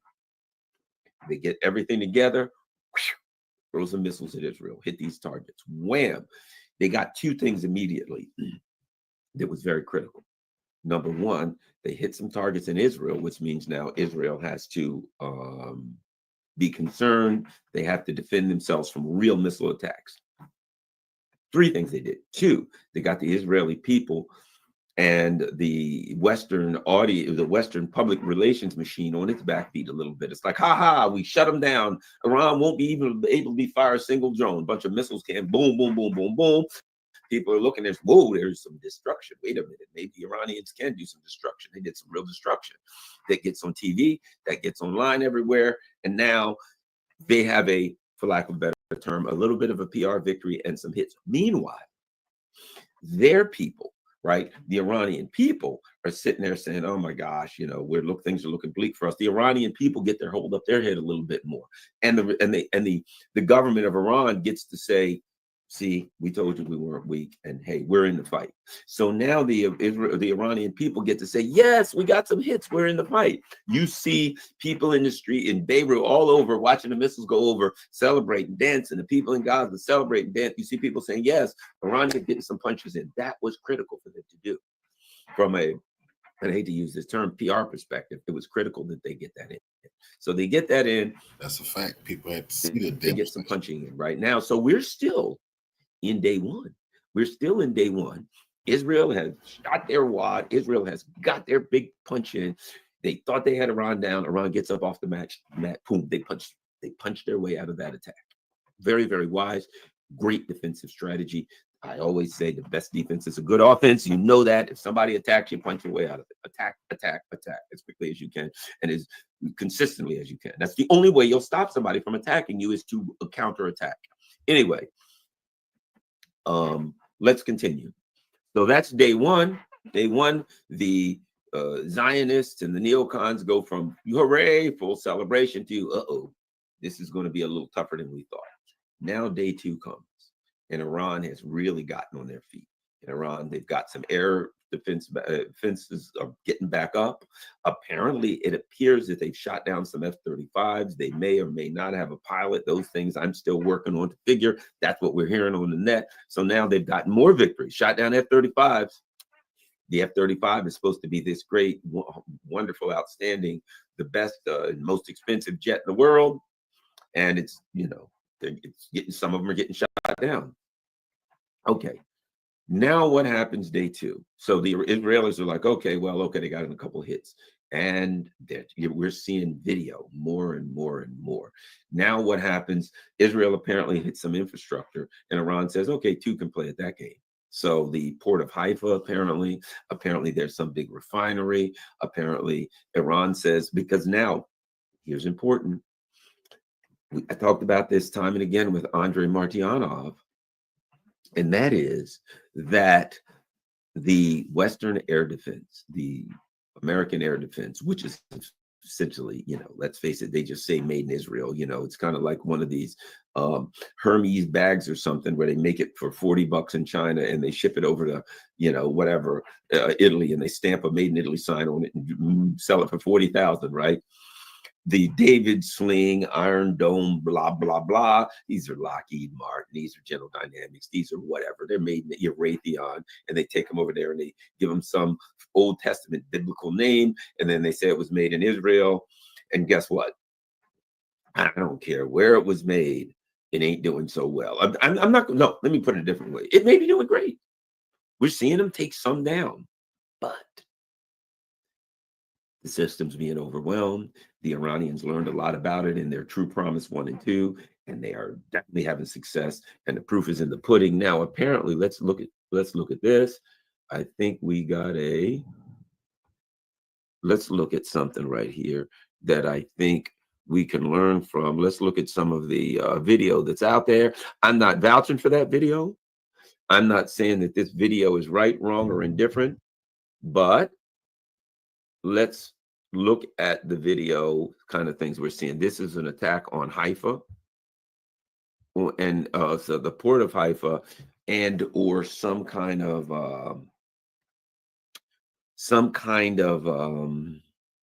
refinery or something. It looks like the Iranians are starting to use some hypersonic missiles, and you'll kind of get an idea of what it looks like. Look at this, wham.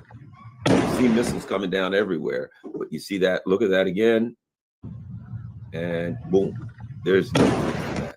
All the David slings, all of that kind of stuff in the world ain't going to do you no good when those kinds of missiles that reach those kinds of speeds are coming in. Let me see if I can find something else. There's a couple other ones that I think are of consequence. There are a couple more. Yeah, here's one that I think is should be watched. All right, let's go here. We're looking at another video. This is the Haifa attack. All right, let's look at this. We see a missile coming down. Missile. Now look at this explosion. This is a big missile. That is going to leave a mark, as they say. That is going to leave a mark. So we see that irrespective of the touting of great defensive capabilities of Israel, air defense, Iron Dome, and by the way, Trump's going to build a Golden Dome, which I'm sure will work just as well as the Iron Dome from the looks of things. The Golden Dome. Think about this. He just put $25 billion out for the Golden Dome. Israel has an Iron Dome, and we want a Golden Dome. We'll get the same thing. We'll get some kind of a boondoggle debacle. I mean, think about this. Trump comes in, we got to save money. We got to fire employees. We got to cut this, cut that, on and on and on. And then, why we got to do the Golden Dome? And look how well it works. It's friggin' Swiss cheese. It is Swiss cheese. The Iranians are going through that Golden Dome like a hot knife through butter. And Trump said, Trump's Golden Dome. A dome. I thought a dome was supposed to stop things from going through. That's more like a mosquito net, right? But whatever. Hey, look, the intent, you all know the game. The intent is to spend $25 billion. It's a money laundering. You know what they ought to call it? The money laundering dome. That's what it is, Trump's money laundering dome. Okay, so on we go.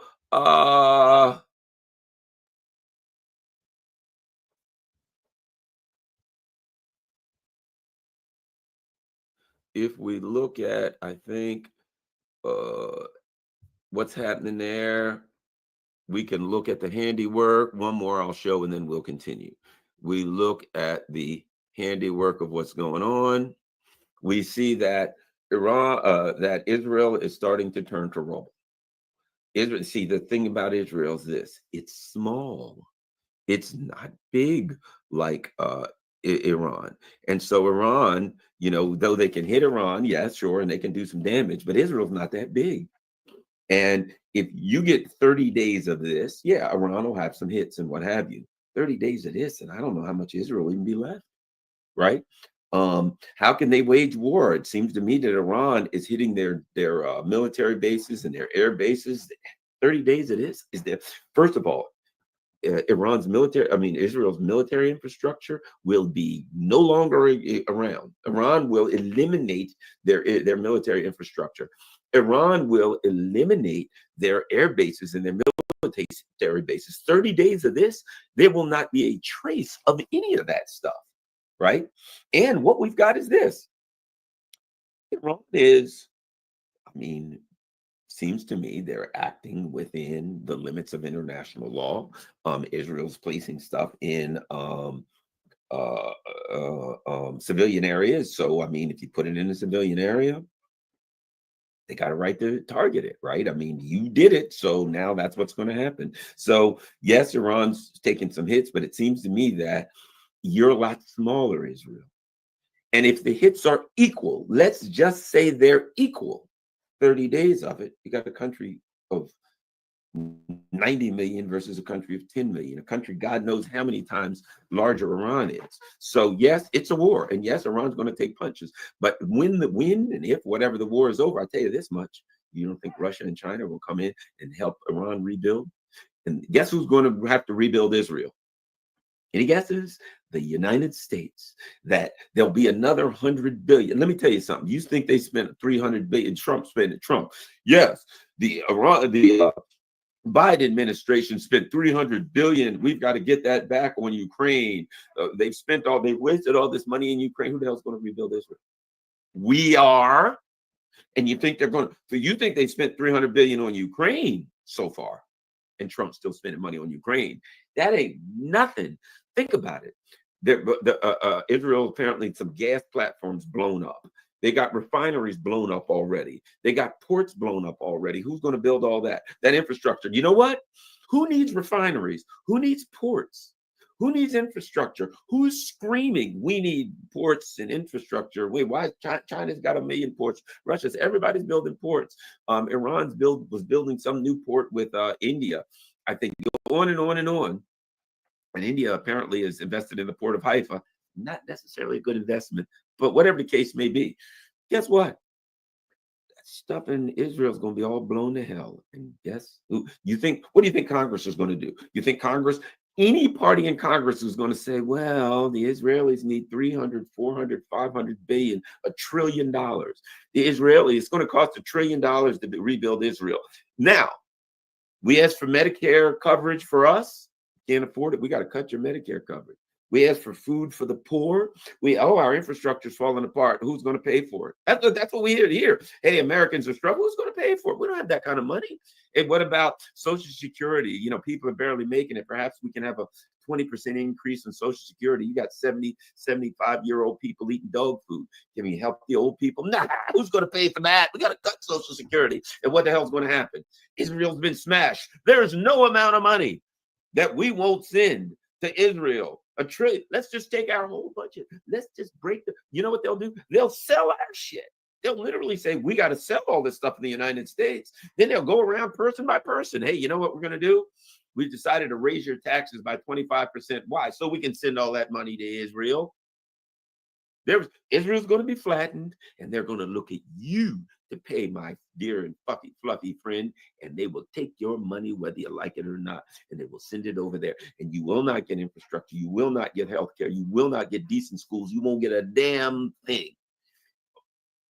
Sorry, that all goes to the Zionist project. Hello, Ukraine. Bad news for you. The Zionist project is going to be top dog. And you're going to be, as they say, use one of my dad's old longshoreman sayings, you'll be sucking hind tit to Israel, Ukraine. The neo-Nazis are finally going to find out, that their masters don't love them after all. Anyway, let's continue. So, to go on, it's been a day. Donald Trump came out. He was all teeth, dude. That dude was all teeth day one. After the first hit, I told you, Iran. He's cocky. We told Iran it's not going to be there. They wouldn't listen. Ha, ha, ha. And we fooled them. Oh. Now, look, we tried to tell you you're screwed, Iran. Let's see what's happening now. Let's see. Wow, day two. Mr. Cocky man, Mr. Oh, I'm gonna tell you. I tried to told you, Iran. Let's take a look at what we got here. Reuters. Trump says war in Israel, Iran should end. Oh, really? It should end. I thought. Why didn't you think of that when you were starting it, there, Mr. Cocky man? U.S. President Donald Trump said on Saturday, this war in Israel, Iran should end. It's only been going on a day. With his comments coming in a social media post on his call with Russian President Vladimir Putin. Key quote. Yes, this is a key quote. The call between Trump and Putin lasted approximately 1 hour. He feels as I do, this war in Iran should end. To which I explained his war should also end, Trump said on Truth Social. Yeah, and I'm sure Putin said, yeah, and I think they're both going the same way, old dude. Why it's important. Trump's comments marked the first time he has explicitly called for an end to hostilities. Really? It's only been going on 24 hours when he said that. It's going on like a day. Hey, the war's been going on a day. You were bleating about how wonderful it was, how you started it. It's all your war. You made it happen. And what do you think? 1 day later, Trump, perhaps in hindsight, we were a little hasty with starting this war in Iran. I talked to Putin. He wants it over. And I'm so happy. Iran launched its own retaliatory strikes against Israel, and hostilities has raised alarm in a region already on edge since the start of Israel's war on Gaza. So there we go. Trump said he and Putin mostly discussed the Middle East and spent much less time talking about Russia's war in Ukraine. Trump hinted at follow-up discussions on the war in Ukraine in the coming weeks and said in his post that he told Putin that the war in Ukraine should also end.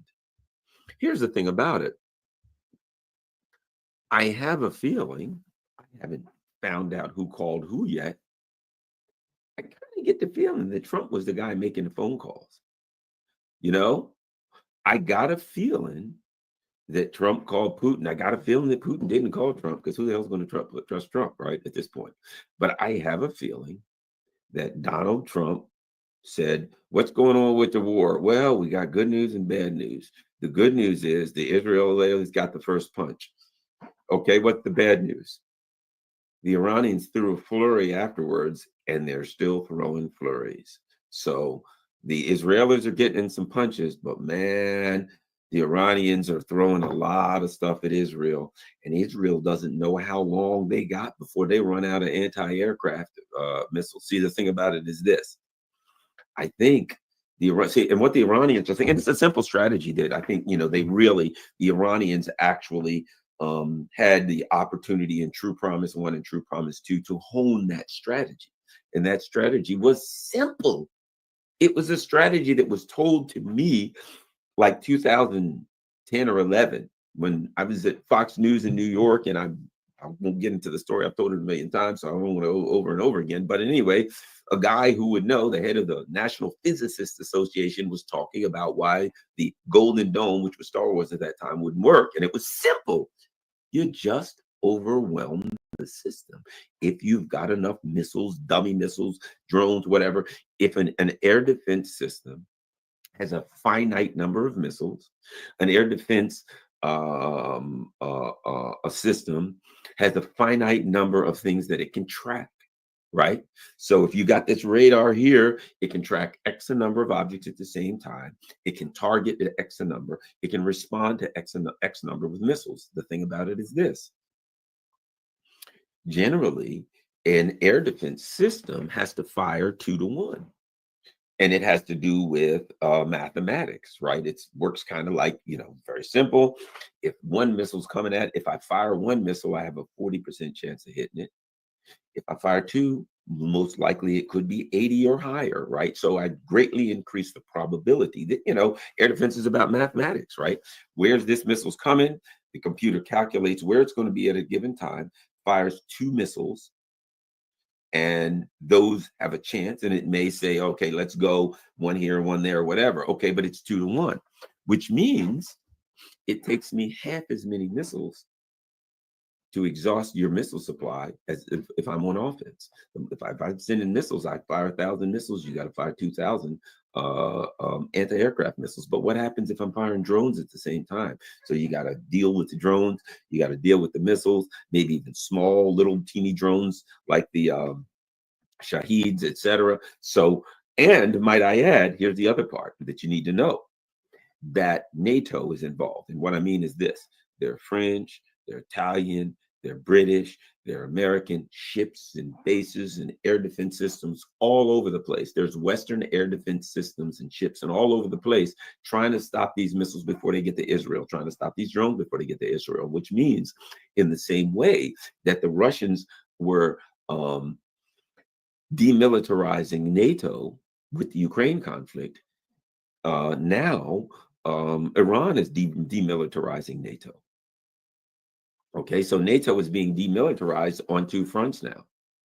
And as you probably know, and you know, if you've been paying attention, in modern warfare, if you don't have air defense, you're in deep and serious trouble. That's what it's all about, and particularly air defense against missiles and drones. So what do we have now? Israel is doing, for the most part, air-to-ground missiles, right? So Israel has the plane that comes in, it fires whatever it has, one or two missiles. It comes towards Iran, it fires a couple missiles, it turns around. They're not really doing like bombing because they'd have to fly over all the things and it's too dangerous. They use a lot of planes. They're flying outside, a lot of them being fired from Iraqi airspace, some inside Iran where they can, but it's very dangerous. They're losing planes. They're coming in air to ground, fires a missile off the plane, the missile comes in and strikes its target or doesn't, or gets shot down. Iran is firing from the ground. They're surface to surface. Air to surface, Israel, which means it's much more complicated. You have to fly a plane over there. The plane has to be supplied with fuel by these aerial tankers. What are they, KC-130s or something? Okay, think about how complicated. You got to take off. You got to boom. You got to fire your missile. You've got to be resupplied with fuel, and then you fly back. So this is all of these missiles. Iran, you take out of a launcher, which means Iran fires a lot more missiles, a lot more easily, a lot more economically, etc. And then you move your missile launcher, and then you boom more, right? That's what they're doing. And even then, does Israel want to attack the missile launchers? Sure, but it gets difficult now because they're going to fly planes in, and these launchers constantly move, and drones constantly move. And you know Israel has planned this. And let's face it, they couldn't stop the Houthis. The Houthis are firing at them right now. They can't stop the Houthis. So the reality is Iran can likely continue this for a long, long time.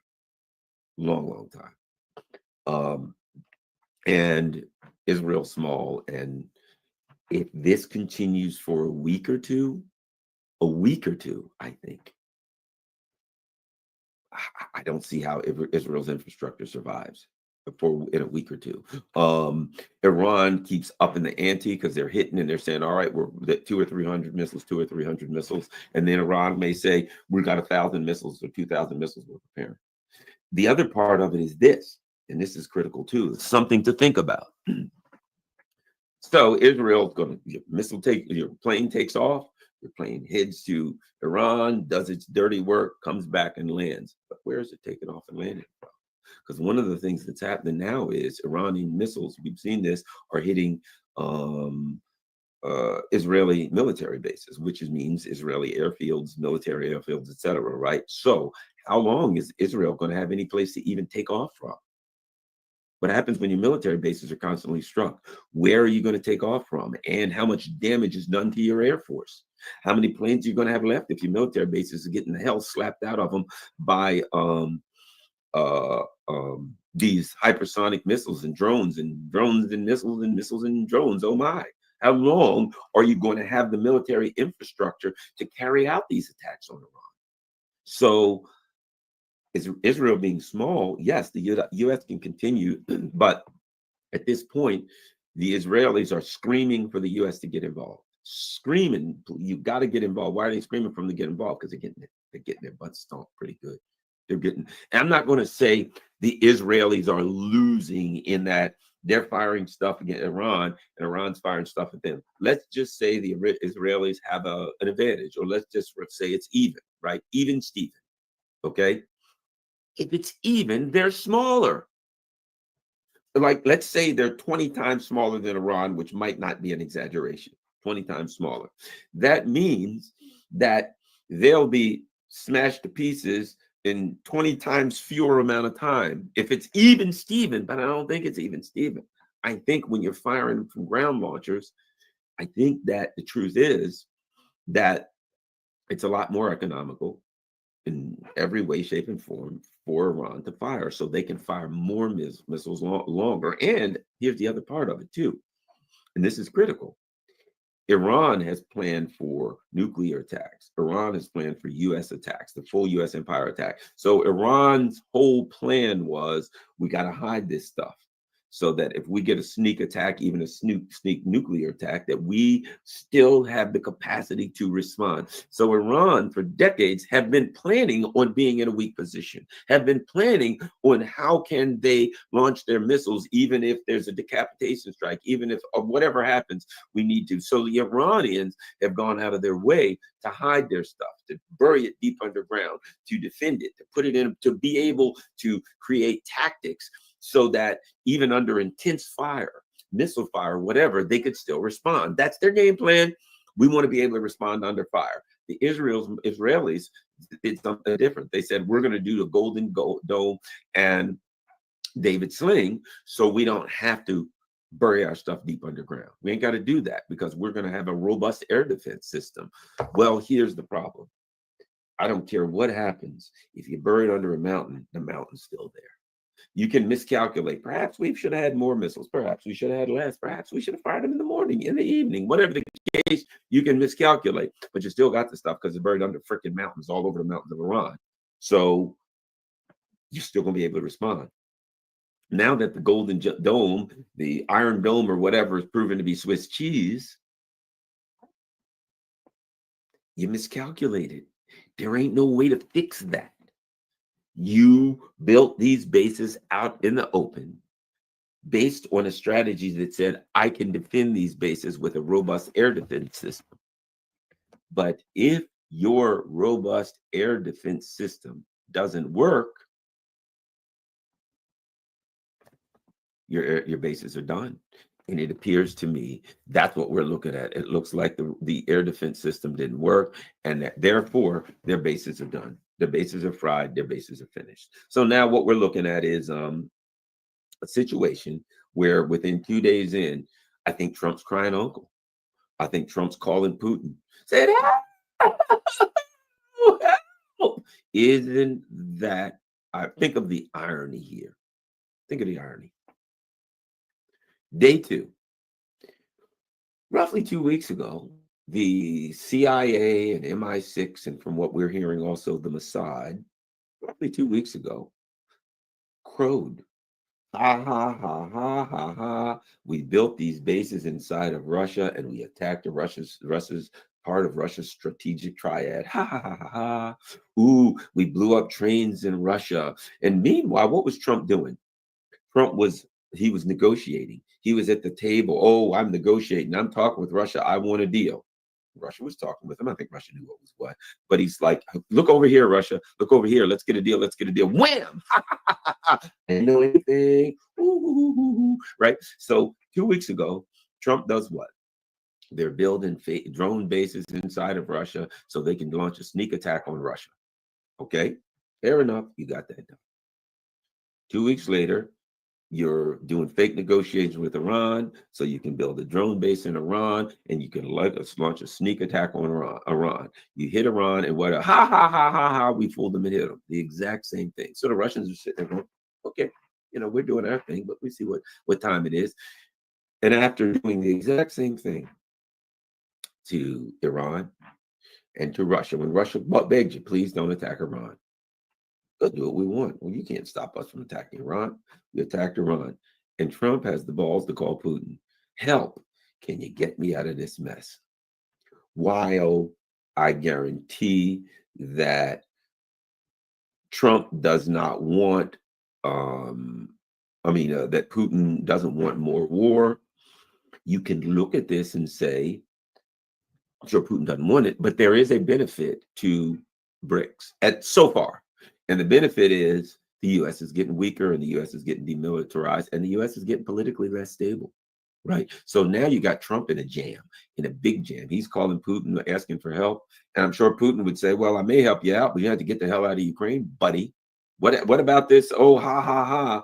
Oh, I didn't know anything about the attack on the strategic bombers or the blowing up of civilian trains. Huh? Perhaps I could help you out, but it's going to cost you. And by the way, the Iranians don't work for me. You need to talk to them.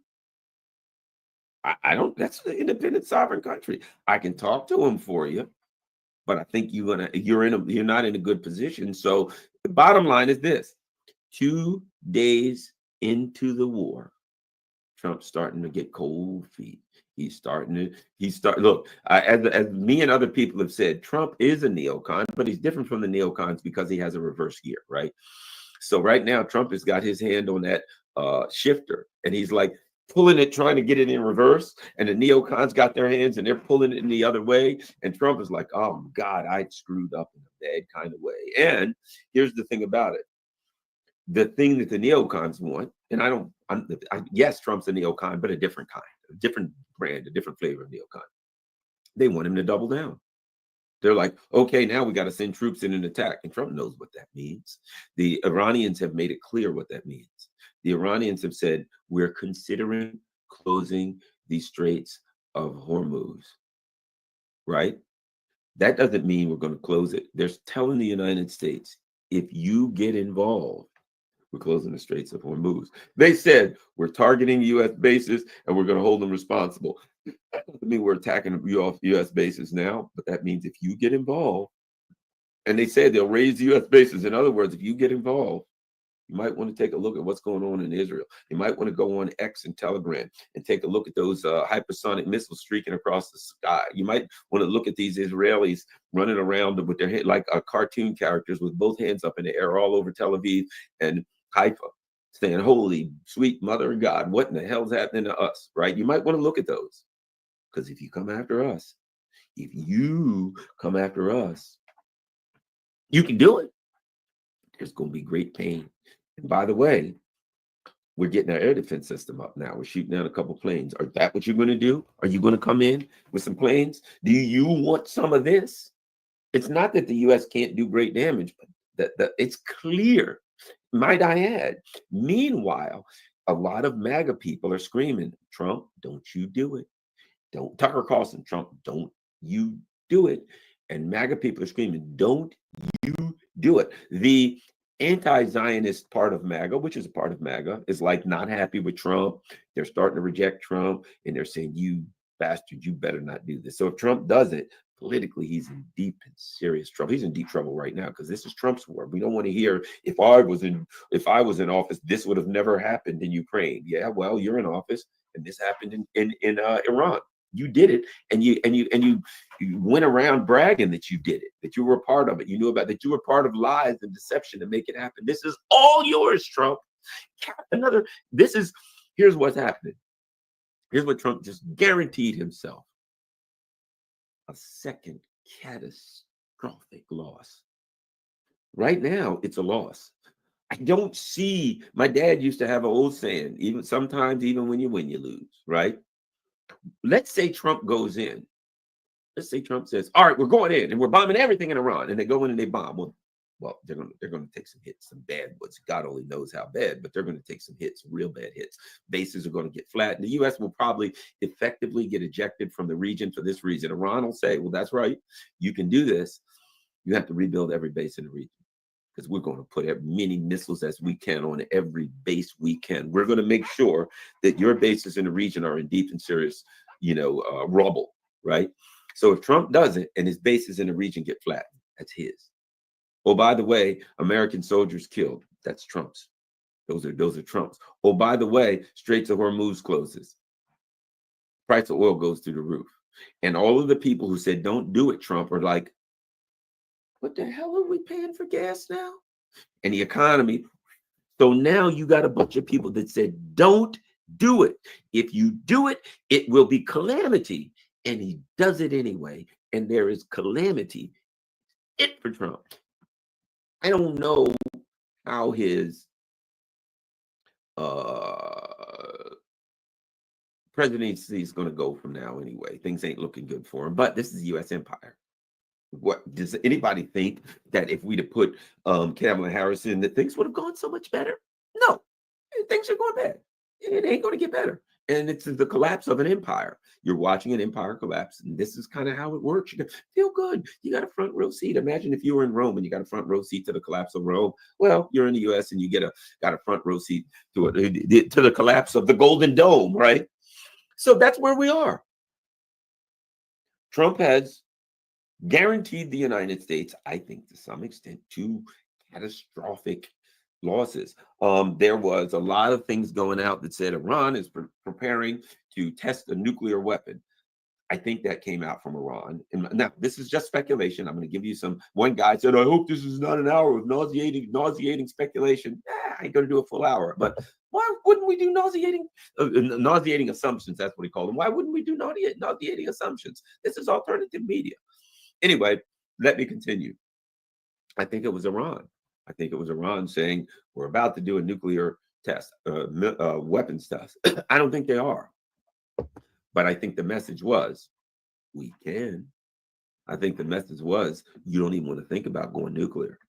Because if you decide to throw a nuclear weapon at us, if you threaten, if you say, we'll throw a nuclear weapon, we're considering nuclear weapons, then Iran's probably going to test a nuclear weapon immediately. Iran's going to make it clear, if you do, you'll get nuked.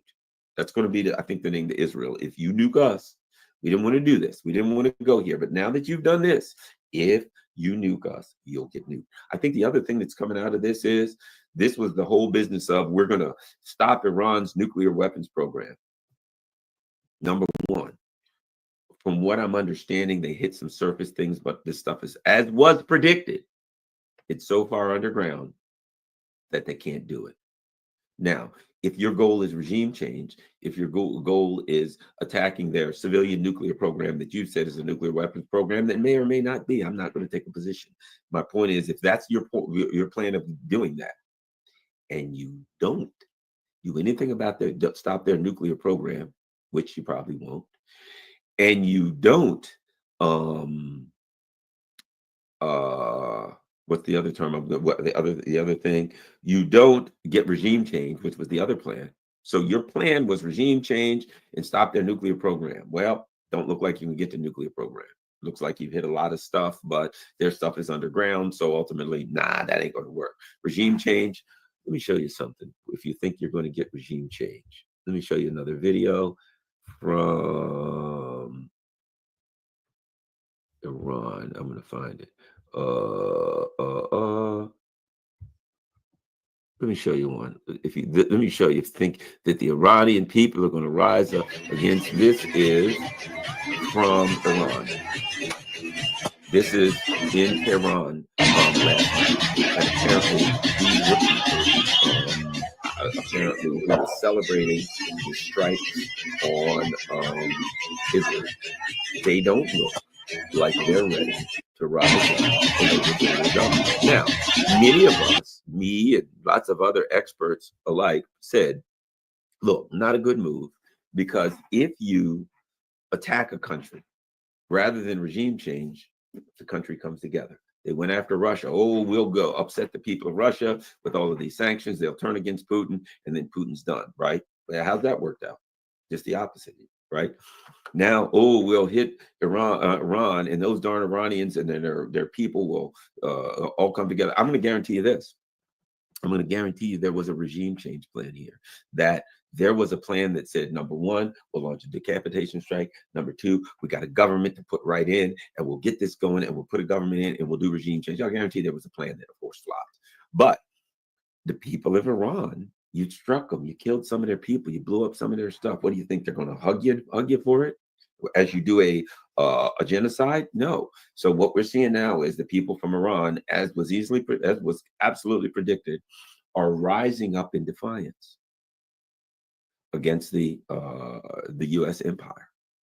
So you got the opposite of regime change. You're going to support their government. A lot of people around the world who are pissed at Israel, when they hear Israel starting to look like Gaza, there are people around the world who are cheering for that, who are saying that is justice, who are looking at Iran, who are looking at the Houthis and saying, you're serving, you're doing God's work.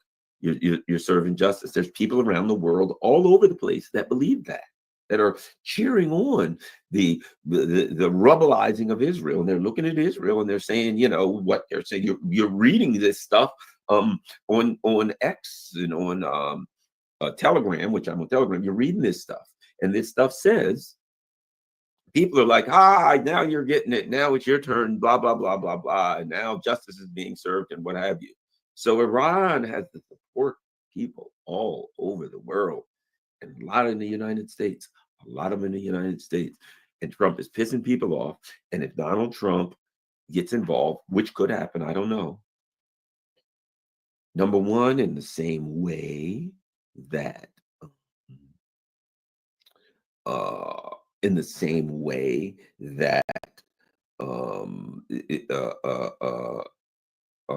how can we put this? In the same way that Israel underestimated Iran's military potential, in the same way that they underestimated the capacity of Iran to strike targets that are defended by U.S. air defense systems with their various missiles. I think the U.S. would be underestimating that too. They would be underestimating Iran's resolve. Look, man, don't push a man into a corner. If Iran, here's the problem. Never push a person into a corner. You don't want to fight a man who's pushed into a corner, right? So what happens if Israel and Iran join, and the U.S. join in, both of them, and they push Iran into a corner and say, we're coming at you with everything we want, we're going to destroy you. At that point, you push the man into a corner. He has no choice but to fight with everything he has. That means the Straits of Hormuz will be closed. That means every base in it will be attacked. And the likelihood is we'll start seeing the oil infrastructure in the Middle East destroyed. If you push Iran into a corner where they're facing the U.S. and Israel potentially destroying them, the other part is, what will Russia and China do at that point?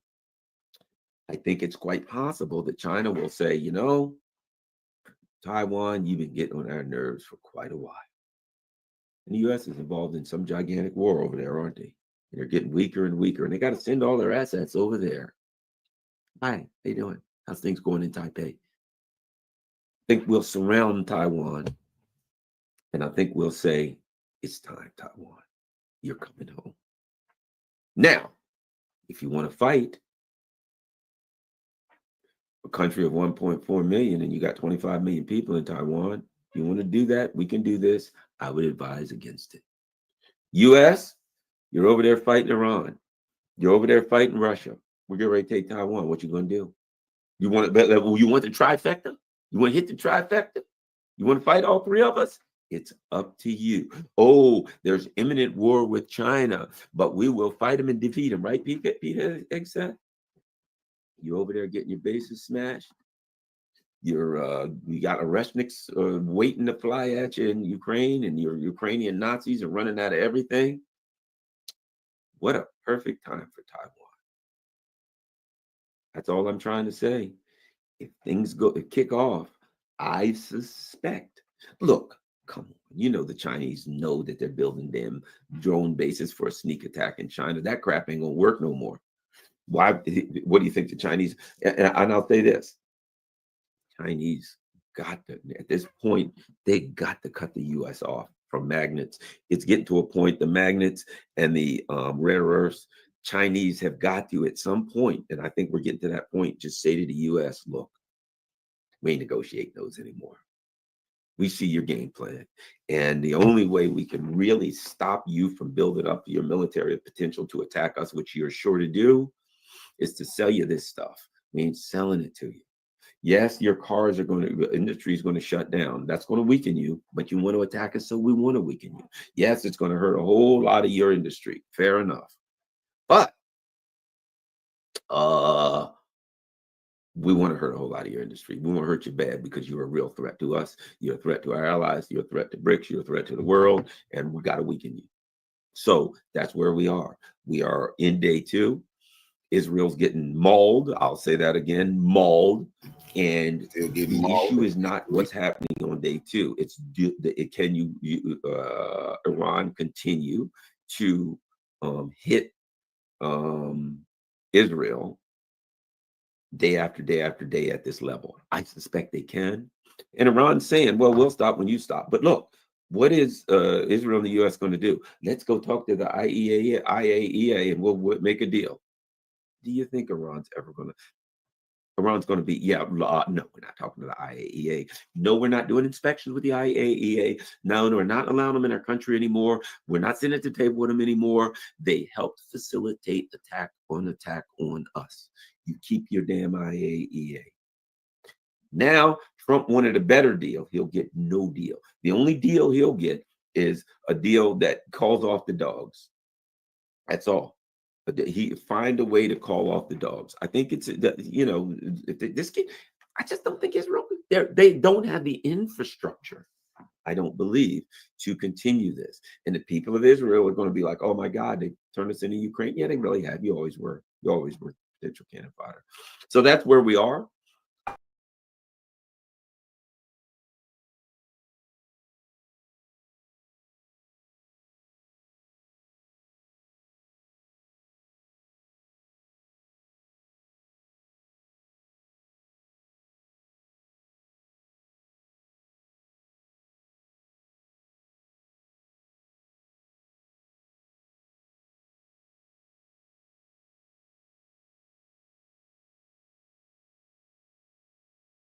A J-10C fighter jet painted with Pakistani military insignia pierced the tranquility of Iranian airspace. When Iran's official media announced on June 14, 2025 that Pakistani warplanes had entered its airspace to help intercept Israeli missiles and drones, the world suddenly realized that the South Asian nuclear power was intervening in this life and death game in the most severe manner. Pakistan's choice of airborne blade to aid Iran is the Chinese-made J-10C fighter jet, equipped with PL-15 air-to-air missiles of incredible range, forming a deterrent barrier to Israeli airstrikes. The US-made F-16 fighters are deliberately hidden behind, reflecting the cold reality of geopolitics. During the India-Pakistan conflict, the United States expressly prohibited the Pakistani side to use this type of aircraft, and even more fatal is that the U.S. side to keep the backdoor program to remotely lock the engine. To use the F-16 against Israel would be tantamount to sending pilots to their airborne coffins. A deeper look at Islamabad's decision-making motives. In fact, multiple strategic considerations of life and death choices. The primary motivation is historical.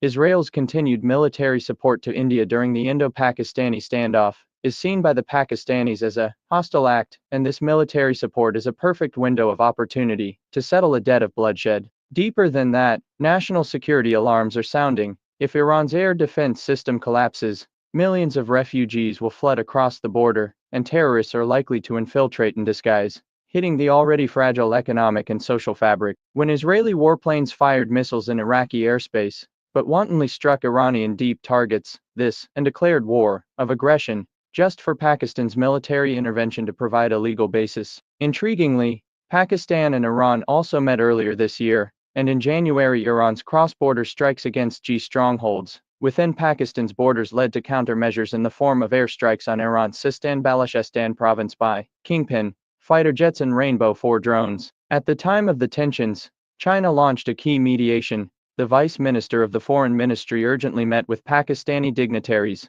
and a hotline between Beijing and Tehran was activated at the same time. Within 10 days, the foreign ministers of the two countries shook hands in Islamabad to discuss a joint counter-terrorism mechanism. This dramatic rapprochement has laid the groundwork for today's concerted fight against Israel. Looking at the balance of military power, Pakistan's involvement is by no means a show of strength. The Iranian Air Force is in a deep equipment crisis. The only remaining 20 or so F-14 Tomcat fighters rely on disassembled parts, and the introduction of the Su-35 program has been aborted due to diplomatic disagreements between Russia and Iran and a lack of production capacity. Pakistan, on the other hand, has 300 modern warplanes, including J-10Cs, Block Lords and F-16s, which gives it an overwhelming advantage over Iran. When Israel's 200 warplanes destroyed Iran's key targets, with zero battle losses in recent airstrikes, it exposed the truth that Iran's air defense system is fragmented, a mix of US and Russian equipment is incompatible with each other, and it is difficult to weave a heavenly net of S-300S and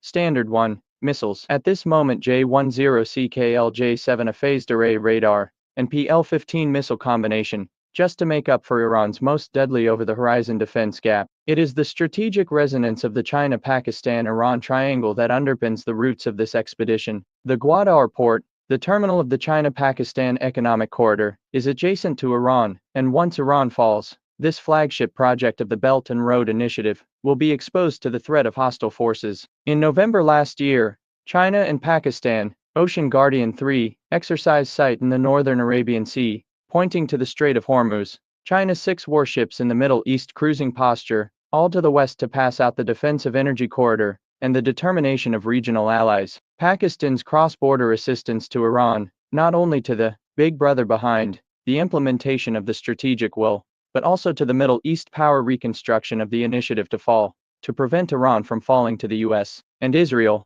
the 3 countries concerned about the common threat of life and death. When the PL-15 missile's tail flame cuts through the night sky of the Persian Gulf, its technical deterrence far exceeds its tactical significance. This ultra-long-range air-to-air missile with a range of more than 200 kilometers, together with the advanced avionics system of the J-10C fighter aircraft, can carry out sniping at the source before Israeli warplanes launch air-to-ground weapons. Especially for Israeli F-35I stealth fighters, the PL-15's double-pulse engine gives it sustained kinetic energy in the final stage, which, together with the active electronic scanning capability of the KL-J7 radar, effectively compresses the stealth fighter's window of surprise defense. The Israeli Air Force relies on the Arrow 3 anti-missile system to intercept ballistic missiles, but the low-altitude surprise defense of cruise missiles and UAVs are not enough, which is exactly where the strategic value of Pakistan's UAV force and the J-10C to form a high and low collocation lies. A deeper strategic chess game is unfolding on both sides of the Strait of Hormuz. Pentagon intelligence shows that Pakistani pilots are not only flying fighters into the air, but also secretly establishing a forward command center in Isfahan province in central Iran. The ZDK-03 early warning aircraft deployed here is like an airborne nerve center, with its disc-shaped radome scanning a radius of 450 kilometers of airspace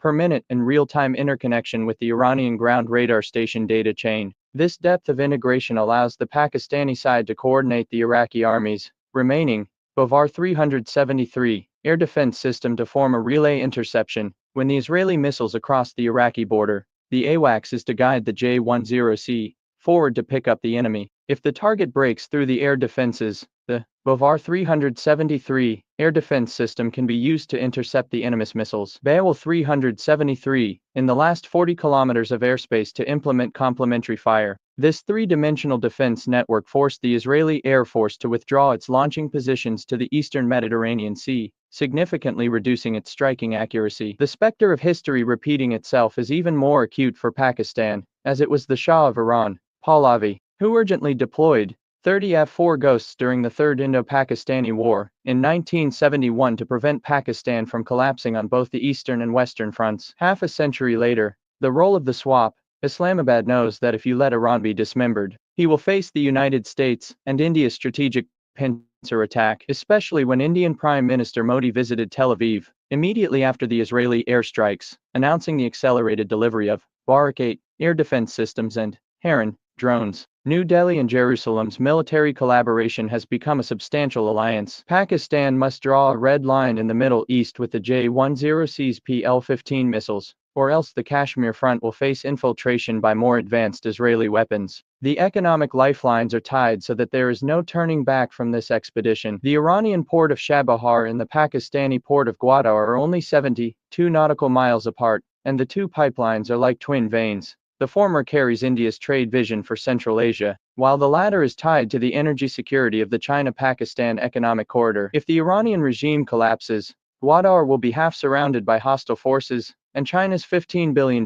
port expansion project could be reduced to a strategic island. More urgently, the World Bank reports that if a refugee wave erupts in Iran, 870,000 people will flood into Pakistan's Balochistan province in the first month, directly overrunning the province's emergency reserve system, which can only sustain 200,000 people. This domino effect has forced the Chief of Staff of the Pakistan Air Force to personally sit at the Quetta base and direct a fleet of J-10Cs to implement forward presence deterrence. The roar of the J-10C's engines shakes the night sky of the Middle East, and its significance goes far beyond tactical support. When Pakistan will be the most elite fighter aircraft sent to the former disagreement frequently neighboring countries, a reshaping of the regional power pattern of the drama has been unveiled. The security architecture led by the Eastern powers is to test its success in combat, and the Middle East 100 years in the game of chess. A new chess player has been in the game. At this moment in Tehran's underground command post, Khamenei's decision-making screen is reflecting a dilemma. Is it to mobilize the remaining missiles of the Revolutionary Guards to carry out saturation retaliation, or sign the ceasefire agreement handed over by the U.S. secret channel? The J-10C's cruising route is like a hanging sword, not only supporting the air shield for the Iranian resistance, but also silently measuring this ancient civilization's last temperament and dignity. When the dawn of the Persian Gulf comes again, history will witness that under the wings of this silver-gray war eagle, it not only carries a country's will to revenge, but also beats the heartbeat of the multipolar world's cocoon rebirth.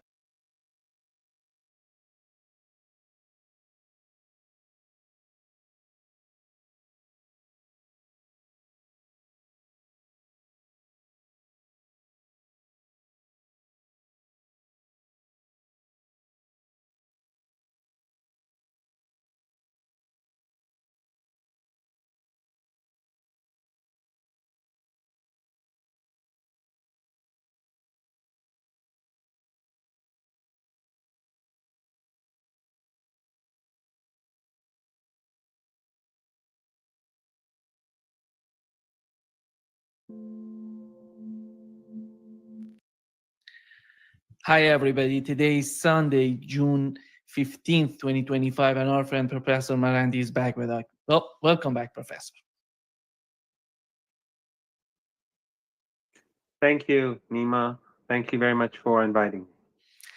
Let's get started, Professor, with what has happened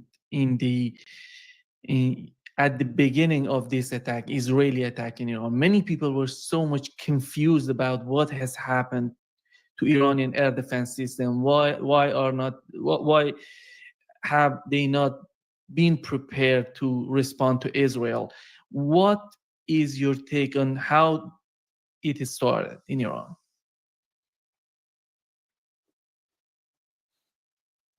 Well, contrary to what many in the West are repeating, Iran was on alert for an attack. But Iran has many enemies. The Israeli regime has a huge coalition behind it, larger than the coalition that's behind Ukraine, for example. And in our region, we have many actors that are working for the Israeli regime. And some of them I don't want to name, but some of these drones come from Syria, some of them are coming from parts of Iraq, and there are other issues apparently that I don't want to get into. But the fact is that countries in the Persian Gulf region, they have been allowing the United States to use these bases to help the Israeli regime carry out the attacks and to defend the Israeli regime against Iran's counterattacks. This is a fact. They've been doing it in the past with regards to Yemen, and now they're doing it against Iran. US radar stations in Turkey are also being used, and airspace in Jordan is being used by the Americans, the British, and the Israelis to down Iranian drones. And the Iraqi airspace is also being used by this coalition of the genocidal. So Iran is up against a very formidable coalition with multiple layers. But I think Iran has shown extraordinary competence in that it regrouped literally within hours. And you saw after a few hours, the Iranians began firing missiles at the Israeli regime in retaliation for its atrocities across the country. Just a few hours ago, 10 kids were murdered in an apartment building in Tehran, in Narmak, in the east of Tehran, something that the Western media doesn't really care about because they're Iranian, of course. Just like they're Amalek. We're all Amalek, just like the Palestinians, just like the Lebanese. I don't want to go over all this again because I know your audience knows how it is. But so the Iranians, within hours, they began their response, despite the fact that senior commanders were martyred. And the Iranian air defenses, after a few hours also of great difficulty, they began to function more with greater power. And now it's become much more difficult for the Israeli regime to carry out its criminal acts. You saw how Netanyahu was saying he's going to burn Tehran, or his minister of genocide said he's going to burn Tehran, just like these are monsters. No sane person talks like that. No normal person talks like that. Burn Tehran, burn Gaza, burn Lebanon. These are maniacs, evil maniacs that have the full support of the West. And that says a lot about Western leaders, Western elites, Western legacy media journalists, Western think tankers. They all see this, but for them, they portray it as somehow normal. And they're constantly trying to justify everything that the Israeli regime does. I was on Sky News, and it sounded like this dystopian authoritarian regime with lipstick on it. They try to,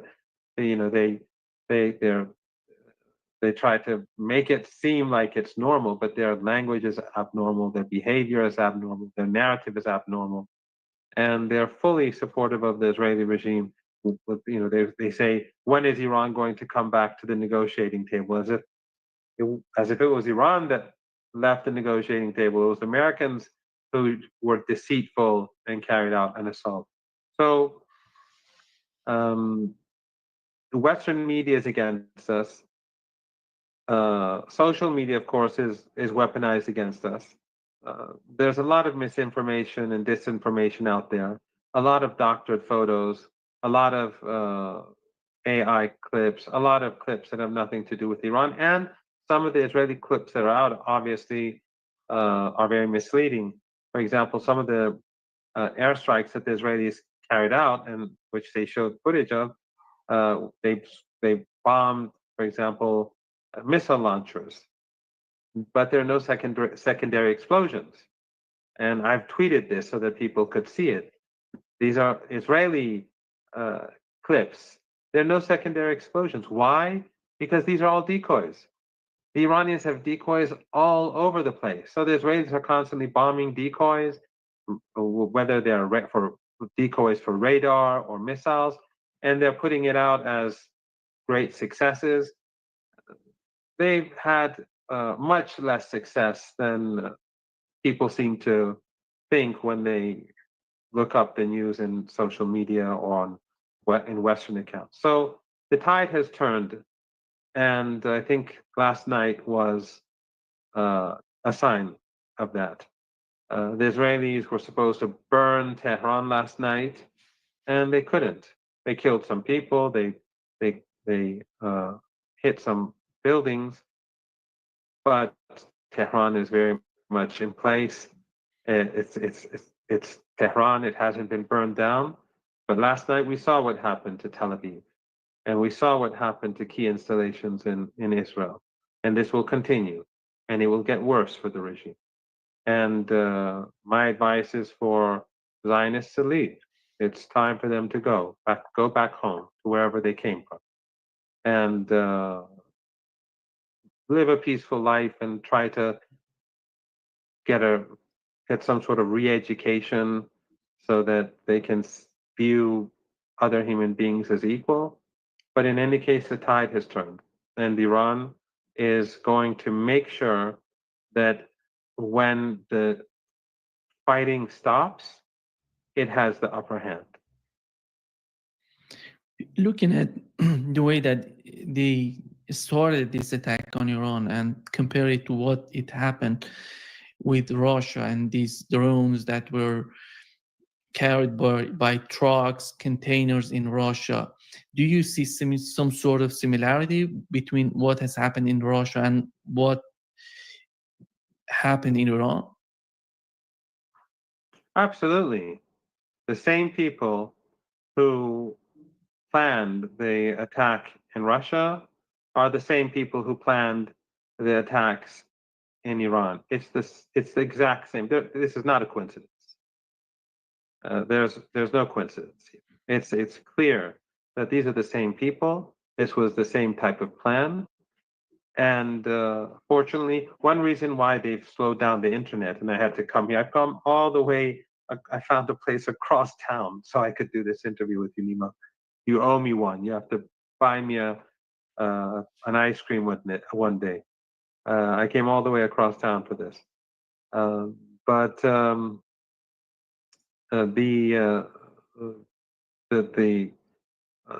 They slowed down the internet in order for security reasons.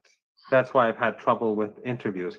And the interesting thing is that those who dislike me, who call me the mouthpiece of the regime, I have to go across town to find a place where I can do an interview with you. I was a mouthpiece. I should have good internet, but anyway. So they've slowed down the internet in order to deal with these drones, but we are seeing the effect. We see a sharp decrease in the drone attacks and far greater effectiveness of anti-aircraft and anti-drone units. The regime is still killing people. The regime is still bombing. It has full Western support. Qatar, the Emirates, Bahrain, all of them are complicit. Their bases are still being used, American bases, they're being used to help the Israeli regime. They're all a part of this. But the tide has turned. And I'm very confident about the days and weeks ahead. And Iran is prepared for a very long fight. And Iran will make sure that by the time this ends, that the Israeli regime regrets carrying out this assault on this sudden assault on the Iranian people, this unprovoked assault. And it's very interesting that I was on Sky News, and the lady, she was apparently from Afghanistan or somewhere. She said, she was like speaking about this, how the Israelis were so professional on day one. It was a sudden attack, and they hit many of these people in their homes, in their apartment buildings. They killed them along with their neighbors and their families and their grandchildren and the children of the neighbors.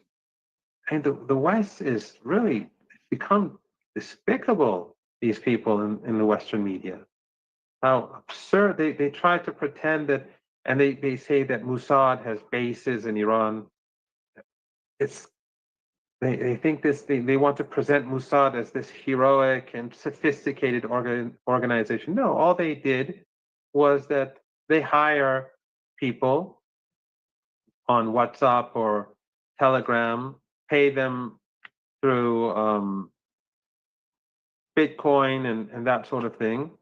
And then these people purchase on the black market or on the market tiny drones, and they receive, the means to create bombs or to put up the bomb on the drone and kill people. It's not a military base. That can be done anywhere in the world. And what the Israeli regime is doing is creating a precedent. So from now on across the world, we're going to see just what the Ukrainians did too. You are going to see greater insecurity across the world.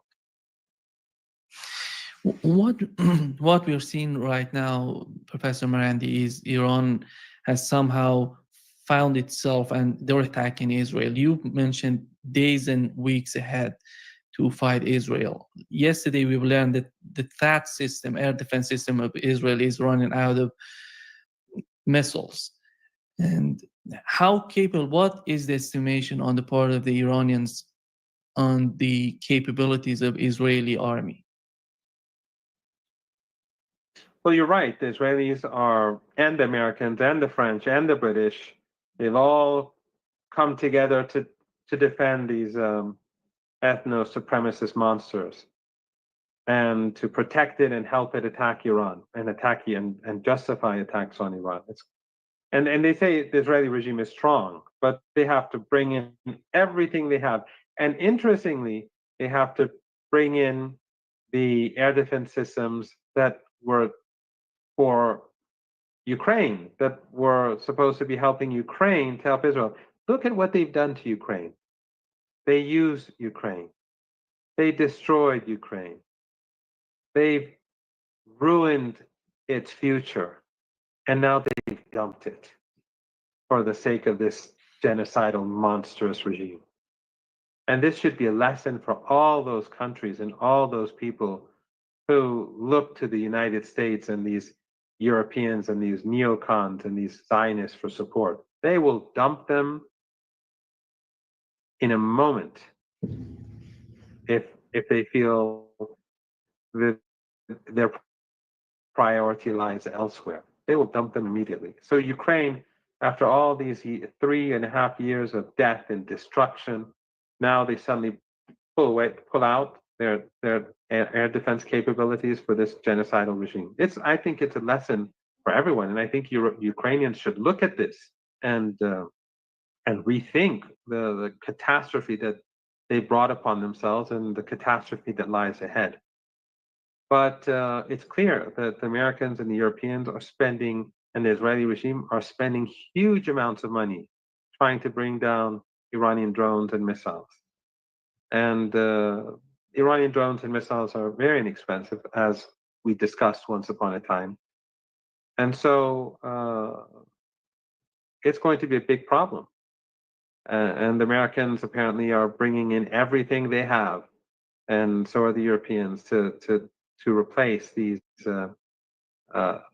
emptied anti-missile and anti-drone systems that they have installed in Israel or near Israel. For example, the U.S. Navy in the Mediterranean is also bringing in ships to help defend. But it just shows how sophisticated and how competent the Iranians are. That despite everyone trying to protect this tiny monster, this monstrous entity, that Iranian missiles go right through, and they hit their targets, and they humiliate this regime. When looking at the behavior of the officials in Israel, they're trying to somehow, Benjamin Netanyahu send a message to Iranian people. Naftali Bennett, the former prime minister of Israel, sent a message to Iranian people. Right now is the time to rise up, to go against the regime. Do you really believe that these people would believe the things that they're saying? It's somehow laughable when you look at the way they're talking. They don't know the Iranian people, in my opinion. They don't know how proud these people are to their traditions, to their culture, to their values.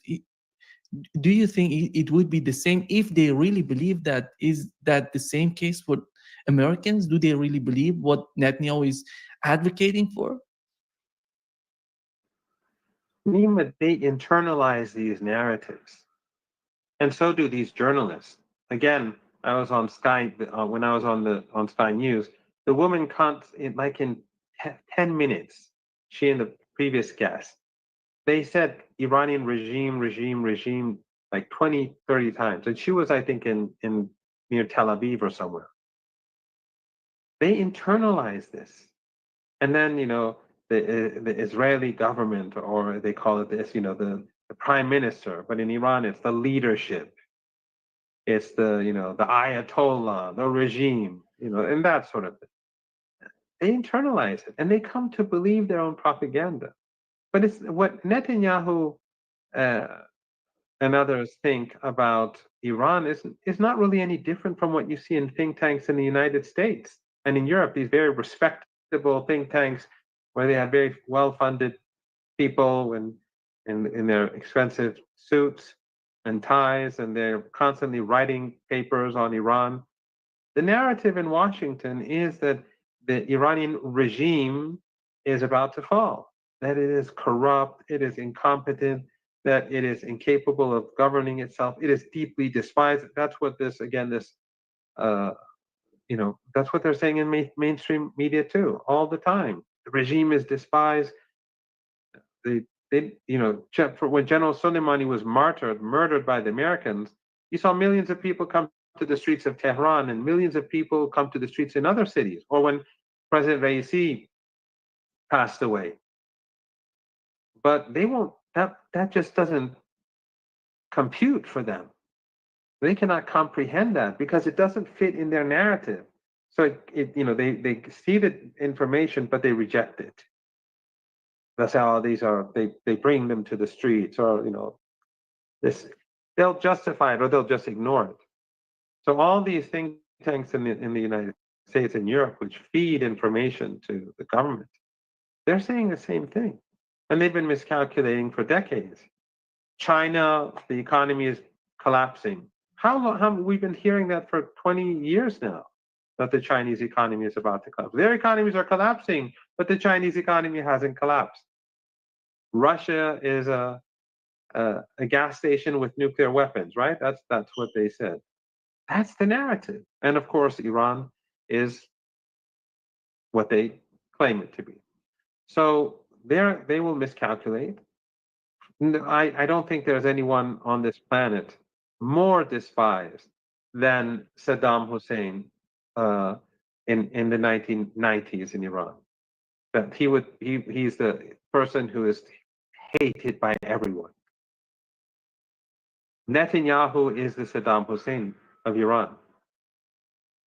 He is the new Saddam Hussein, and Trump is the new Saddam Hussein of Iran. No one in Iran. If Netanyahu says one thing, then people in Iran will do the opposite. But this, of course, again, does not fit into the narrative of Iran, so they'll continue to say this sort of nonsense. We know that the war in Ukraine has transferred the Russian army from a defensive position to be prepared for any sort of offensive if it needs to go on with that plan. Do you think that this was somehow a historic attack, because the Iranians never attack in the last 250 years? They have never attacked anybody, any country. And they are getting attacked, as you mentioned, during the Saddam. They attacked by Saddam Hussein and Iraq, which was supported by the same people who are now supporting Israel in their attack on Iran. Do you think that would change the mindset, the doctrine of Iranian army in days, in years, and months ahead? I think everything has changed. And Iran will be very different in the future in its dealings with the West and with its adversaries. This was a game changer. It has shown that the West is deceit. Everything about it is deceit. It doesn't matter if it's Biden or Trump. The same people who despise Trump, when it comes to Iran, they'll push the same narrative. They'll support the United States or the Israeli regime, whether it's Democratic or Republican. They will kill kids. They will slaughter Iranians.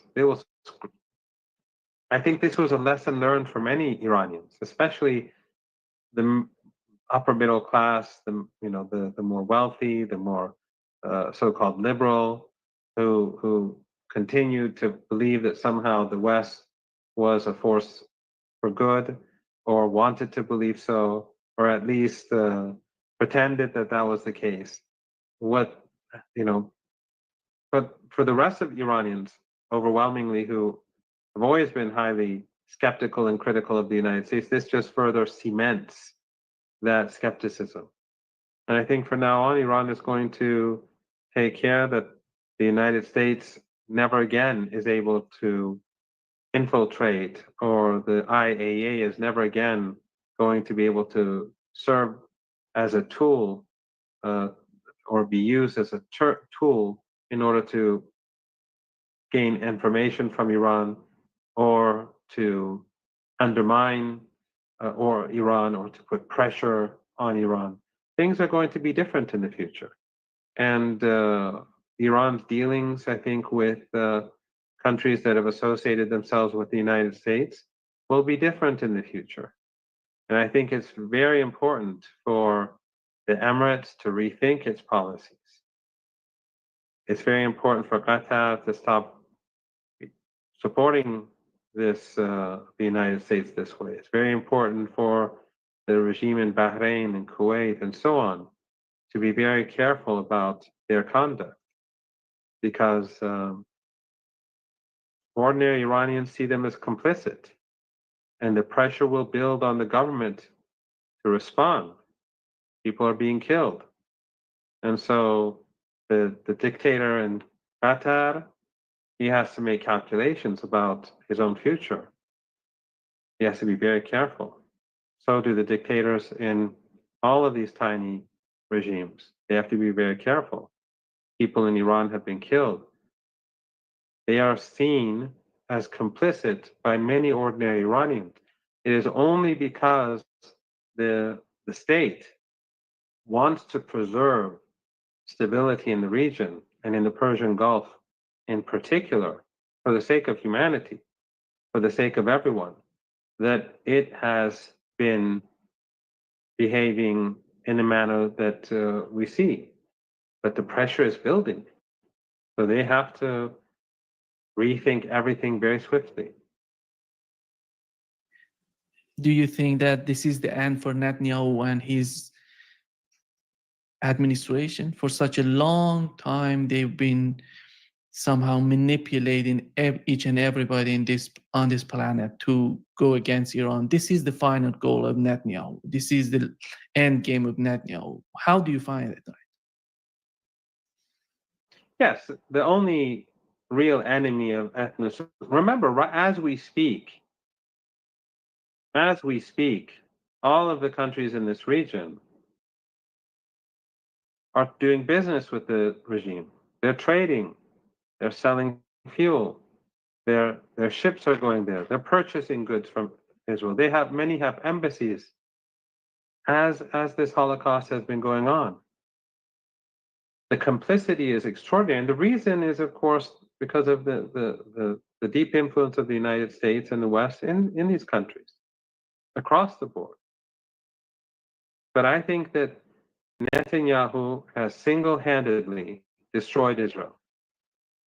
The last 20 months in particular, have been one catastrophic mistake after another, one miscalculation after another. He, as I said once or twice before in your program, he, being the genocidal maniac he is, and his people, they should have, if I was a sinister person like them, God forbid, I would have said to slaughter for a couple of months, keep spreading the myth about beheaded babies and rapes and all that, all those lies, and that the Palestinians killed all those Israelis, and we now know that the Israelis killed hundreds of their own people. But the Western media hid this, and they repeated all those narratives in order to help the Israelis carry out genocide. They're all part of this. They all have blood on their hands. But he should have, if he wanted to be smart, he would have done this for a couple of months, pounded Gaza, and then said, "I won." Did a prisoner exchange, and then he would have said, "I won." But he continued to slaughter, and people's eyes across the world began to open. They began to see the images on their screens, day and night. And then he wouldn't stop at Gaza. He initiated war on Lebanon, destroying thousands of homes. When I was in Beirut, I recall how Western journalists in Beirut, an Al Jazeera journalist, as she was reporting on the first day, she was attacking Iran, saying how like they were bombing Beirut literally. And Al Jazeera English, their reporter, was saying that yes, Iran violates human rights. Iran, and I protested afterwards on air. But that and that's Al Jazeera. And then the others, they were constantly saying these are Hezbollah in Beirut, reporting from Beirut. They were saying the Israelis are bombing Hezbollah targets, Hezbollah strongholds. Whereas they knew, because their own drivers, their own fixers, their own producers were Lebanese. Many of them lived in those neighborhoods. They knew that these were ordinary apartment buildings with ordinary people. They knew, but they would say strongholds because they wanted to justify what the regime was doing. But people across the world saw through this. They saw a genocidal regime that is destroying Gaza, that is expanding its ethnic cleansing in the West Bank, that's carrying out genocidal attacks on Lebanon, and which is, alongside the Americans and other NATO members and client regimes, undermining Syria through ISIS and Al-Qaeda. Many people who before didn't know about any of these, about the Israeli regime, even on Syria, many people who didn't know in the past now know. Netanyahu has opened the eyes of the world through his escalations. And what he's doing against Iran further opens the eyes of people across the world, regardless of what CNN or NBC or Fox News or Sky News or France 24 or Deutsche Welle or any of these outlets, no matter what they say, whether it's Time Magazine or the New York Times or the Guardian, people see right through it. Those who want to, those who of course willfully close their eyes, of course they'll keep their eyes closed. But people have woken up. So I think that Netanyahu has destroyed Israel. He's destroyed the regime. He's exposed the regime for what it really is. And now people like me, I have nothing to say. So many young people are saying it better than me. When I watch young people in Europe, in the United States, young Jews speak out against this fanatical regime, I'm so impressed by their eloquence, by their dignity, by their honor, by their morality, by their courage. So many, it's changed. The world has changed. So I think, yes, this is the final nail in the coffin, because Netanyahu will not win against Iran. Iran is determined to make sure the regime regrets what it did. It is determined, because we cannot appease the enemy. We cannot let them feel that they got something out of this. We have to make sure that they feel that this was a failure, so that it will never happen again. Just like with Saddam Hussein, we had to make sure that it would never happen again. So Iran is going to push till ultimately the regime has to back down. And I am confident that the regime will have to back down. Already we're seeing signs of this, but the Iranians have a lot of work to do still. But already we're seeing signs of this, because you see that the French president is contacting Iran, the French president who's supporting the attack, or the Qatari Emir contacts Iran, or the Americans are sending messages through different channels to Iran, saying we have nothing to do with this. Say it in open. Why are you saying it in private channels? So we're beginning to see how the other side is recognizing that they made a mistake, but Iran is going to reinforce that.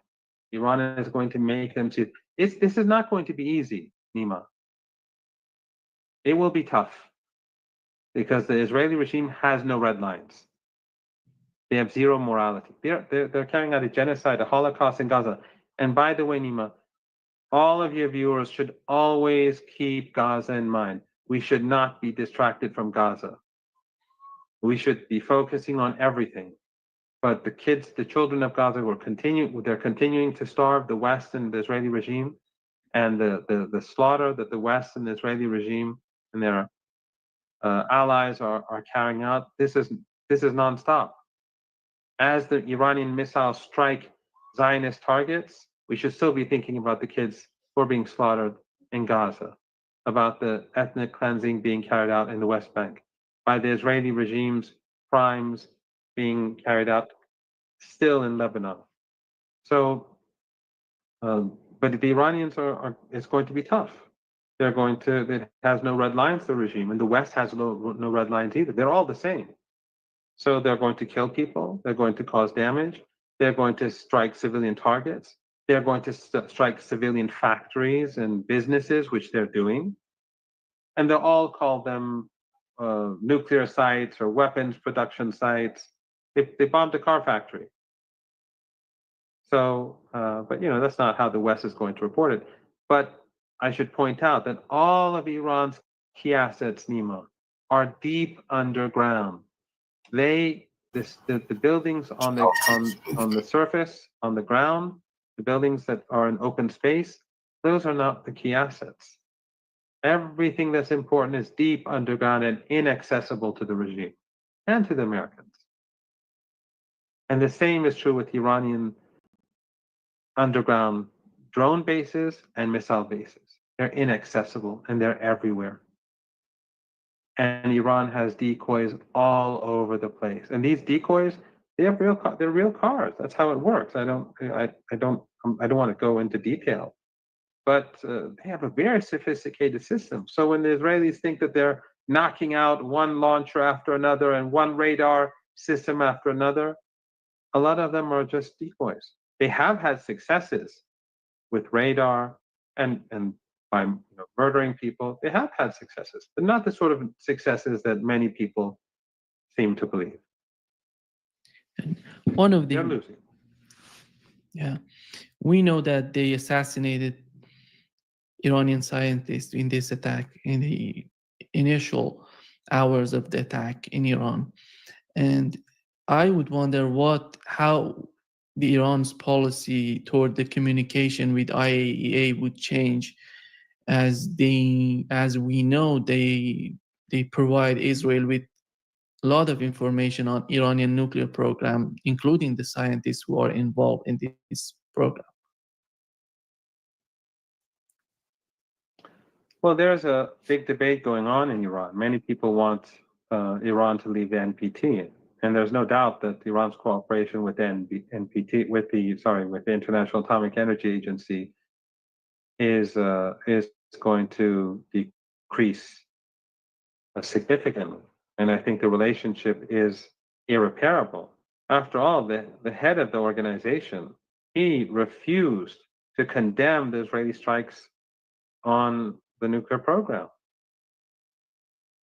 Strikes that threaten to create an environmental catastrophe where people can die as a result of radiation leaks, hypothetically. He refused to condemn it. This is what we're facing. So I think that, as we were discussing a few minutes ago, Iran's relationship with the West is going to change fundamentally. And it is the West that is going to have to rethink its policies towards Iran. It's the West that's going to have to come to terms with the reality that they don't have a winning hand in this conflict. And as the Israeli regime flounders, as we saw last night, and as we saw the very limited strikes that they carried out on Iran in comparison to what the Iranians have done over the last 24, 36 hours, they're going to, while this is happening, Russia is making advances across Ukraine.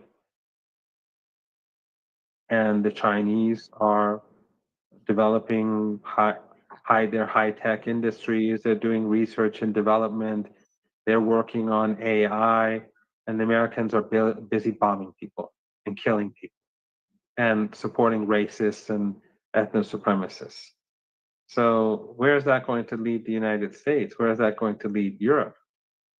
I think just as Netanyahu is about to fall and he's reached the end of his rope, I think that Europe and the United States these are all catalysts that are speeding up the decline of the Western Empire, of the US Empire, this very, very evil empire. If you remember, when before this happening, all of this madness happening, we talked about Israeli attack on Iran, and people who were experts, they were arguing that this would be a decapitation mission, this would be a so-called regime change mission in Iran. It seems that they somehow thought by killing the Iranian commanders, they can change everything in Iran.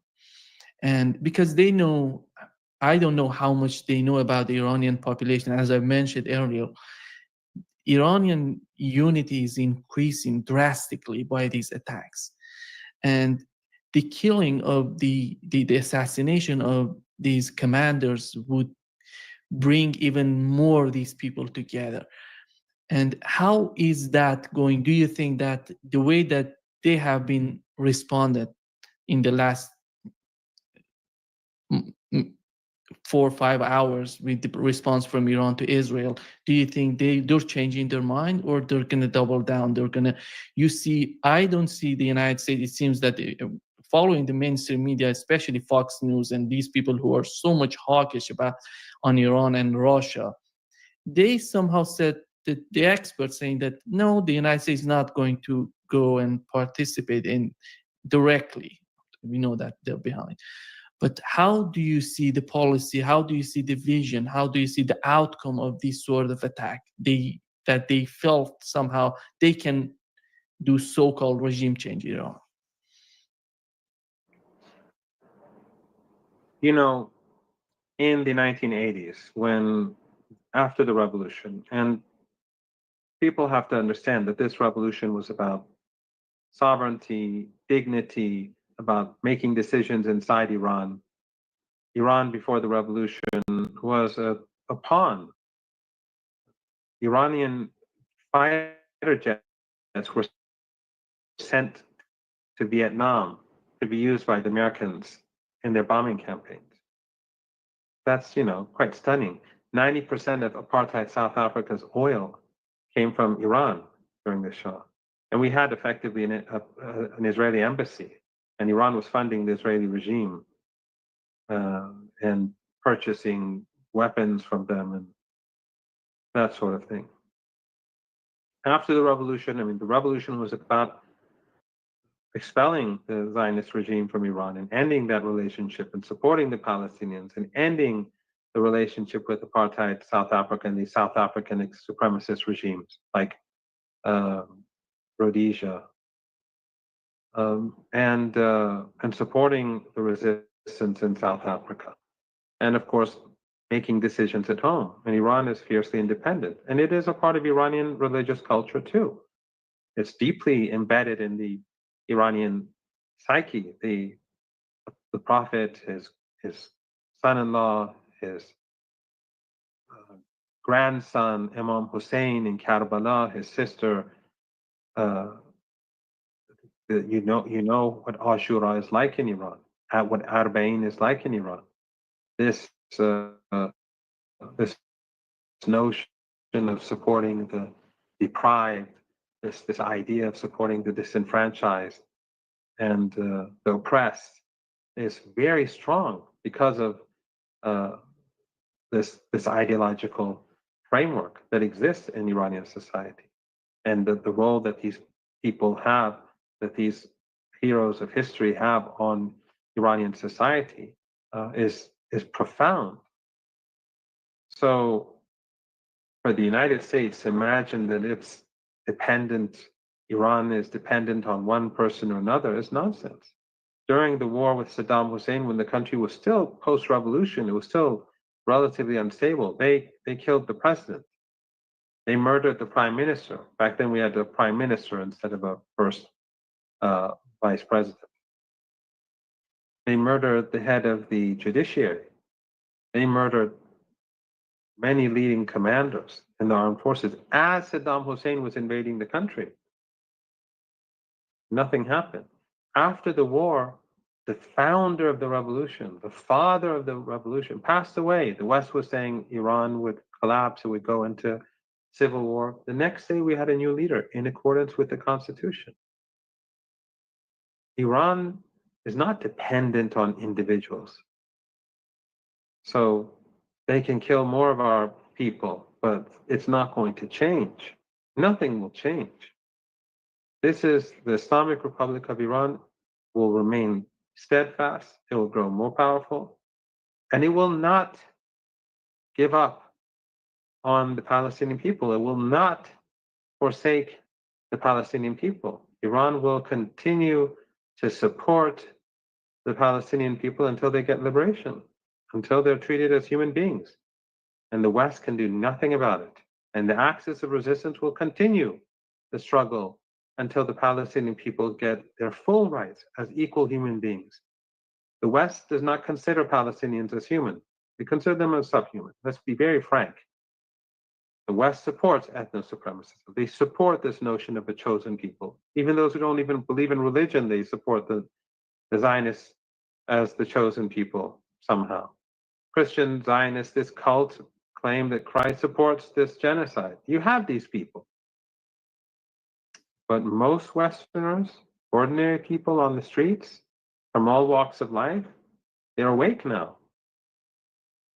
They see the reality. Increasingly, they're waking up. And again, at the forefront, you see young Jews. You see, I don't know if you saw the clip of that young woman, I think she was a Hindu at MIT, who spoke out against apartheid. People from all walks of life, from different religions and races, they're all waking up. And so the world has changed. So they should not have any hope. The Israeli regime, their backers should not have any hope. Iran will be steadfast. It will remain supportive of the Palestinian people. It is strong. It is powerful. What is breaking apart is the narrative that the West has successfully been able to create for decades. And young people and older people, but mostly young people across the world are the ones who are crushing this narrative. As I said, Jews, Muslims, Christians, Hindus, men, women, people from all workers, factory workers, university students. It's quite amazing. And I think it's very encouraging. And actually, Nima, I think it's many of these young Jews have made such a fantastic argument over the past few months that the most anti-Semitic, whatever that means, because Palestinians are really the Semites. Most of these, for example, the Ashkenazi Jews are European. But anyway, but this anti-Semitism, if we are going to look at it from the perspective that they use the term in the West, the most anti-Semitic ideology is Zionism. Because they're doing all these atrocities, all these criminal acts in Iran, in Gaza, in Lebanon, in the West Bank, in Syria, in the name of Jews. And Jews are crying out, many, many young Jews are crying out, not in my name. So they are the real enemies of Judaism. Professor Marandi, before wrapping up this session, in your opinion, how long does it take for Iran to somehow make the West understanding that the way that they started this war is not going to work for the case of Iran? Are we going to see harder attacks on Israel? Yes, I think that the Iranians are going to keep up the pressure. They're going to increase the pressure, and they're prepared for a very long war. We're prepared for a very long war. And we will do what it takes to make sure that this never happens again. And we'll make sure that the Israeli regime is so badly weakened that it will never be able to treat the Palestinian people with such impunity again. So if the regime knows what's good for it, it will seek a solution very swiftly. Time is not on its side, and Iran is determined. The Israelis and the Americans and the Europeans made a huge miscalculation. They carried out this sudden and unprovoked act of aggression and murdered innocent people, children on the streets, thrown out of their windows. Just as I said a few hours ago, 10 more children just in one building slaughtered by Trump and Netanyahu and Witkoff and all of those who are a part of this conspiracy. That they may have had some successes on day one, but their major miscalculation was that they have shown the world that they are the aggressor. And most importantly, in the eyes of the Iranian people, they are the aggressor. And that has united Iranians more than I've ever seen before, since probably the war where Saddam Hussein invaded Iran. So I think that this was a major miscalculation. The Zionist regime will not succeed, and it will probably, in my opinion, bring an end ultimately to Netanyahu's career. And I think that the regime will continue to go downhill until its ultimate demise. And hopefully we'll have a Palestine where Jews, Christians, Muslims can live as equal human beings, something that the West looks on in horror, an idea that people can be equal human beings. The West is like outraged by such a notion, and we are so evil. We are considered to be so evil because we're saying they should all have equal rights. Thank you so much, Professor Marandi, for being with us today. Great pleasure, as always. Cool, follow me.